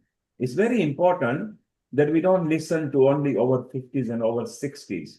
Whilst they've got wisdom and experience, the technology and the current science back may be missing out because they may be slow in grasping or something. So let's bring them as a patron and ambassadors, but let's bring the dynamic youth in this, which is beautiful. Ulrich, in Germany, you're happy you're escaping the great, beautiful heat of India. And yeah. we are on a heat wave here in London at the moment. We are 32 degrees, which is very hot for us because we don't have ACs and we don't know how to live in a temperature which is normal to, for example, Sri Shivam in India. Surbi, you are okay. You are in a lovely country down there, which is average temperature over there. Ulrich, you were enjoying what Surbi was doing and actually following that. A global namaste to you. And what are your thoughts that, integrating yoga, meditation, Ayurveda, and bringing the confluence of the Indian knowledge system? Over to you, Ulrich, for a couple of minutes. Okay, thank you, Neil. Yeah, I mean, one thing, definitely, I left India end of April. It was 40 degrees. It was too much for me. 1 week later, my friend said, oh, now we have 45 degrees. It would have been impossible for me, just impossible to survive. Anyway, I'm happy. Now I'm in Poland. We have 25, 30 degrees. It is nice. It is very nice weather. And about yoga, meditation, one person once said, we shouldn't say yoga and meditation because yoga includes meditation. Meditation is part of yoga because yoga is a union, so meditation is part of that. We shouldn't. But anyway, I really enjoyed the last two contributions. The meditation from Seema and the simple practices which Zobi showed us. I don't do so much. It would be helpful. I will try to start. And one thing is, because it's all about bringing our body in harmony. And we did one experiment recently with an instrument which can measure the chakras. And normally with people, you know, the chakras are going like that. And after performing Agnihotra, the chakras were all in one line. So that is an interesting effect. And another thing is one person who was doing transcendental meditation for decades. He was one of the first people in US who followed that. He told me after experiencing Agnihotra that normally it takes him 20 minutes to get into a deeper state of meditation. With Agnihotra, it was nearly immediately. So that shows if we create this atmosphere of this purified atmosphere of Agnihotra, then meditation follows it's much easier. And of course, we also have to take care of the body, and that is something which modern people often neglect, including myself. So doing some simple yoga exercises, that is really would really help. And I really like that you said it's not about the posture to get an ideal posture. And one other yoga teacher once said, if it hurts, it is not yoga. But many people now, they do it as a sports, you know, they want to be perfect. And but that's not the idea of yoga. So I like that very much. So again, I take that as an impulse for me to do again a little bit of these exercises also. So I'm grateful to that. Thank you, Ulrich. Ulrich has made it very clear. If you are hurting when you are doing simple yoga or yoga, maybe you are not doing yoga. You are doing gym fit or an exercise, which is not the right way. So take an expert's advice, someone like Surbi or Seema, who runs the classes, someone like Sri Shivam here, Acharya, who is a dean at Pune University and has actually imbibed science to it, someone like Sri Srinath, who has gone next level and forced one of the state in, I think it's California, where he said, come on, we need university here. And they asked, university? Yes, we need university. And now they actually do accredited versions of masters, PhD, and further research, which is beautiful. Now, this is where you come in, Anukul. Yes. You, Ulrich, Sudhir, from different continents, different countries, are actually nurturing and a steering team for SATA, which is Science and Tradition Association, which actually stemmed from our common interest of all the people with the Indian Vedas, Vedic knowledge and Indian knowledge system, where we think we can bring science together with tradition and also embrace other traditions. So we already had the Tai Chi and the Qigong gang on Healing Our Earth. We have had the Homeopathy Supremo, Dr. Mukesh Batra, who is part of our team. We've got plenty of yoga, including the Ayush Ministry, and two of the people are part of Healing Our Earth. Isn't it wonderful, Anukul, that maybe you can include Acharya Sri Shivam, because he has got a slightly different style of putting curriculum into courses, and Sri, even better, because he has got the USA style conforming to the regulation, because you want to observe the local state requirements. Together, he stems from India originally, so has affinity to a lot of Indian knowledge system, and presently in America.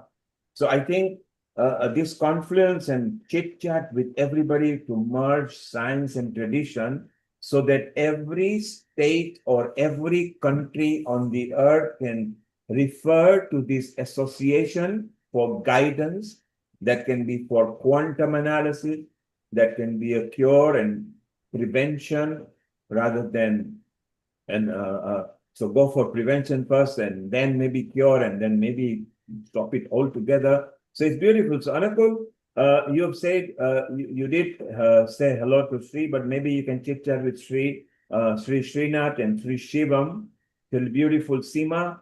Surbi, make friends with all this group because Seema, you travel, you are stemmed from East Africa, but you also lived in America. You are, of course, British now because you're in the United Kingdom. Surbi, you are in United States of America. This is what we love at Healing Our Earth. Without judging, without bias, share information with everybody. So, Anakul, all yours, chit chat with everybody, and then Sri Srinath has got a comment as well. In a moment, we'll bring it in. Over to you, Anakul. Oh, yes. I think it was fantastic listening to everyone, and particularly Apurwa's table that she had presented with all the types of yoga classifications and all. Insofar as my advice, and I'm not a yoga practitioner at all, I must confess, but when it comes to some of the patients who come and ask me, what should I go for? I said, go for anything, but I like that somebody told just now that if it hurts, it's not yoga. And that's perfectly the approach that I would like to take. And I just wish somebody like Surabhi Sharma would be there in our clinic to tell exactly what should be done and what should not be done. But at the same time, when it comes to telling the patients as to how they should be practicing yoga, one of the biggest things that we have in the patients is they have got many psychological disturbances as well. And they try to sort of overdo the yoga practices sometimes and underdo sometimes. So in order to do that, I tend to use the Ashtanga system to give an explanation. But I said that you must again follow a yoga teacher who will tell you exactly how to do it. But do not just take my words for granted. It's worth taking it that way because many of these patients have gone through all the kind of treatment, they have not improved. But I have just two small questions, and they are very pertinent. There are one is very possibly very could be straightforwardly answered by even Acharya Shivamji, is that there are basic natural attitudes of people which comes in the category of vasanas. How do you understand your own personal vasanas and how do you control that, and at what age should it be controlled and how? And the second part, which is a bit more complicated, is where is the role of karmic fall and things like that, and your outcomes with any kind of interventions. So Acharya Sri Shivam, you go first, and then Sri Srinath, both will be able to answer them in their different style. Acharya Sri Shivam, you go first. Over to you. So this is very important question, and I think it is very important to understand the people's attitude and behavior. When we see a human mind, people's attitude and behavior often come from their vasanas, the deep unconscious tendencies, their conditioning, the desires, their fears, their ego, and all the patterns, the past impressions. So if someone asks, who are we? So we are the accumulations of all the past experiences, all the past memories, all our conditioning, all desire, all fears. The way to deal with it is not by reacting unconsciously. We cannot force ourselves to remove all the vasanas. We cannot do that. Because the more we try to suppress our vasanas, the more multiplier effect we will see in our lives. So if someone is angry, and if that person is trying to suppress that anger, it is impossible to do that. And if a person is able to do that, the whole body mechanism will react in a very different way. The person may feel irritation in the body. The person may feel irritation in the behavior. And the body, mind itself will react in a different way. So this is not the way to react with the vasanas unconsciously. What we can do is, we have to become aware of our vasanas. We have to become sakshi. The word sakshi means, when we say pashya in Sanskrit, pashya means to watch, to see. So when the discussion was going on, what is the right way of meditation? Actually, the right way of meditation is to see. When we are able to see exactly what it is, then we are just aware about everything. So there are 2-3 things. First of all, we should not take everything personally. Our ego is so sensitive. It is like a balloon, and everyone is carrying a pin. So ego is so sensitive that we take everything so personally that the balloon gets burst very easily. Number one is don't take everything personally. And the second, the most important thing is taking a pause before reaction. Usually we don't take a pause. If someone is saying bad words to me, immediately I want to say something. Immediately I want to respond. If I take a pause, then in that pause, there is a huge possibility. Then in that pause, there is so much to understand about our own mind. And that pause can totally transform our reaction. And third, the most important thing is compassion. When we are compassionate enough, we will create healthy boundaries around us. So if we react with anger to anger, unconsciousness increases. If we remain aware, centered, which I just mentioned, is sthit pragya, the centered, the balanced one, and the calm, then we respond intelligently instead of reacting mechanically. So meditation helps because it creates a gap between stimulus and response. And in that gap, wisdom is born. So other people's vasanas are their responsibility, because many times we say that person has done bad to me, that's why I'm in response saying this. That is their business, that is their vasanas. What I can do is I can just be aware about everything. And the moment we become aware about our own faults, our own fears, our own suppressions, anger, and all the complexities, then gradually vasanas will dissolve on its own.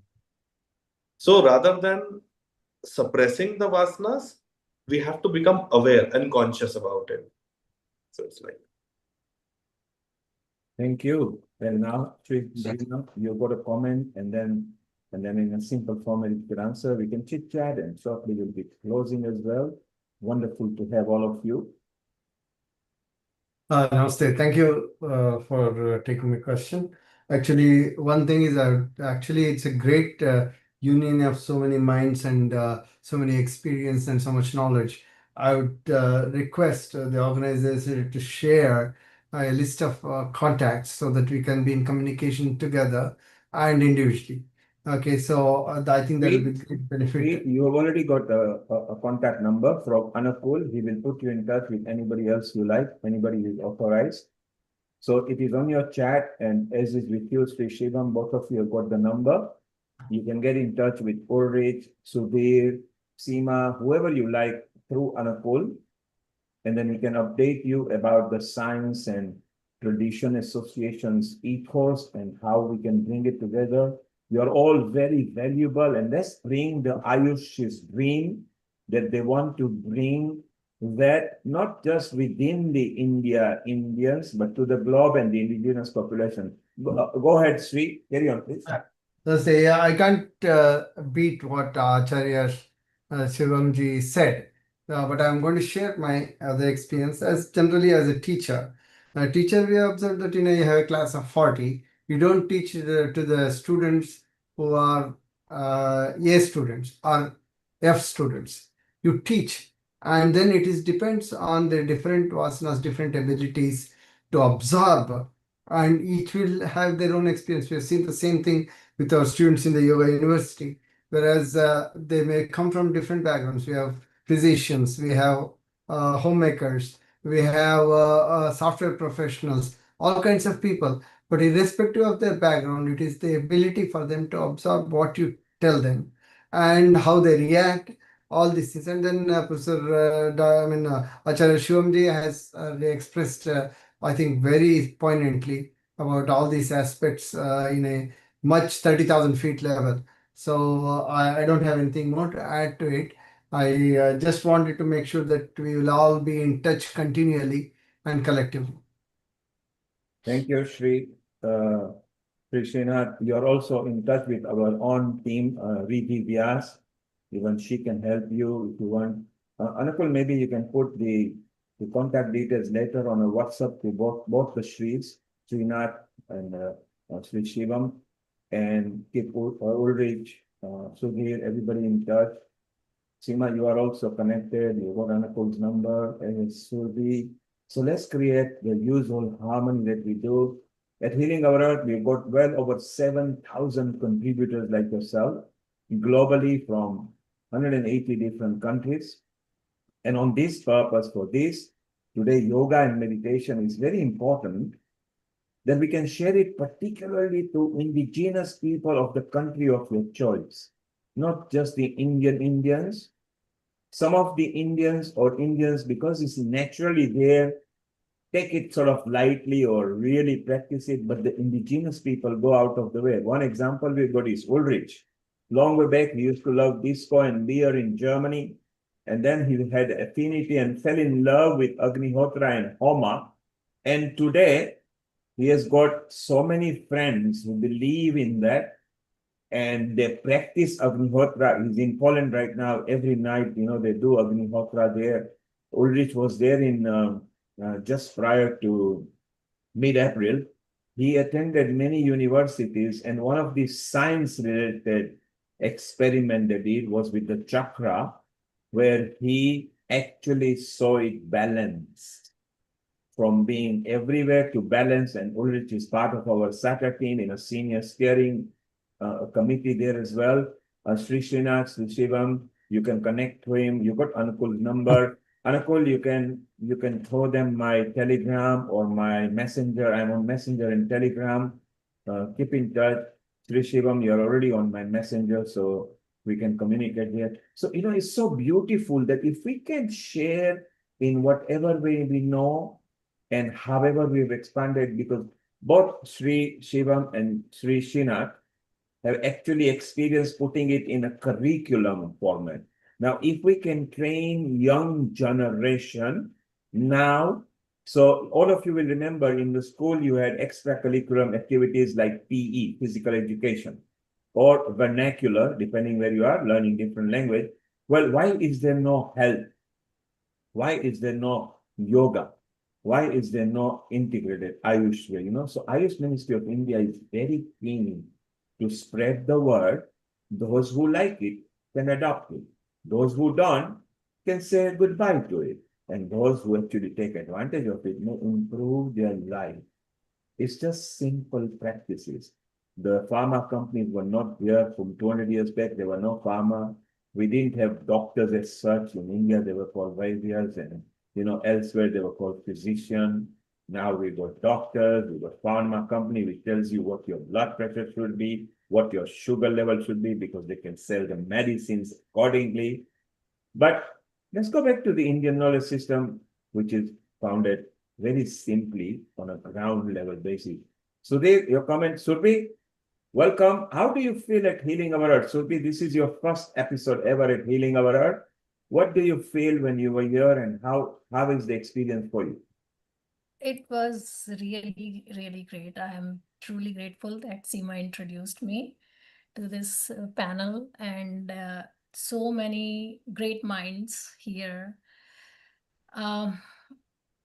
Spirituality, yoga, meditation, this is all it is about, and so many good, I think Acharya Sri Shivamji, Sri Srinathji, I am nothing compared to them knowledge-wise, but it was really great to hear everybody. I would love to continue with this.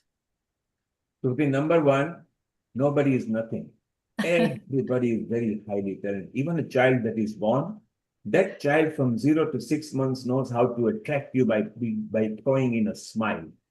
And then as they grow, like Acharya Sri Shivam and Sri Srinathji, they have actually gone through the process from almost thinking, being nothing, to now becoming leaders. So nobody is nothing. Everybody is very valuable. Just keep on contributing. Very keen to bring the Indian knowledge system in a simple format so the consumer can understand. Sometimes the experts come with superb presentation and everything, but only few people of the same level understand. How can you distribute your information in a simple form. So Patanjali has been there for several centuries. But this one person who was written off, Swami Ramdev, what is called now, then he was Baba Ramdev. He became world famous in 2006, and I was lucky. It was me who did that event in London. And ever since from there, yoga and meditation is now yoga, including meditation now. Now we got a meditation open day as well. We got yoga.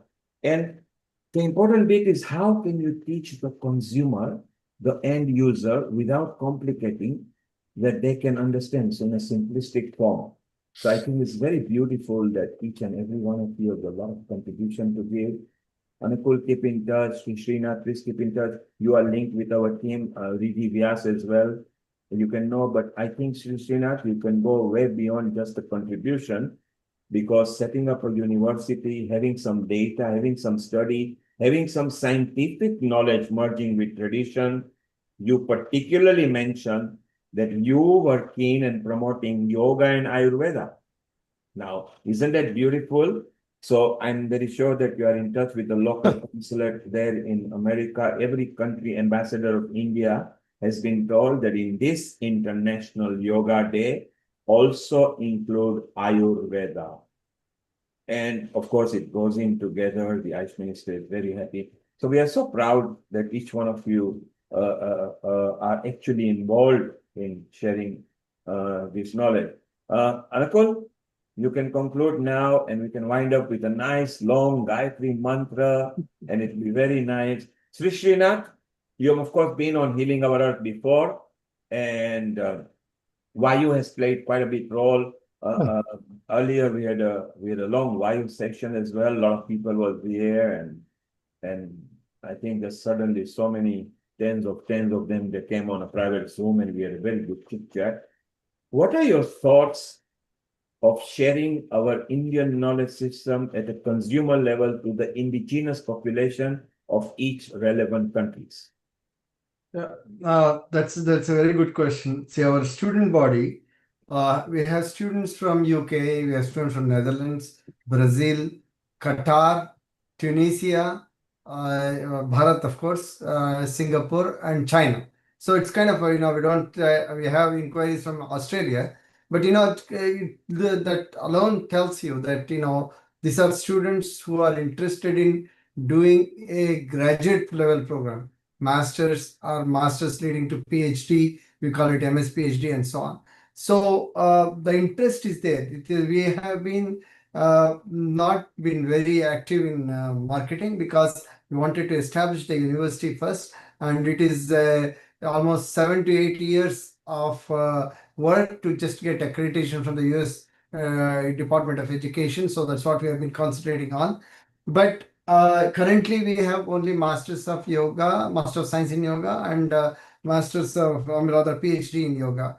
But our interest, the mission of the university is to focus on Indian knowledge systems. I know that next year when we get the full accreditation, we can start a law school, medical school, engineering, whatever you want. We are not interested in that. We are interested in as long as anything that's focused with the Indian knowledge system. For instance, yogi leadership. There is a friend of mine who wrote a book, beautiful book on called Power Within, on Modi ji's life.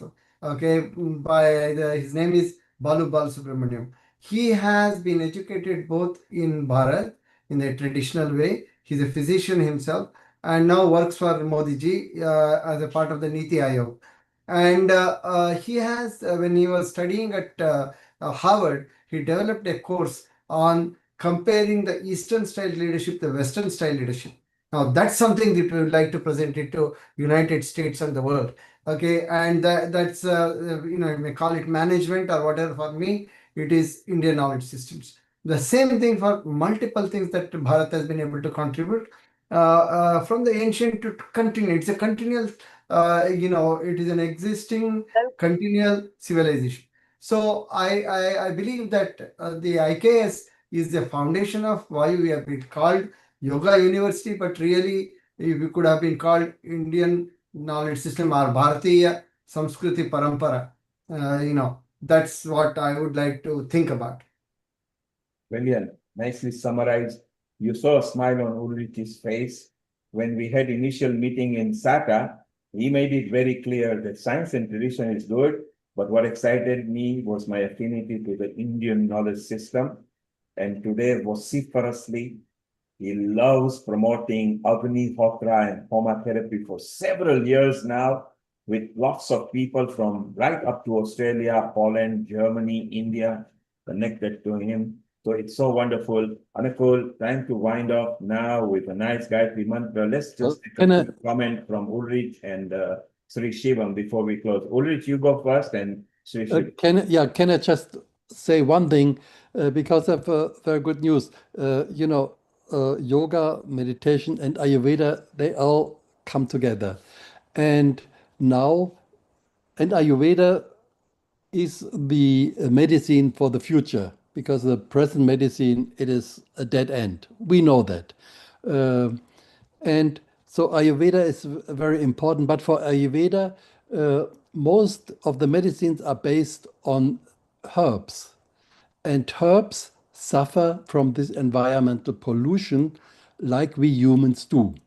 So we did one study together with the University of Lucknow, which showed that plants grown in Homa atmosphere, they have a higher medical value than plants from outside. It was neem, tulsi, curry, and bale. And they applied extracts of these plants to human cancer cells in a cell culture and found out that the cell viability, cancer cell viability, goes down if they apply these extracts of the plants grown in Homa atmosphere. So I think that is a breakthrough result which we had, and very important. And that got published. I'm still excited. Just a couple of days ago, we got it finally published. So I wanted to share that because that is a really important thing, which shows the direction in which we have to go. Definitely Ayurveda, but also the quality of the herbs with which you produce the medicines is very, very important. So that is one thing. Now we try to get a comprehensive research project. We'll approach Ayush. We will see. Okay, that was my last word. Thank you. Ulrich, what a wonderful news. Anukul, you are now maybe in a WhatsApp connection, or all of you have got Anukul's number. If you could drop your contact to Anukul, or go back to your introducer over here, who will give you the number. That put it on the chat for each one of you. If you could connect with Anukul, he can then, Ulrich is some of his studies, he can share them with you. Sudhir is doing a wonderful toolkit for children and adults, how you can grow things. So that's good for environment, because Sudhir's field is more agriculture and environment and enhancing sustainability in the globe, which is beautiful. Acharya Sri Shivam has got multiple hats on him because he's a dean at the university there. So he can be part of so many things. So please, let's go and flourish. Let's have a last comment from Sri Shivam, and then Anukul, you can wind up and finish with Gayatri Mantra. Thank you so much. And I would like to thank, and such a beautiful work we all are doing here, and we are connecting here. And thank you so much, Dr. Kumar. So on your Indian knowledge system thing, I would like to say that in national education policy in Bharat, we have Indian knowledge system mandatory. But some schools and colleges, what they are doing is they are just preserving the ancient wisdom, which is very good. But Indian knowledge system is not merely the preservation of ancient wisdom. It is the science of human consciousness, refined over thousands of years through direct inner exploration. So in today's world, if I see young minds, they are receiving immense amount of information, yet very little understanding of their own inner world. So we are teaching people how to build careers, but rarely how to understand the mind, emotions, attention, suffering, relationship. We can see nowadays there's so much relationship issues. And the inner disconnect is becoming one of the deepest crises of modern civilization. So what touches me about IKS is that its foundation is experiential, not ideological. If you see all the Upanishads, they are all experiential. It is not just theory, it is total experiential. So the rishis were not philosophers. in the ordinary sense. They were explorers of consciousness. They were actually scientists. Through meditation, observation, breath awareness, sound, movement, and silence, they investigated the nature of human existence itself. So when young people are introduced to these dimensions in a contemporary and experiential way, not as a dogma, but as a living wisdom, something profound happens. This is my personal experience. And they become less reactive. They become more aware, more rooted within themselves. Their intelligence becomes integrated with sensitivity, which is missing nowadays. So their ambition becomes balanced with awareness. So practices from the Indian wisdom tradition, whether yoga, dhyana, and the odd 8 limbs of Patanjali, Yam, Niyam, Asana, Pranayam, Pratyahar, Dharana, Dhyan, Samadhi, all. So they are not escape mechanism from life. They are technologies for inner balance and expanded consciousness. And I believe this is deeply needed globally today, especially in cities like West, where cultures, identities, pressures, and possibilities intersect so intensely. There is growing longing not only for achievement, but for meaning, stillness, and authentic connection, which is missing. So for me, sharing IKS with young minds in my university is not about teaching India to the world. It is about helping human beings reconnect with themselves. So this is, I felt like sharing with you. Brilliant. So, Anukul, let's go. Acharya mentioned young minds, and Apurva, who is daughter of Sri Srinath, Yes. right at the PhD level. And we go beyond younger than Apurva as well, and then bring information at a consumer level, not at a student or experts level, because the more consumer level information we bring, the more the movement will be, which will be beautiful. And maybe, Anukul, it's a time to share with people what's going to happen in the next few weeks at Healing Our Earth, and then you can conclude and thank everybody. So, Anukul, future episodes on Healing Our Earth. Next week, we are bringing kids and teens. Children, this is our own brand, the Z, and we removed S and put Z just for fun. And this is right up to 18-year-olds, all the teenagers where they've got talent. They may be singer, poets, arts and craft, designers. They may know even how they would want to tell parents how they should be having parenting done, and some experts will be coming the following week. And if you know anybody and you want to recommend, we are generally fully packed, but we can include in our chit chat session. The following week, Sudhir loves this because he's an environmentalist and he loves agriculture. The World Environment Day on 7th June at Healing Our Earth. We are always on a Sunday, so we find the nearest Sunday to it. Our land, our future. Basically, the choice is ours, how to respect our earth. So that's on 7th June. On the 14th, summer, we've got a lot of summertime recipes. You see at the moment, India is completely on a heat wave, as is London. So we are going to bring some cool summer recipes. Vegan and vegetarian is what we do over here with the plant-based. So achieving good health gastronomically.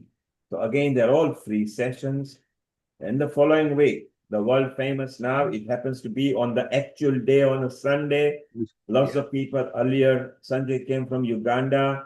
We initiated Croatia last year to start Far Eastern countries, where Alexandra Horwood, our Healing Our Earth person with the embassy, did the International Yoga Day there. So here, all the yoga experts are invited and bring something, or if something is happening in your city and your country and you are involved, come live and show it to us, as long as there is no copyright music being played, because we transmit our programs on local channels and international channels. So it goes through a lot of different channels in different countries. So we can't use any copyright music or material. So these are the next 4 beautiful episodes that we got lined up. And then in July, we're going to have Guru Purnima episode.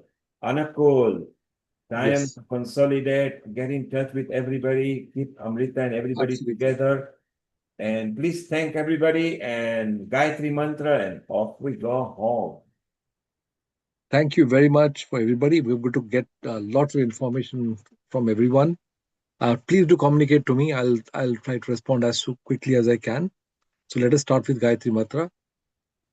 Om Bhurbhuvatsva Tatsaviturvarenyam Bhargo Devasya Dhimahi Dhiyayunah Prachodayat.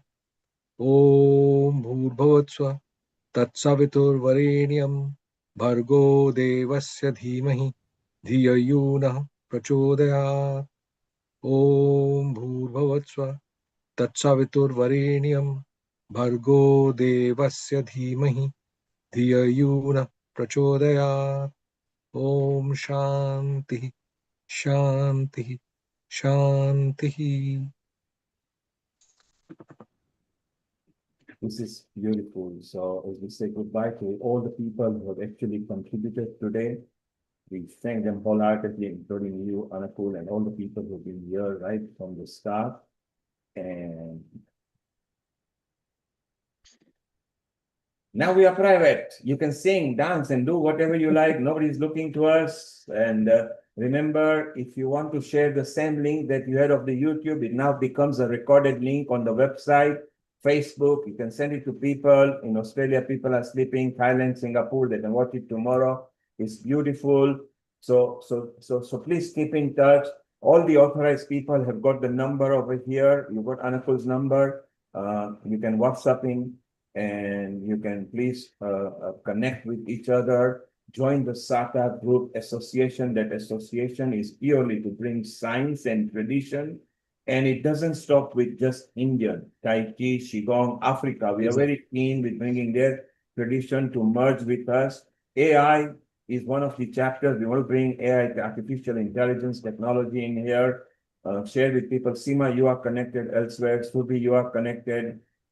Sri Srinath, because of the university and what we have done. What we are very keen is to see if we can penetrate right from the nursery level to primary and secondary to the student and start making them realize that the free utilities that the God is or Almighty not charging, which is the sun, the water, the air, oxygen, okay, and the plant-based food given to us. If they start charging us, we are in trouble. In trouble. So if you love your life, if you love the earth, start from literally from the 3-year-olds and let them, and they can even teach us how the earth can be saved and everything. So thank you, each and every one of you. Good morning, good afternoon, good evening, wherever you are from. We love you. Healing Our Earth is your platform. You can bring any experts. Do tell us in advance, and we keep some buffer times as well. And till next time, see you and keep safe and be happy, be peaceful, and be healthy.